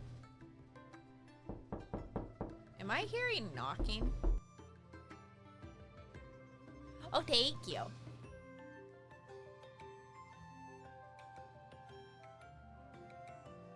I haven't used this account in forever, and I switched devices, so I missed messages. What did you send? You can still tell me now. I'll still respond the same way. Sometimes I'd open our chat and send random things. I kind of missed you. Sneaky's messing with me, then I am hearing knocking. I only sent those messages once or twice, though. It's okay you didn't see them. I'm glad I got to see them this time. If you've gotten any more random thoughts you want to share, you have to tell me. I promise I won't miss a single one. After feeling, wow, words. After not seeing you for so long, I feel like you've changed somehow. What did he remove?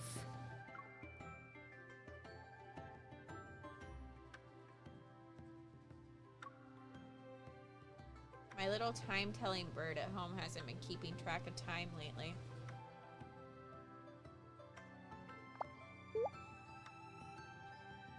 Why is he deleting messages? Huh. My little time-telling bird at home hasn't been keeping track of time lately. What time-telling bird? Are you sure you're not mixing things up? In the morning, she'd yell with her eyes closed, still closed. Caleb, it's only 6. I want to keep sleeping. That's the bird I'm talking about. She's been way too quiet lately. No matter what I do, she barely seems to notice nowadays. Maybe the little bird isn't as chatty now. Why do I feel like this little bird is in a bad mood? It used to be so easy to cheer you up. Help me think of something, too. Maybe it's because I'm all by myself at home all the time. I'm lonely. You want to go to the amusement park? Or the little... I'm trying to read. Or the little bird can tell me where she wants to go and I'll take care of it. I hope today the little bird will keep track of time and wake me up early so we can head out. Oh, those are cute. Wait, his little emotes are cute.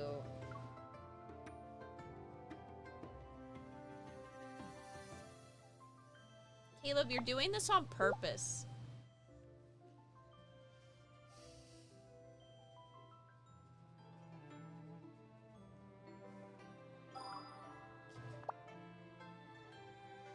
I'm trying to send him a text.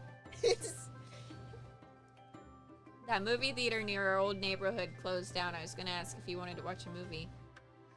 I wanted to tell you about that earlier, but you weren't around. I love Cloak and Dagger because my aim is shit. That's why I love them. We can at least now we can visit this attraction without having to buy tickets. You've been so busy lately. When was the last time you watched a movie?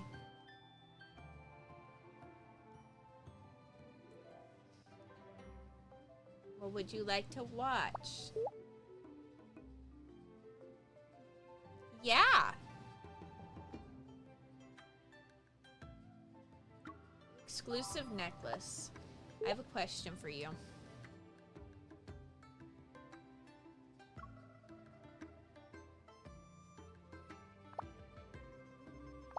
Do you wear your necklace during missions too?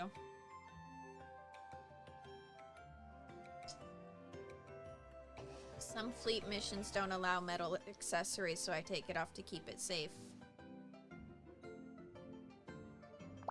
I know you well enough to assume you keep it somewhere close to you. How did you know? I usually keep it in my pocket, but I take it to the drawers for cleaning sometimes. I don't want your gift to tarnish. It doesn't matter whether you wear it or not. I just want to see you in person. This man.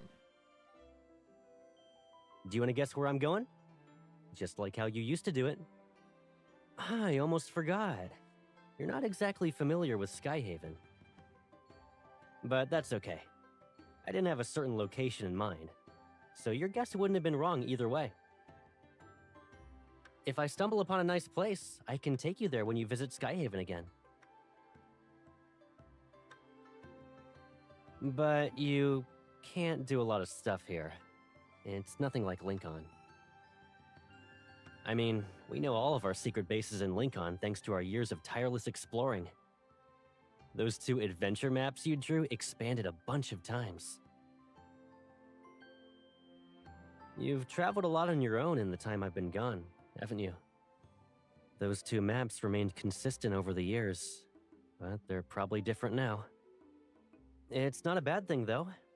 This time you're finally ahead of me, Pipsqueak. You know, I know a lot of always people used to don't like fight the over who should be Pipsqueak the thing, but I kind navigator of when we do. were little.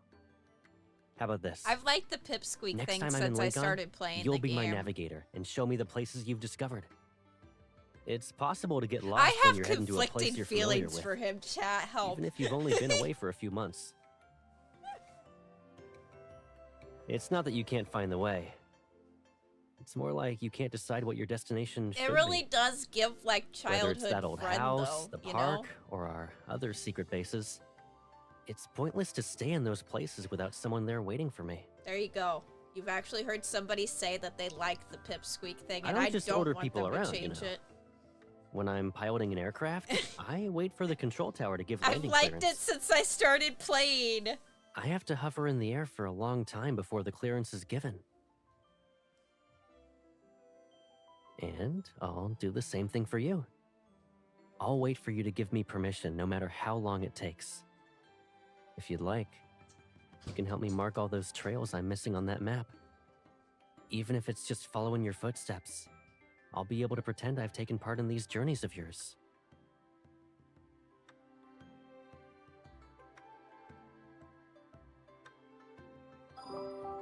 Yay, we unlocked it.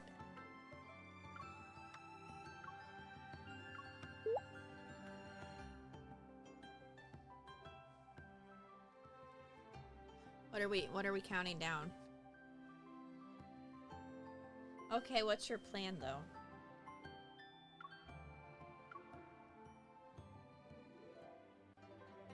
Flower-shaped one.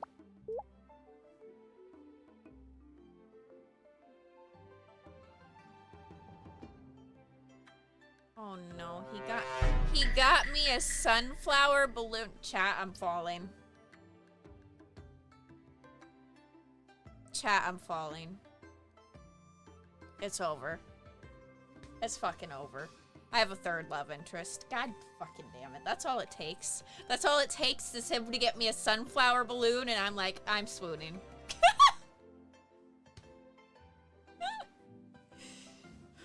4 hours. 4 hours later, I went from being like, I don't know, he's a manipulator. He's manipulating me. To now I'm like, oh, he got me a sunflower balloon? Yeah, it's over.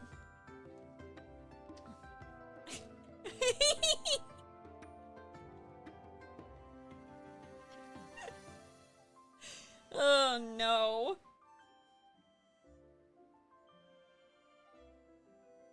I wonder if you're waiting in line with all the kids.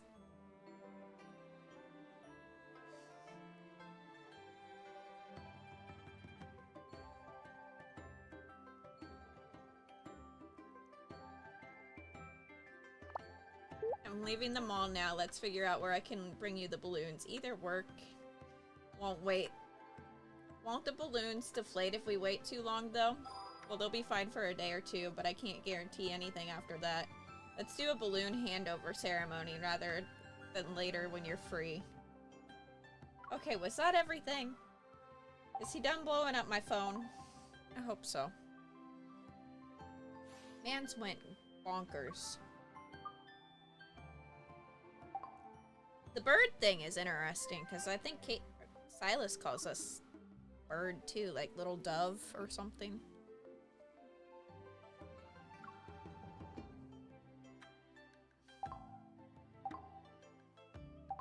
Don't worry, Sylus, you're still my number one, and I still am gonna call myself Sylus's wife.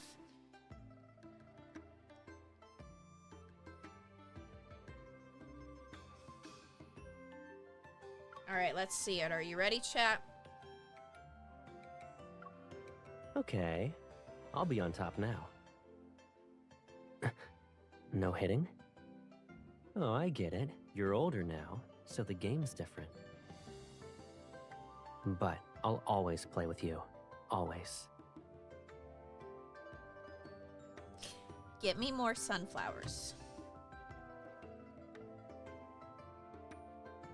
Wait, what's this gonna be like? You don't need a perfect opening every time. I'm here, so you can be comforted whenever you want.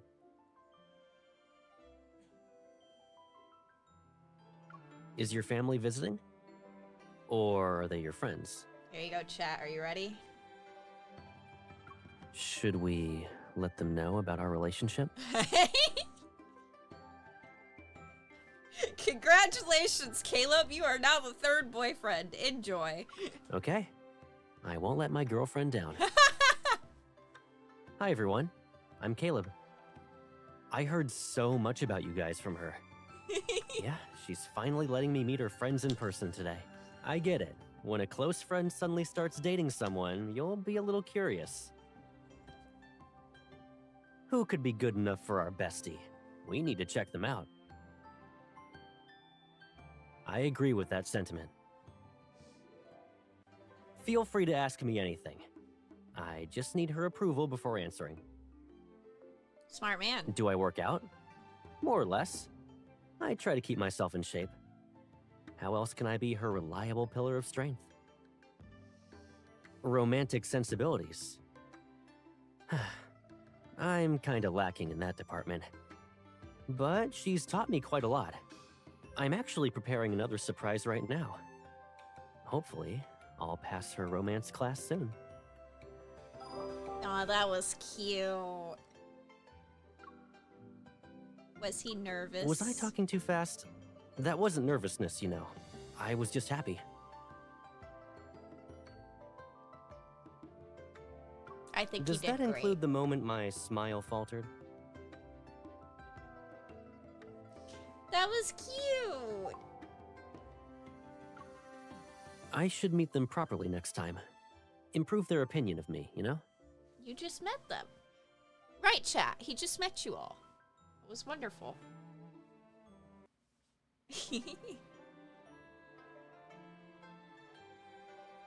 You haven't asked me to keep you company for a while. What do you want to do? What do you mean? Sir, we just spent so long together. Oh, I can't. We gotta hit level 30 to work out with him. I have to hit that. I need his workout outfit. Let's see what I got. Far space deprivation, far space bloomfall, endless summer. That is it.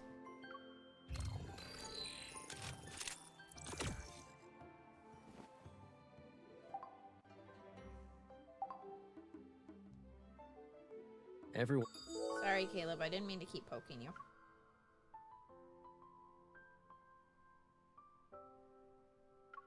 Oh, I'm so close. Okay, we can get 200 diamonds. Hold on.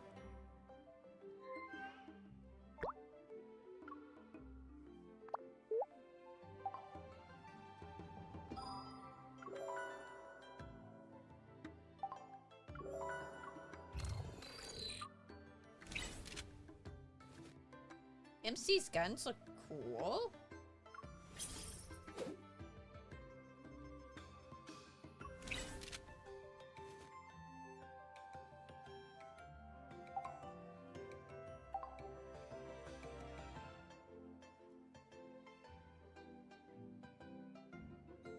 Just looking at him,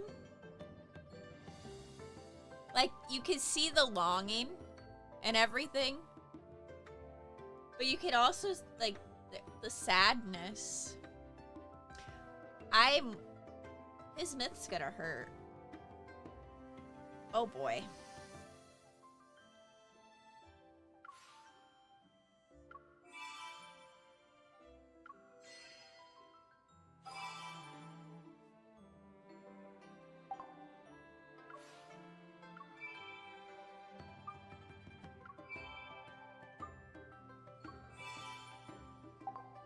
Sylus is still #1, Tiara. My Pookie Sylus. But now Caleb's #3. So it goes Sylus, Zayne, Caleb.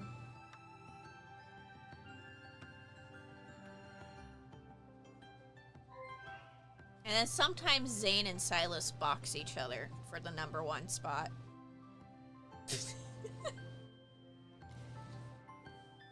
That's why I have plushies of both of them.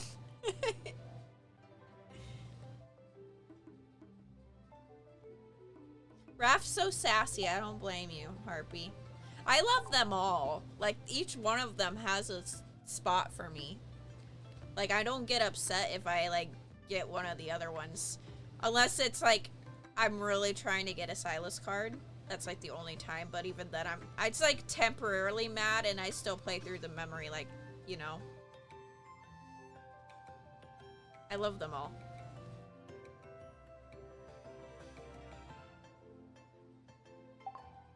I'm not actually mad at the boys or anything like that.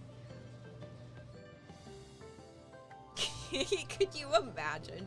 I'm just absolutely fucking livid at Xavier for taking that, what is it? My pity? That's what it's called. Nah. Like that last event, I was actually kind of happy that I got Xavier because he never comes home for me. And when I first saw the ad for Love in Deep Space, Xavier was the first ad I saw. I thought for sure I was gonna be a Xavier girly. And then I saw the ad for Zayne. And I was like, oh my god, Captain Levi. That's all that ran through my head.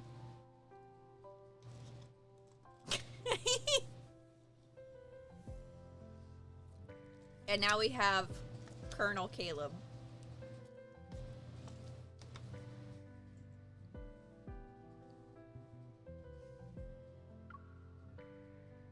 Okay, let's see. Damn, we didn't get a 5-star.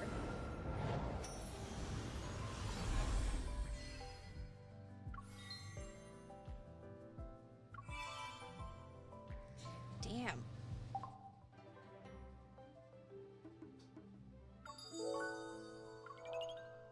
Yeah. That's the only time I get stressed too, Heartbeat. I I get more upset over running out of time because that's what happened with this last event. I was still trying daily to pull for Raphael, and he just didn't come home. And I grind. Like, I'm constantly playing this game even if I'm not streaming it or anything. Like, I do the grinding for diamonds and stuff too because I have to free to play for the most part.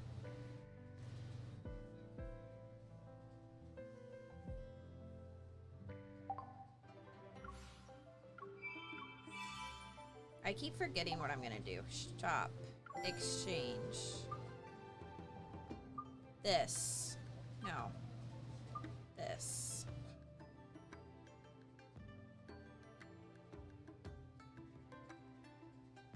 Do I just save up for exclusive aftertaste, or do I just do get the wishes and keep trying to get him? Because I'm guaranteed to get all of Caleb's.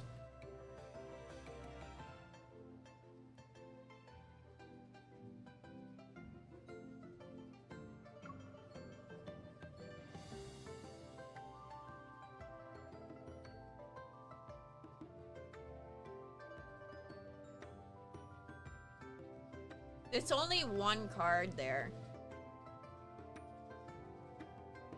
I'm gonna do it. We're gonna pull. I don't care. Fuck it. Pulling's fun to me. Even if they don't come home. But we're gonna pray to the gacha gods that he does come home. That he will come home. Caleb, come home. He didn't come home. God damn it.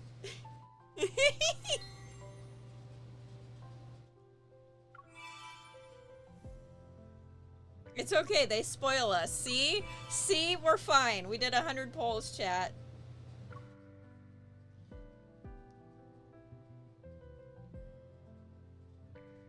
Hello? Oh, that's my man's. This is the favorite boy. That's Sylus.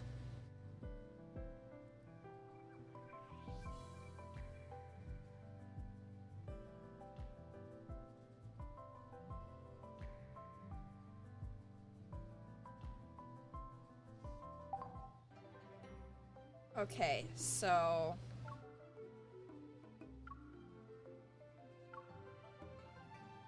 did I do the wrong one? I wanted to look at it, not actually do it. Hidden Waves, Harpy? That's the one? Oh, it's random? Oh, shit. Give me Hidden Waves! Harpy says it's good! Yeah! Fuck yeah!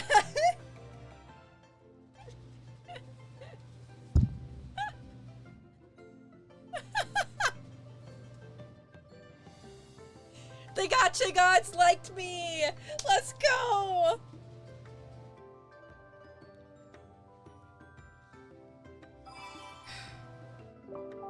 Alright.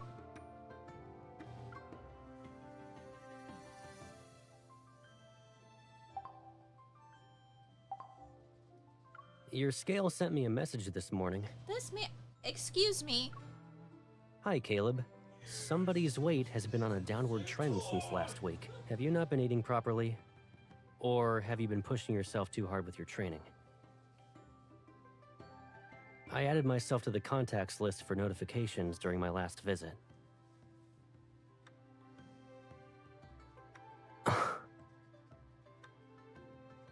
He didn't have to come for me like this, I'm gonna be honest. This phone call feels like a personal attack. When's a good time to be sensitive then?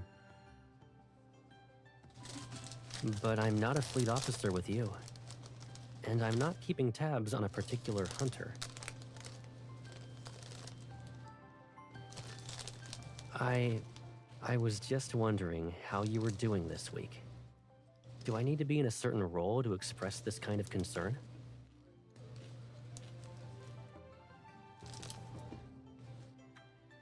And there's a bit of anxiety, but you don't know why. I don't need those to notice. Every now and then, we feel like we're losing control of our lives. For some inexplicable reason, you're stuck in a chaotic mess. The more you struggle, the harder it is to escape. I've been there before. I'll tell you about it later, when I get the chance. So, do you want some advice? The most important thing you need to do when you're trying to get your life back on track is to find an anchor, like a ship returning from sea. Keep pulling the chain between the ship and the anchor. The vessel will soon find itself in the place where it should be. Is it that hard to guess? The anchor point tethering my soul is on the other end of the phone.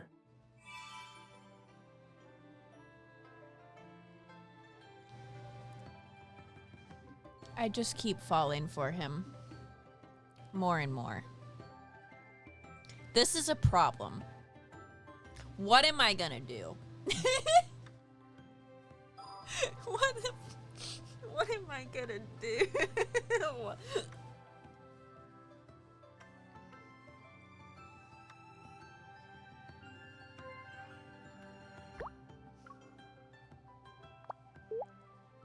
All right.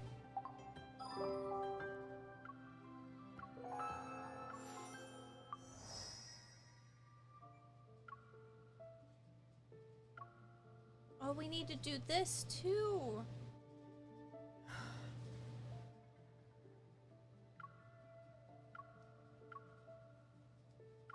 I don't even care we're doing this, chat. Oh wait, these are just usually animated, aren't they? Caleb, did you find it? Nope. You sure you didn't lose it when you moved into your dorm?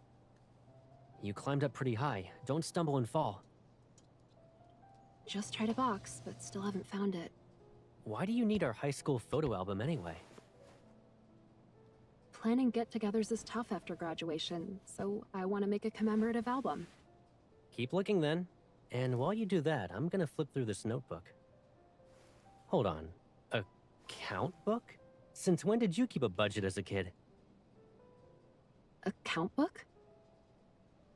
Crap. It's the grudge ledger with all the times Caleb didn't play games with me, wouldn't help with my homework, and stole my candy. Where did you get that? You better not read it. Why not, Give it to me. I'm gonna open it right now. Wait! The music just threw me off because I thought it was my Sylus alert. Caleb, you meanie. Should have come down sooner. Oh, it's a thunderstorm. So many gray clouds. I guess the storm's brewing.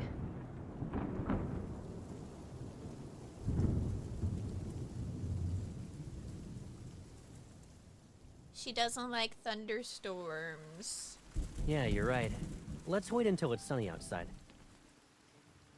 Or we can do it now. We need to move this stuff first. The album might be on the shelf behind it. Don't worry. I'll deal with it. You've been free as a bird after you went to college. I bet you already forgot where everything is since you were gone for so long. It wasn't intentional. My classmates and I planned a trip for our last break. And before that was a club event. I know. Our pipsqueak is all grown up. You have your own world now. Caleb, did you wipe dirt on my face again? Aww. The skylight is... Caleb? Remember when I got locked in the attic as a kid? I was trapped here until late at night. I thought everyone forgot about me, but you came to my rescue. Oh yeah, I forgot that even happened. You actually remember that? Here comes the downpour. We should head downstairs. Crap. Hey, watch out. I missed MC's voice so much. Are you okay? Yeah, I'm okay. What about you? You didn't bump your head or anything?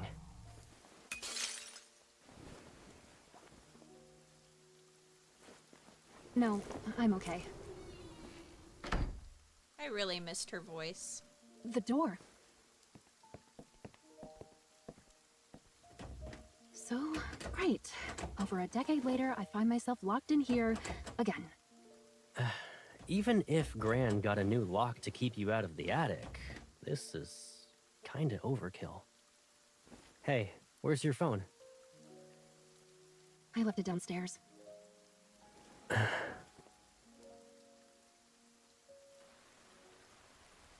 This attic and I just don't get along. I always end up stuck in this place. You were able to rescue me from outside before, but now we're both trapped. I remember there being a set of wrenches in here. Let me look. Don't worry. Worst case scenario, Grandma comes back tomorrow to save us. I can't wait that long. Caleb, why are you more anxious than me? Are you afraid of the dark? I don't want the same thing to happen to you again.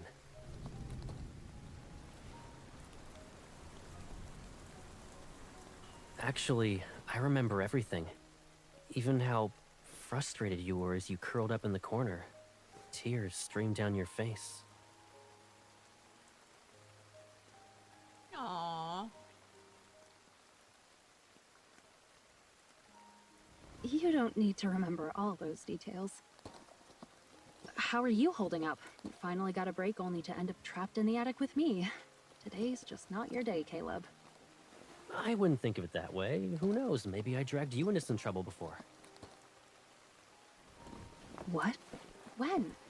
You look me in the eyes and tell me. Right now. Sorry, chat might lose tracking for a second. Why do I need to do that? You got something in your eye? Caleb, what are you doing? Looking at you. Duh. Didn't you always stare at me when we were kids? Why are you avoiding me right now? Just you wait. Okay. So, I might have been the reason why you got locked in the attic back then. What? How? When we had just moved here, the bullies and I didn't really get along. And one day they showed up at our doorstep. I was afraid they would try to mess with you, so I made up an excuse to send you to the attic. You'd be safe at least, and not anywhere near them. What? You actually locked me in the attic on purpose? Don't get the wrong idea, Pipsqueak. I planned to let you out after I dealt with those guys, but I got carried away. They insisted I become their leader. We were walking around together. So you decided to play with your new friends while I was locked in the attic? Well, we ran into a group of kids from across the street. They were looking for trouble, so I took care of them. It got crazy. I couldn't come home. In other words, Caleb, you locked me in the attic, and then you went off into battle? You don't have to say it like that. I mean... I can fight! Boom! Boom! I could have joined the fight too. I always have your back. Why are you always down for a fight? I don't think everyone dreams of brawling with their friends every day. That doesn't mean I'll lose. Besides, you never let me try. You always treat me like a kid, but I'm an adult now. I can even beat up some of the boys during training. No matter how old you are, I'll always look out for you. What if you get bullied? Or what if there's an emergency? You're underestimating me again. I don't need you to protect me. But he wants to. Is that so? Well, prove it. If you can beat me, then I'll believe you're capable of standing on your own 2 feet. And whatever happens to you is none of my business. Come on. Let He's me see in what love you've with learned her. while I was away. She's the I'll even idiot. go easy on you. I'll only use one hand.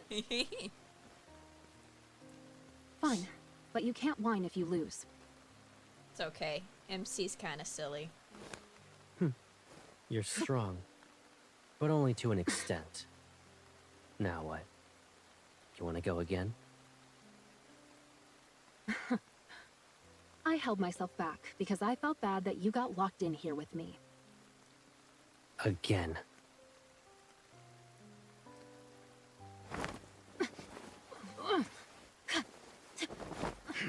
You...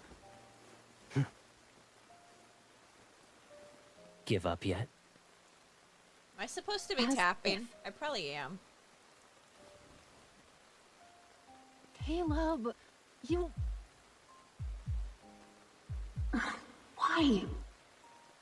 Scared. Even when you're like this, you say you don't need me.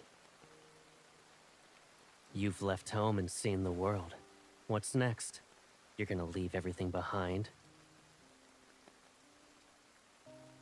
What are you even talking about? Leave behind what? Let go. You're stubborn. Remember when you held my hand? You even let me stay by your side. Now you're an adult. Does that mean you're ready to let go of my hand? Caleb. It won't be long until you're in a faraway place. And I'll be... The foreshadowing.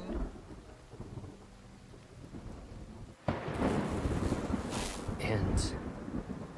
you...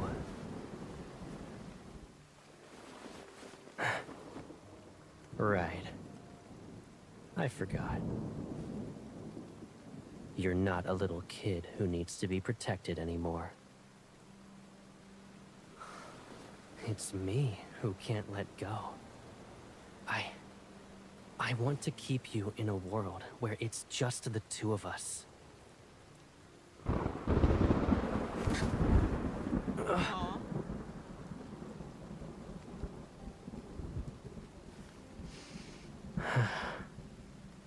Don't be scared. It's okay now.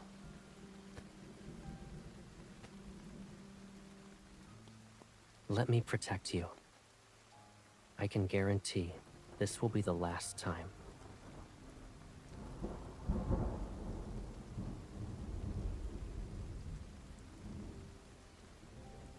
I predict we will not see the Caleb and MC kiss until...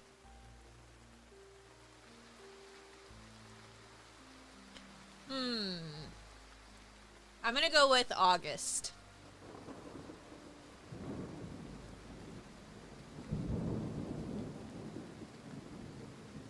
I won't lock you in again. This is my promise to you. Shh. Sleep now. Yep. After you wake up, I'll let you go.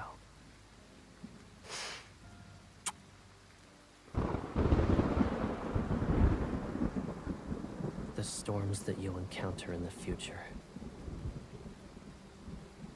they shouldn't exist in this world.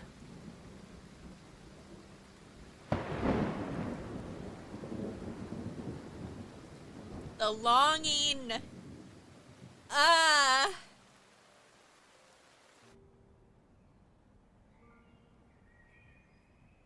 Cheer up.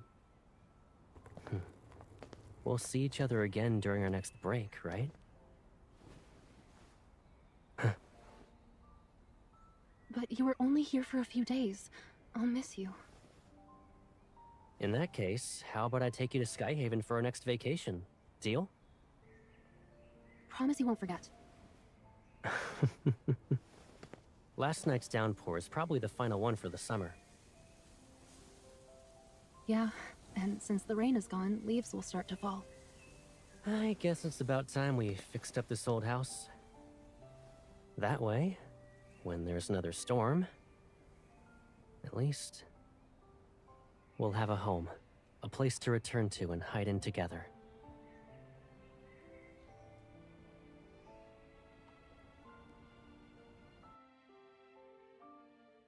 That was cute. Oh, I missed something though. I think I was supposed to be tapping there, chat. Oh no, it's because I went with the count me in option. If I would have went with a different option, we would have had 100%. I want to see hidden waves. Harpy's got me curious.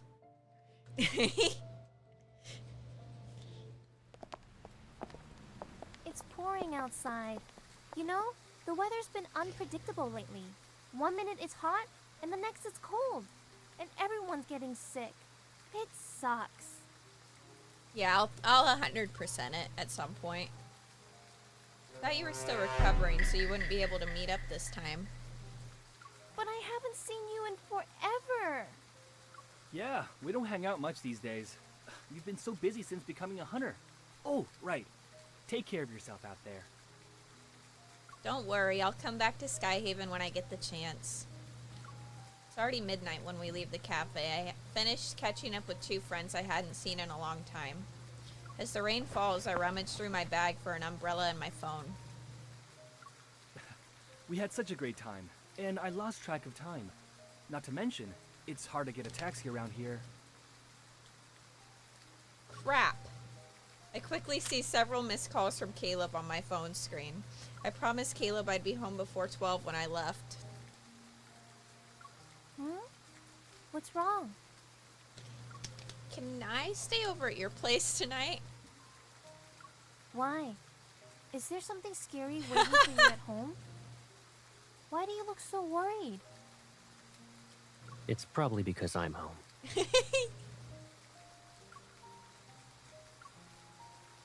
Not knowing when Caleb arrived, I can only turn around with unease. I watch as he approaches. His umbrella is already above my head before he's standing right before me. Skyhaven isn't very safe tonight. I can drive all of you home. Thanks, but you don't have to. My apartment is right across the street. Mine's nearby too. You don't need to trouble yourself. He's here to pick you up, right? Do you still want to stay over at my place? No, it's okay. Then we'll get going now. Yeah, see you later. As my friends leave, they cast As my friends leave, they cast a worried look at me.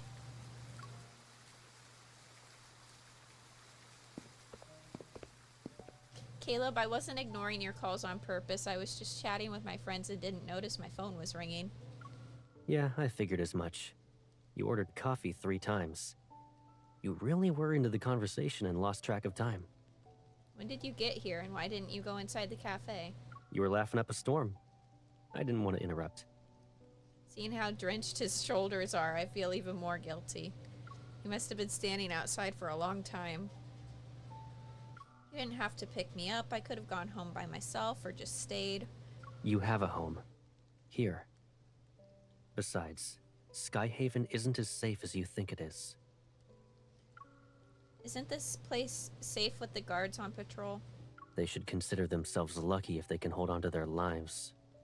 He leads me to the car. The rain becomes heavier. Its pitter-pattering irritates me for some reason.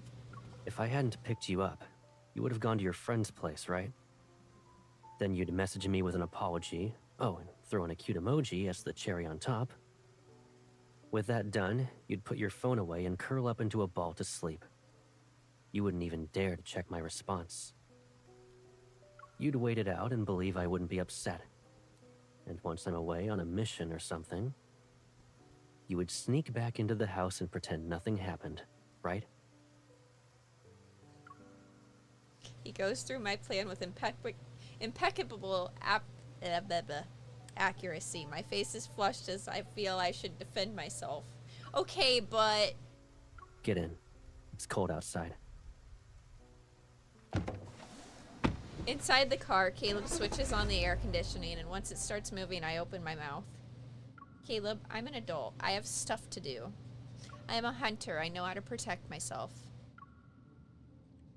Yeah, there are guards on patrol. But you have no idea how they slack off while on the job. Especially when no one's looking. Right. Only you are the I can't say words tonight. Of dedication and hard work, Colonel. Annoyed, I say these words before looking out the car window. cool sensation hits my face as Caleb's finger touches the area below my eye. Confused by this unexpected touch, I turn my head. I thought you were crying. I'm not. Besides, this isn't the first time we've argued. Then don't fall asleep in the car. Why should I listen to you? Sleep can make memories more intense before bedtime. And right now, I'm Caleb the Loathsome. Oh, that means you'll end up as Caleb the Annoying Lord who deserves to be hated when I wake up. So what happened this time? He uses the turn signal without really answering my questions. The fleet's still keeping things under wraps. But it'll be on the news tomorrow. I guess it was something unusual. That explains it. If nothing happened, you wouldn't be acting weird, right? You think I've been acting weird? Yes. Think whatever you want. I lean back against the seat as I watch the scenery outside glide past me. My eyelids grow heavier and heavier.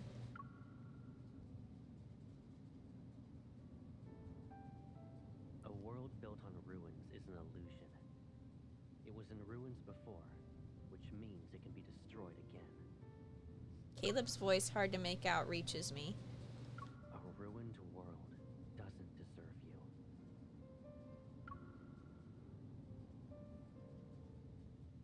I wake up. Sunlight streams in through the partially closed curtains. Good morning! It's already a new day?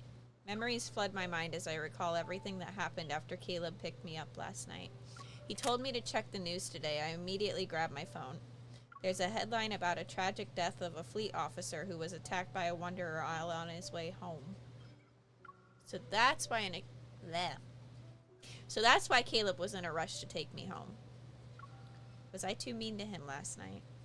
How may I help you? Can you apologize to Caleb for me? I'm sorry. I don't understand what the command is. Why hasn't anyone developed an AI that can apologize on other people's behalf?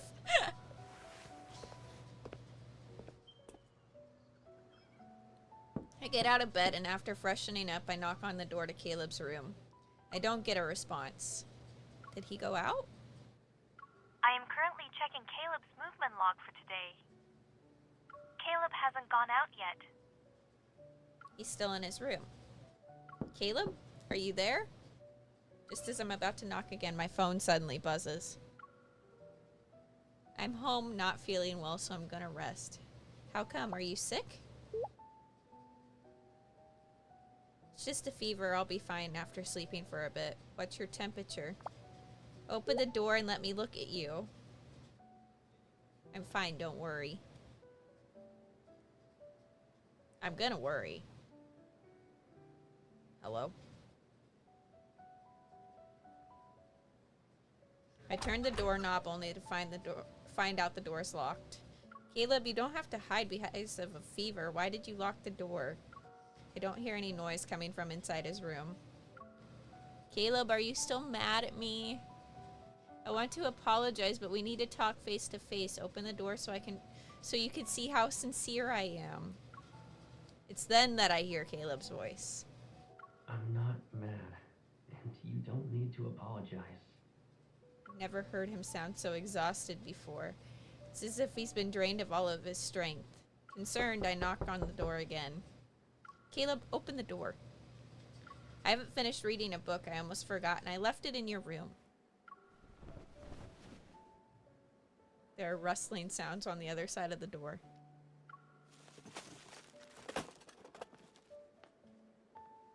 As soon as he opens the door, I try to squeeze through the gap.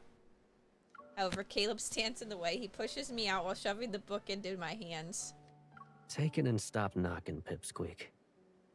As I approach him, I immediately sense the heat that's radiating from his body. However, he swiftly grabs my hand when I try to touch his forehead. Did you get sick because you waited for me outside the cafe and got caught in the rain? Don't blame yourself. And it has nothing to do with you. I've taken some medicine. I'll be fine. Oh my gosh, he sounds so stuffy. At least don't lock the door. Let me in so I can take care of you. Have you ever seen me be defeated by something as small as this? I can handle it. Don't you have your own stuff to do? Focus on that. Caleb. I make another desperate attempt to push past Caleb and enter the bedroom, but the door closes right in front of me. Let me see how long you can keep up this tough guy act. My prediction, not very long. No offense, men, but you're kind of babies when you get sick.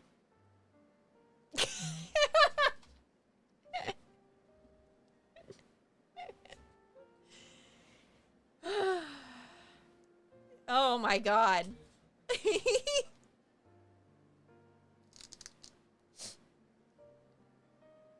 I've been racking my brain since noon. I've come up with countless excuses to convince Caleb to unlock the door, but it's all in vain. Night falls in the blink of an eye. Carrying some food back home, I head to the kitchen. I'm going to cook a meal for him. For some reason, a heaviness lingers in my heart. Cold water rushes down my hand. I realize this experience is somewhat unfamiliar to me. Caleb is staying at home while I take care of things around the house. When I turned on the faucet, his hand would usually reach out and pull me away from the table. Holding a tray with a bowl of porridge, I make my way to Caleb's room. Unsurprisingly, the door is still locked. Standing before the door, I gently knock on it. Caleb, I made you some food. No noise comes from the other side of the door. I got scratched by a stray cat when I was outside earlier. It hurts. Can you open the door and help me check it? I'm pretty sure you said stray cats always welcomed you with open paws. Remember to review your past lies before you tell a new one next time. Using a lot more force, I knock on the door again and again. If I had a fever and locked myself in my room, you would have kicked the door down.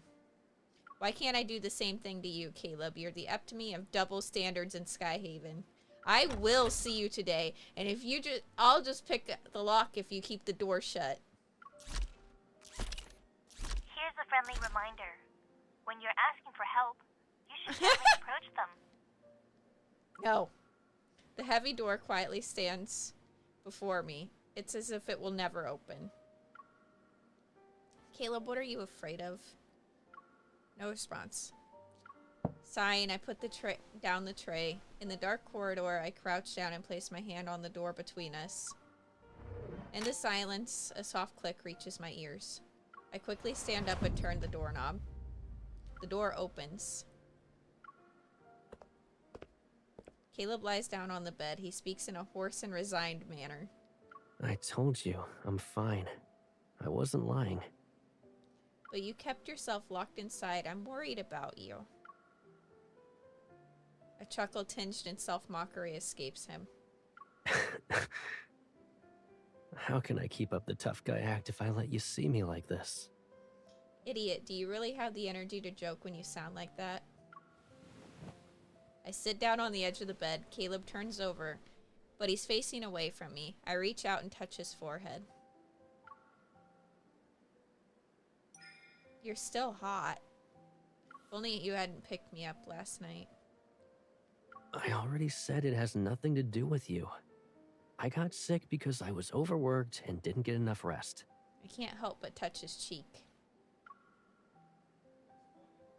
First things first, eat this porridge. I also have meds for your fever.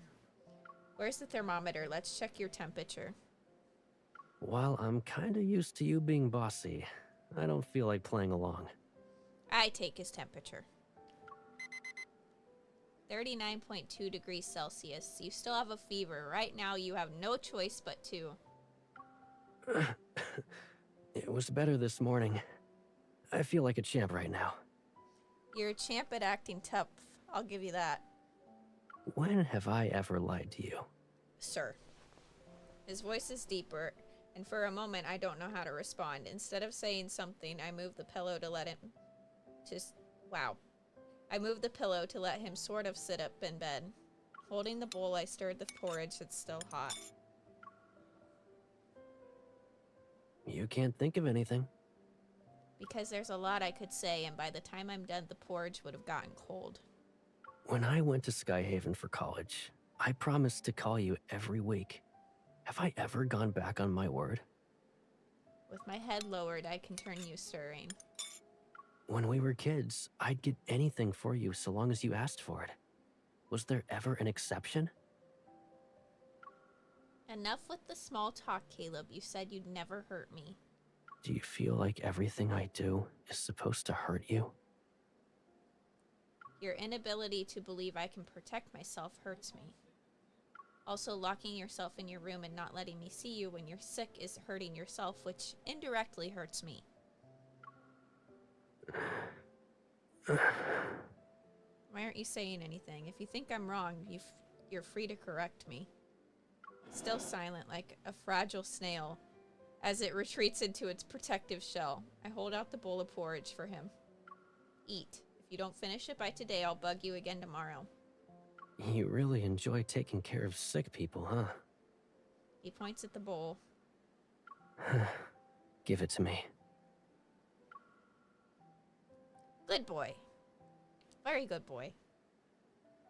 Caleb finishes the porridge and takes his medicine. I remain by his side and watch over him until the moon rises. Drowsiness washes over me. Struggling to stay awake, I prop my chin up on my hand. Tired? A little. I'll return to my room once your fever's gone down. You can take a nap here. I stop rubbing my eyes once he says that. With my eyes half closed, I see he's making space for me on the bed. Scoot over some more. Do you also want more of the blanket? Wrapping the blanket around me, I drape my arm over Caleb to ensure he's still covered. I want more of the pillow, too. You're demanding so much from a pitiful sick person. Use my arm instead.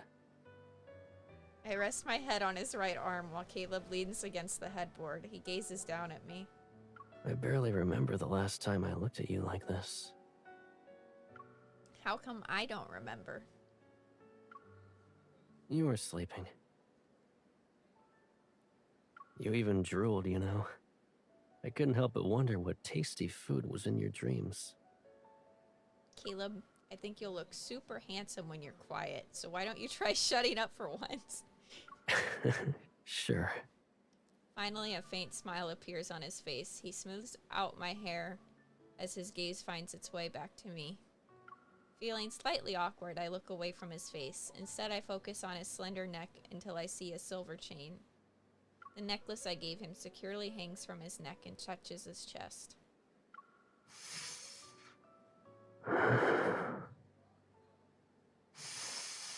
Before me lies Caleb, the person I can't be any more familiar with, yet sometimes he still feels like a stranger. Hey, I have to tell you something. I avoid his gaze as if I was caught red-handed. I'm listening. Let's make up. What do you mean? We fought last night. Don't tell me you already forgot. I didn't, but... Then we should patch things up like we always do after every argument. You still haven't told me why you refused to let me in, and why you changed your mind.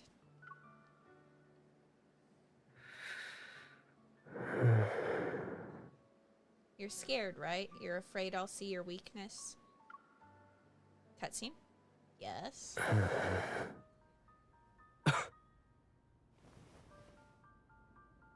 You want to see my weakness? Well, now you have. So you have a fever when your ears are red? Let's go with that.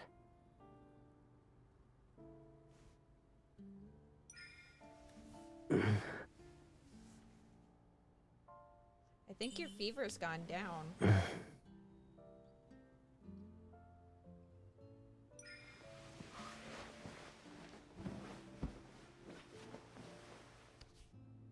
You still want to confirm it? You're even copying what I do when you're sick?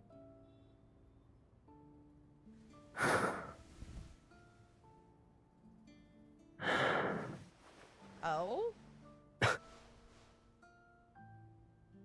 Caleb, what can I do to make you feel better? When you were sick, you never wanted to be alone. You made me sing for you. Then you'd complain, say I sucked, and cover my mouth. Then I'll sing for you. Is that okay?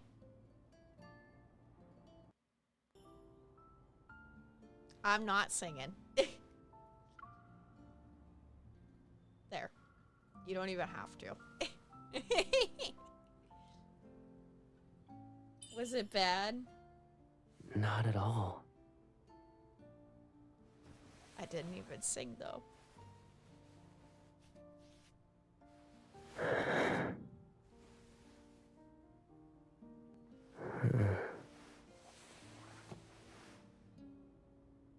Caleb, you're still messing around. You're not letting me see your weakness. Don't go.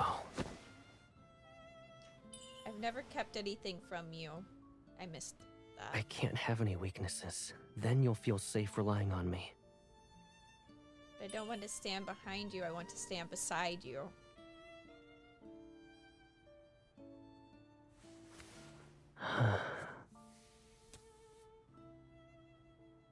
Do you feel it? This is my weakness. She's here.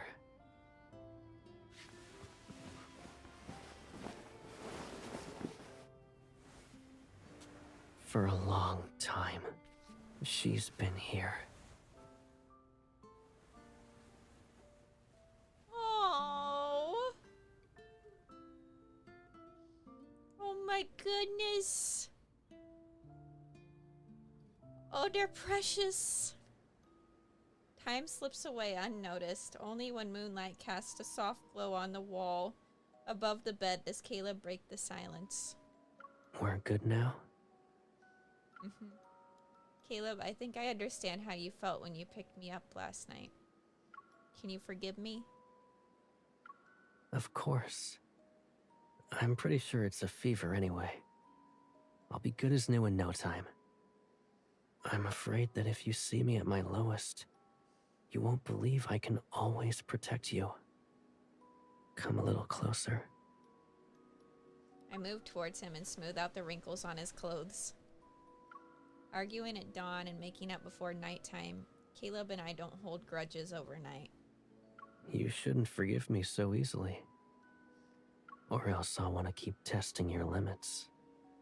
Suddenly, the arms around me tighten their grip. I almost want to free myself, yet as soon as he senses this, he holds me even tighter. He refuses to let me go. Caleb. A lot of people say that a knife that hurts the most isn't wielded by your enemies. The people closest to you have it. We're the closest people to each other. We'd never hurt each other. Are you afraid I'll hurt you? Do you think you can hurt me like this? You're right. It turns out a simple illness can easily knock me off my feet. Speaking of which, whenever you were sick as a kid, you'd use that as an opportunity to make me fulfill one of your requests. I cup his cheek and offer him solace. While Caleb's an adult now, I can also do that. Yeah? Caleb holds my hand that's pressed against his cheek. The warmth from his palm flows through me. He thinks for a moment before speaking slowly. I want you to stay here. Stay with me. Please, spend the next 100 years with me. I look at him only to see even breaths appear restrained. Right here? Linkon or Skyhaven, it doesn't matter. It can be anywhere so long as you're by my side. But I might not live 100 years. Don't you always say I'm in great shape? You'll be around for however many years I'm alive and kicking.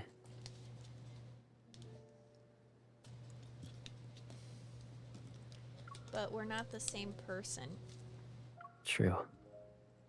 We're not. Cat got your tongue? Do you think my request is too much? Caleb, 100 years is too long. I can't promise you that. Not yet. If a person makes a promise, then breaks it, well, that's the cruelest thing anyone can do. It's okay if you can't give me an answer right now.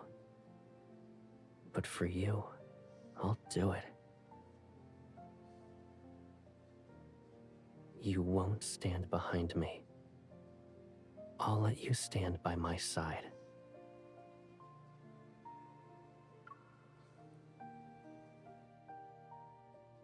I really like that. I really like that memory. I really, really liked that.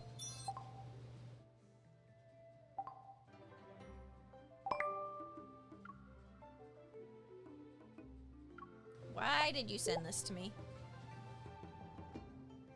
You remember that when someone used to use her accounting book as a grudge diary? You remember! It's crystal clear in my noggin. Every time I made you mad when we were kids, you'd grab that book and start scribbling away. And you read everything out loud while you wrote just to make sure I knew what it was. You remember how I got that accounting book? It was my gift to you when you won your first essay competition. I even remember the title, 20 Reasons Why Caleb Makes Life Better. I want another grudge diary. The person who I had these grudges with disappeared. There's no point in keeping track anymore. I want to buy another grudge diary. Then let's go pick out a new one, but this time I won't give you the reason to hold any grudges. From now on, you'll only remember the happy times you spent with Caleb.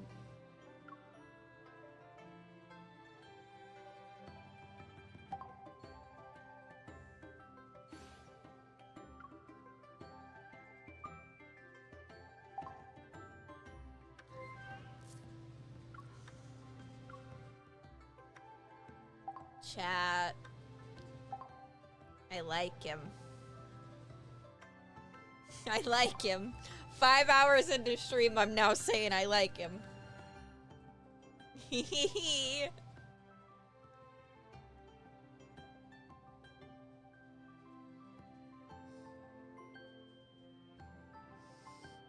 How could you not? How could anybody not?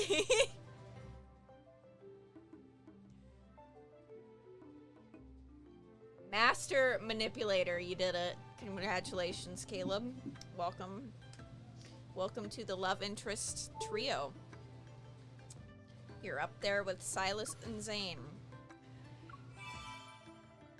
Don't even think about booting either one of them out of that spot, though. Sylus is number 1, Zayne is number 2. You are number 3. You are staying in number 3. You're gonna have to... You'd have to do a lot to get to that number 1 spot.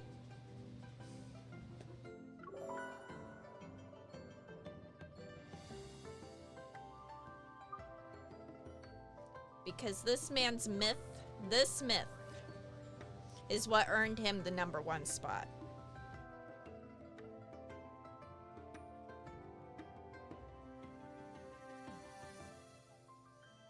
And it's also why I have a really hard time.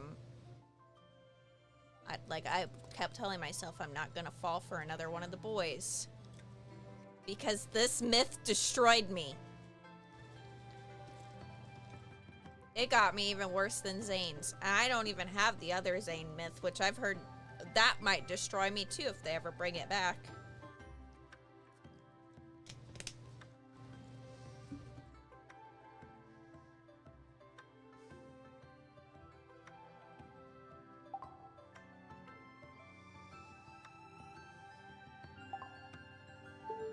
Sorry, chat. My charger's broken on my phone, so it, disconnects and reconnects. I really want this Caleb outfit. For science. For science. It's for science reasons.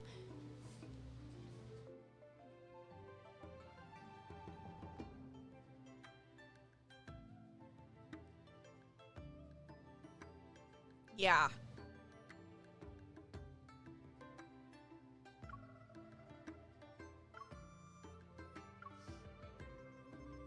I mean, I want this one. I want this one. At some point, I probably will have all 3 of those. I also really want to get this because you get all the outfits.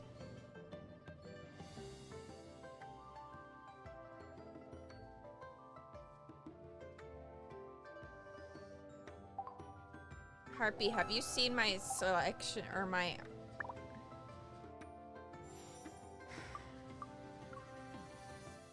Look at this.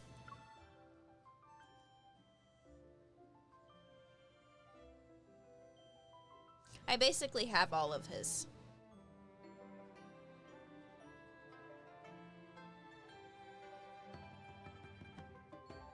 Every time he gets a new one, I have to have it. It's a problem. I'm really sad though, because I didn't get the other ones, because I was like, oh yeah, those will probably cost diamonds. Or chocolates, like the cat sweaters. And they didn't. And then I got paid. And by the time I got paid, they were already out of the store. I am still sad. Because that outfit for MC was so me. I'm so sad, dude.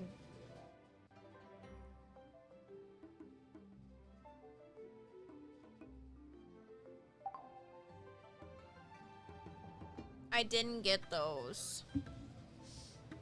And I didn't know they were gonna be limited time. If I would have known that, I would have figured out something. I figured I still would have had time.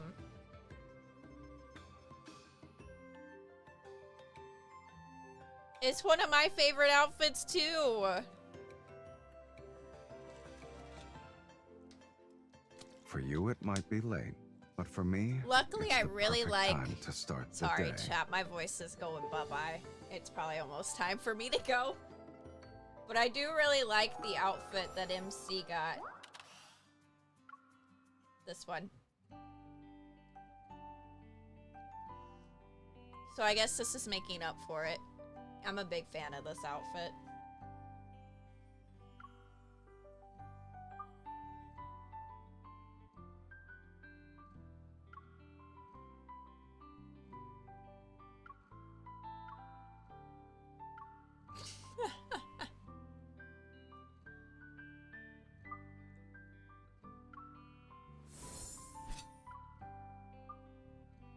Let's see, hell yeah. I thought I was gonna have to buy that outfit. I didn't have to buy it. I'm a big fan of that outfit on him.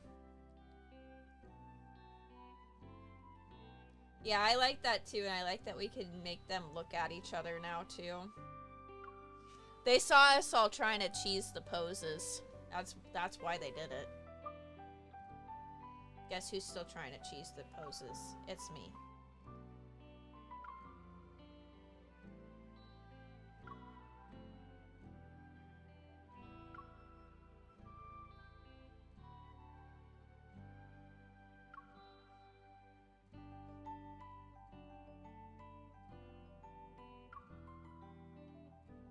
They're so cute.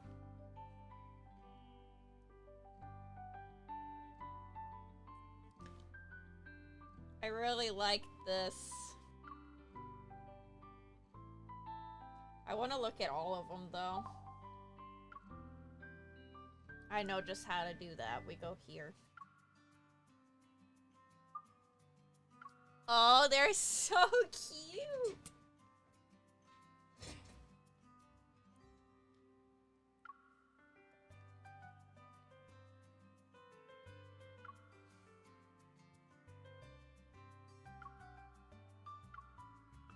He's avoiding eye contact with her.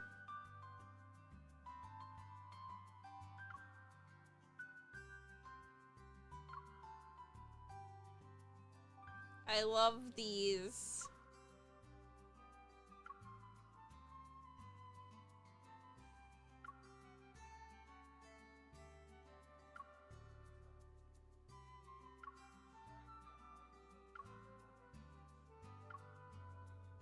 love these so much. I wonder what Caleb's rings are gonna look like when you get him to Affinity 100.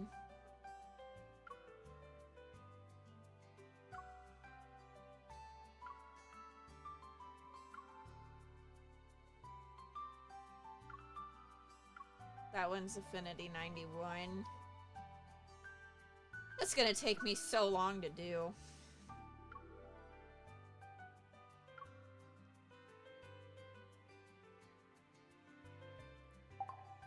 I'm still trying to have Sylus hit Affinity 100, and that's taken me forever. How are you feeling? Is it better or worse than yesterday? If you want, we can walk around and do low-intensity exercises. If your body is telling you to rest, don't ignore it. Sylus. Shh. Shh. Shh. 8 hours and,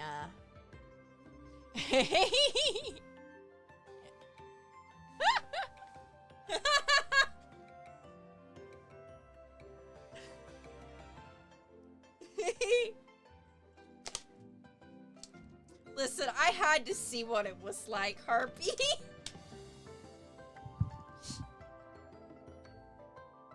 If there's something you must do, I know you guys are probably curious too.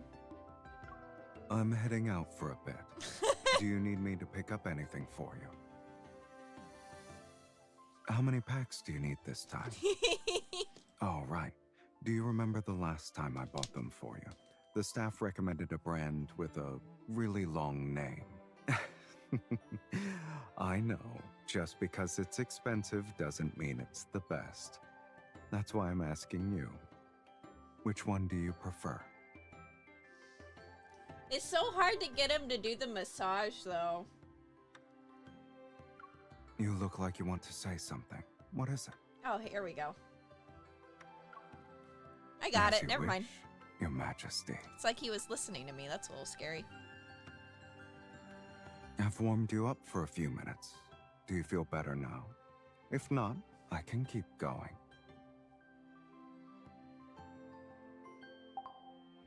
And he's not the only one. I'm surprised he's not checking in on me. Go ahead. I'll try not to forget. You've been sitting on the sofa for a while now. Are you okay? Even when you're not on your period, you should always be mindful of how much pressure you apply to your abdomen. This helps prevent your internal organs from being damaged. Like this. Apply a small amount of pressure. The goal here is to warm the abdominal area, which can help alleviate some discomfort. Zayne's so soothing. We love him. We love good old Dr. Zayne.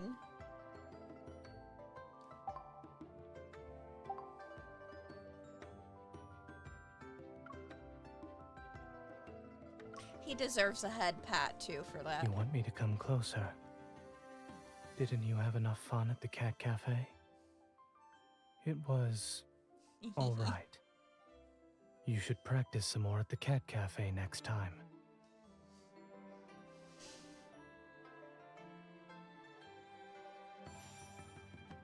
Alright, I'm going back to Caleb. And guess what? We're gonna change. I'm not digging this outfit, but this outfit, y'all are gonna see him wearing that all the time. I'm just gonna be honest. It's gonna be an everyday thing. With, oh my god, wait. Does he actually look good with the sunglasses? This is big fan. Okay, he looks good with those glasses too.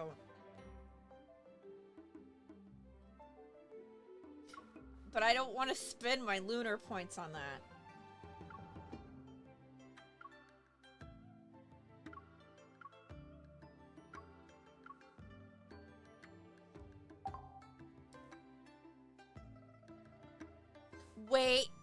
Wait, I forgot. I have earrings. Do we want... Yeah, no, I saved the other ones for Sylus specifically. Or do I like the AirPods? You know, I kind of like the AirPods.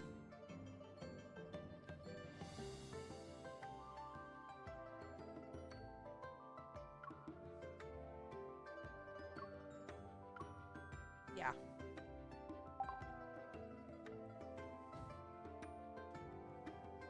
He's not really talking a whole lot, but I don't have his affinity up very high yet either, so I don't know if he really will talk a whole lot. Let's see if we can annoy him really quick.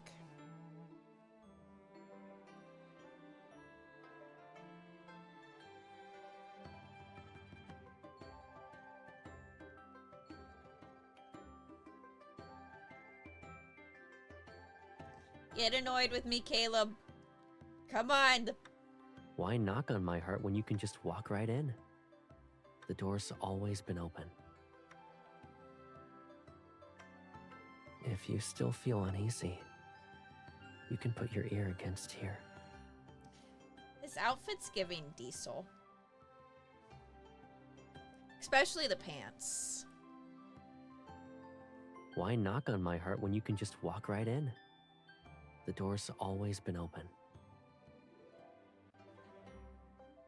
A few hurdles can pop up every now and then after orders are given. Don't worry. I'll make sure all of them are dealt with accordingly. How am I not annoying him? You'll poke too hard and finally learn your lesson one of these days. To get here faster, I actually flew straight over. Skyhaven's known for its temperature swings. That's why jackets Zayne make up gets most annoyed of my with me wardrobe. so fast. You're pacing around a lot. Did you lose something?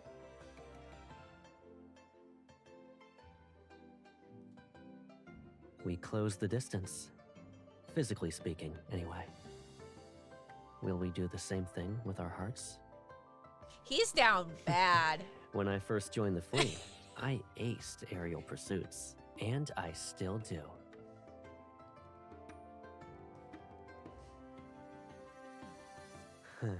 You know, you used up all your attempts for mischief today. As for whether you'll get more, well, that depends on how you behave. I think you already know what I'm eyeballing, chat. Do I even have to?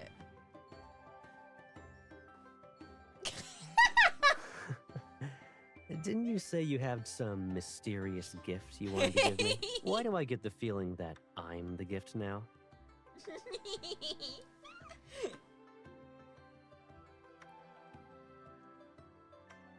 So that's why I had a bad feeling about something earlier. Your shifty eyes are telling me you're about to unleash a flood of excuses.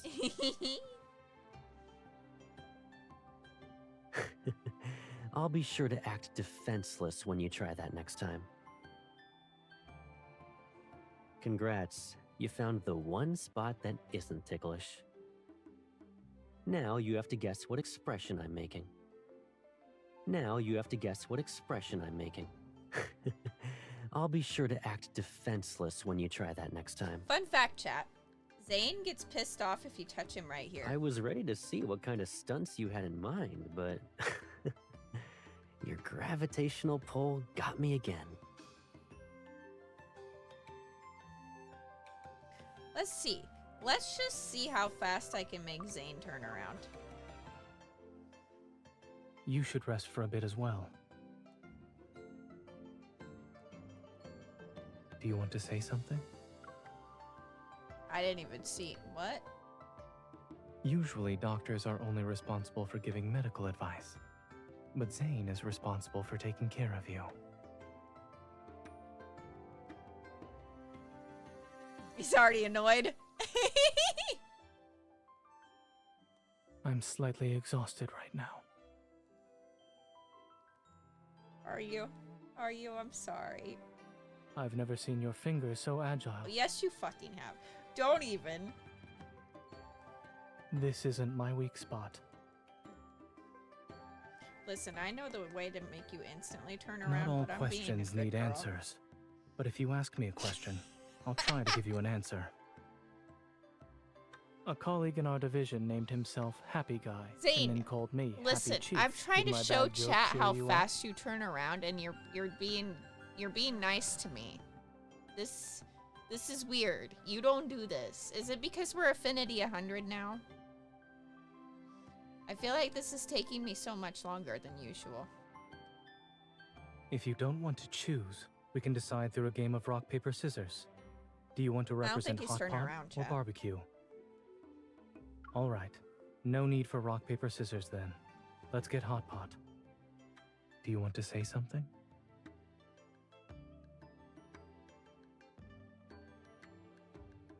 Aren't people required to take a health class in school? It's been years. However, I still remember the basics. But right now, I'm more interested in your mood and your body's current condition. Do you want to say something? Zayne, I want you to turn around. Usually, doctors are only responsible for giving medical advice. But Zayne is responsible for taking care I don't of think you. I'm annoying him today, chat. Oh.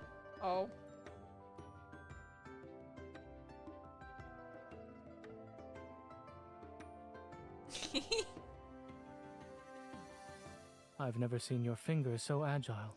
Get annoyed with me. Come on. You There we haven't go. been able to control your hand lately. Let's stay like this until you learn your lesson.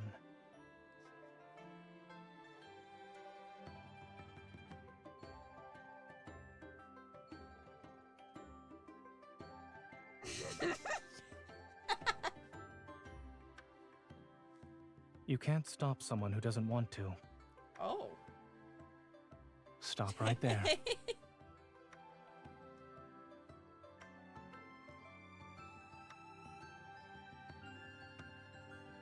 You did it before. It's not going to work this time. What do you mean? What do you mean it's not gonna work this time? It's gonna work.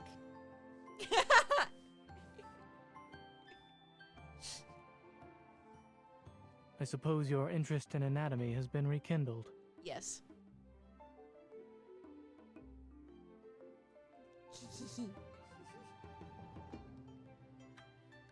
Are you waiting for some kind of reaction?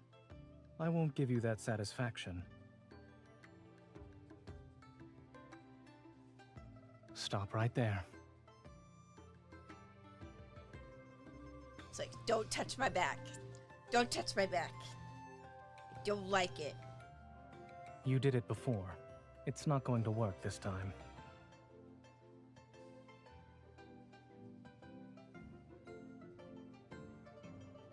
This level of misbehavior, I have a better understanding of what it means to be intense. Okay, I'm behaving myself now. Alright. Chat.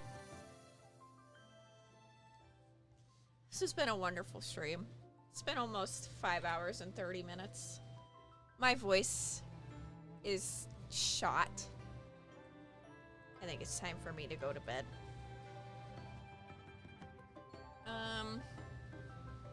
Shall we see who's live?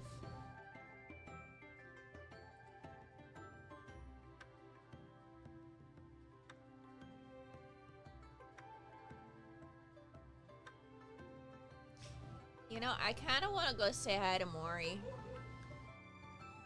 We're gonna go say hi to Maury. It looks like she's BRB mode right now, but that's okay. Tell her hello. Show her some love. I know she has mentioned wanting to play Love in Deep Space too, so. Yay!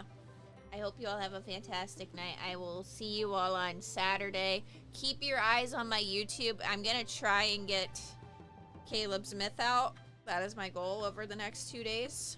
And any other cards that I pull, I'll probably try to get those out in the form of YouTube videos too. Just to try and save my voice. I hope you all have a fantastic night. Stay hydrated. Bye-bye!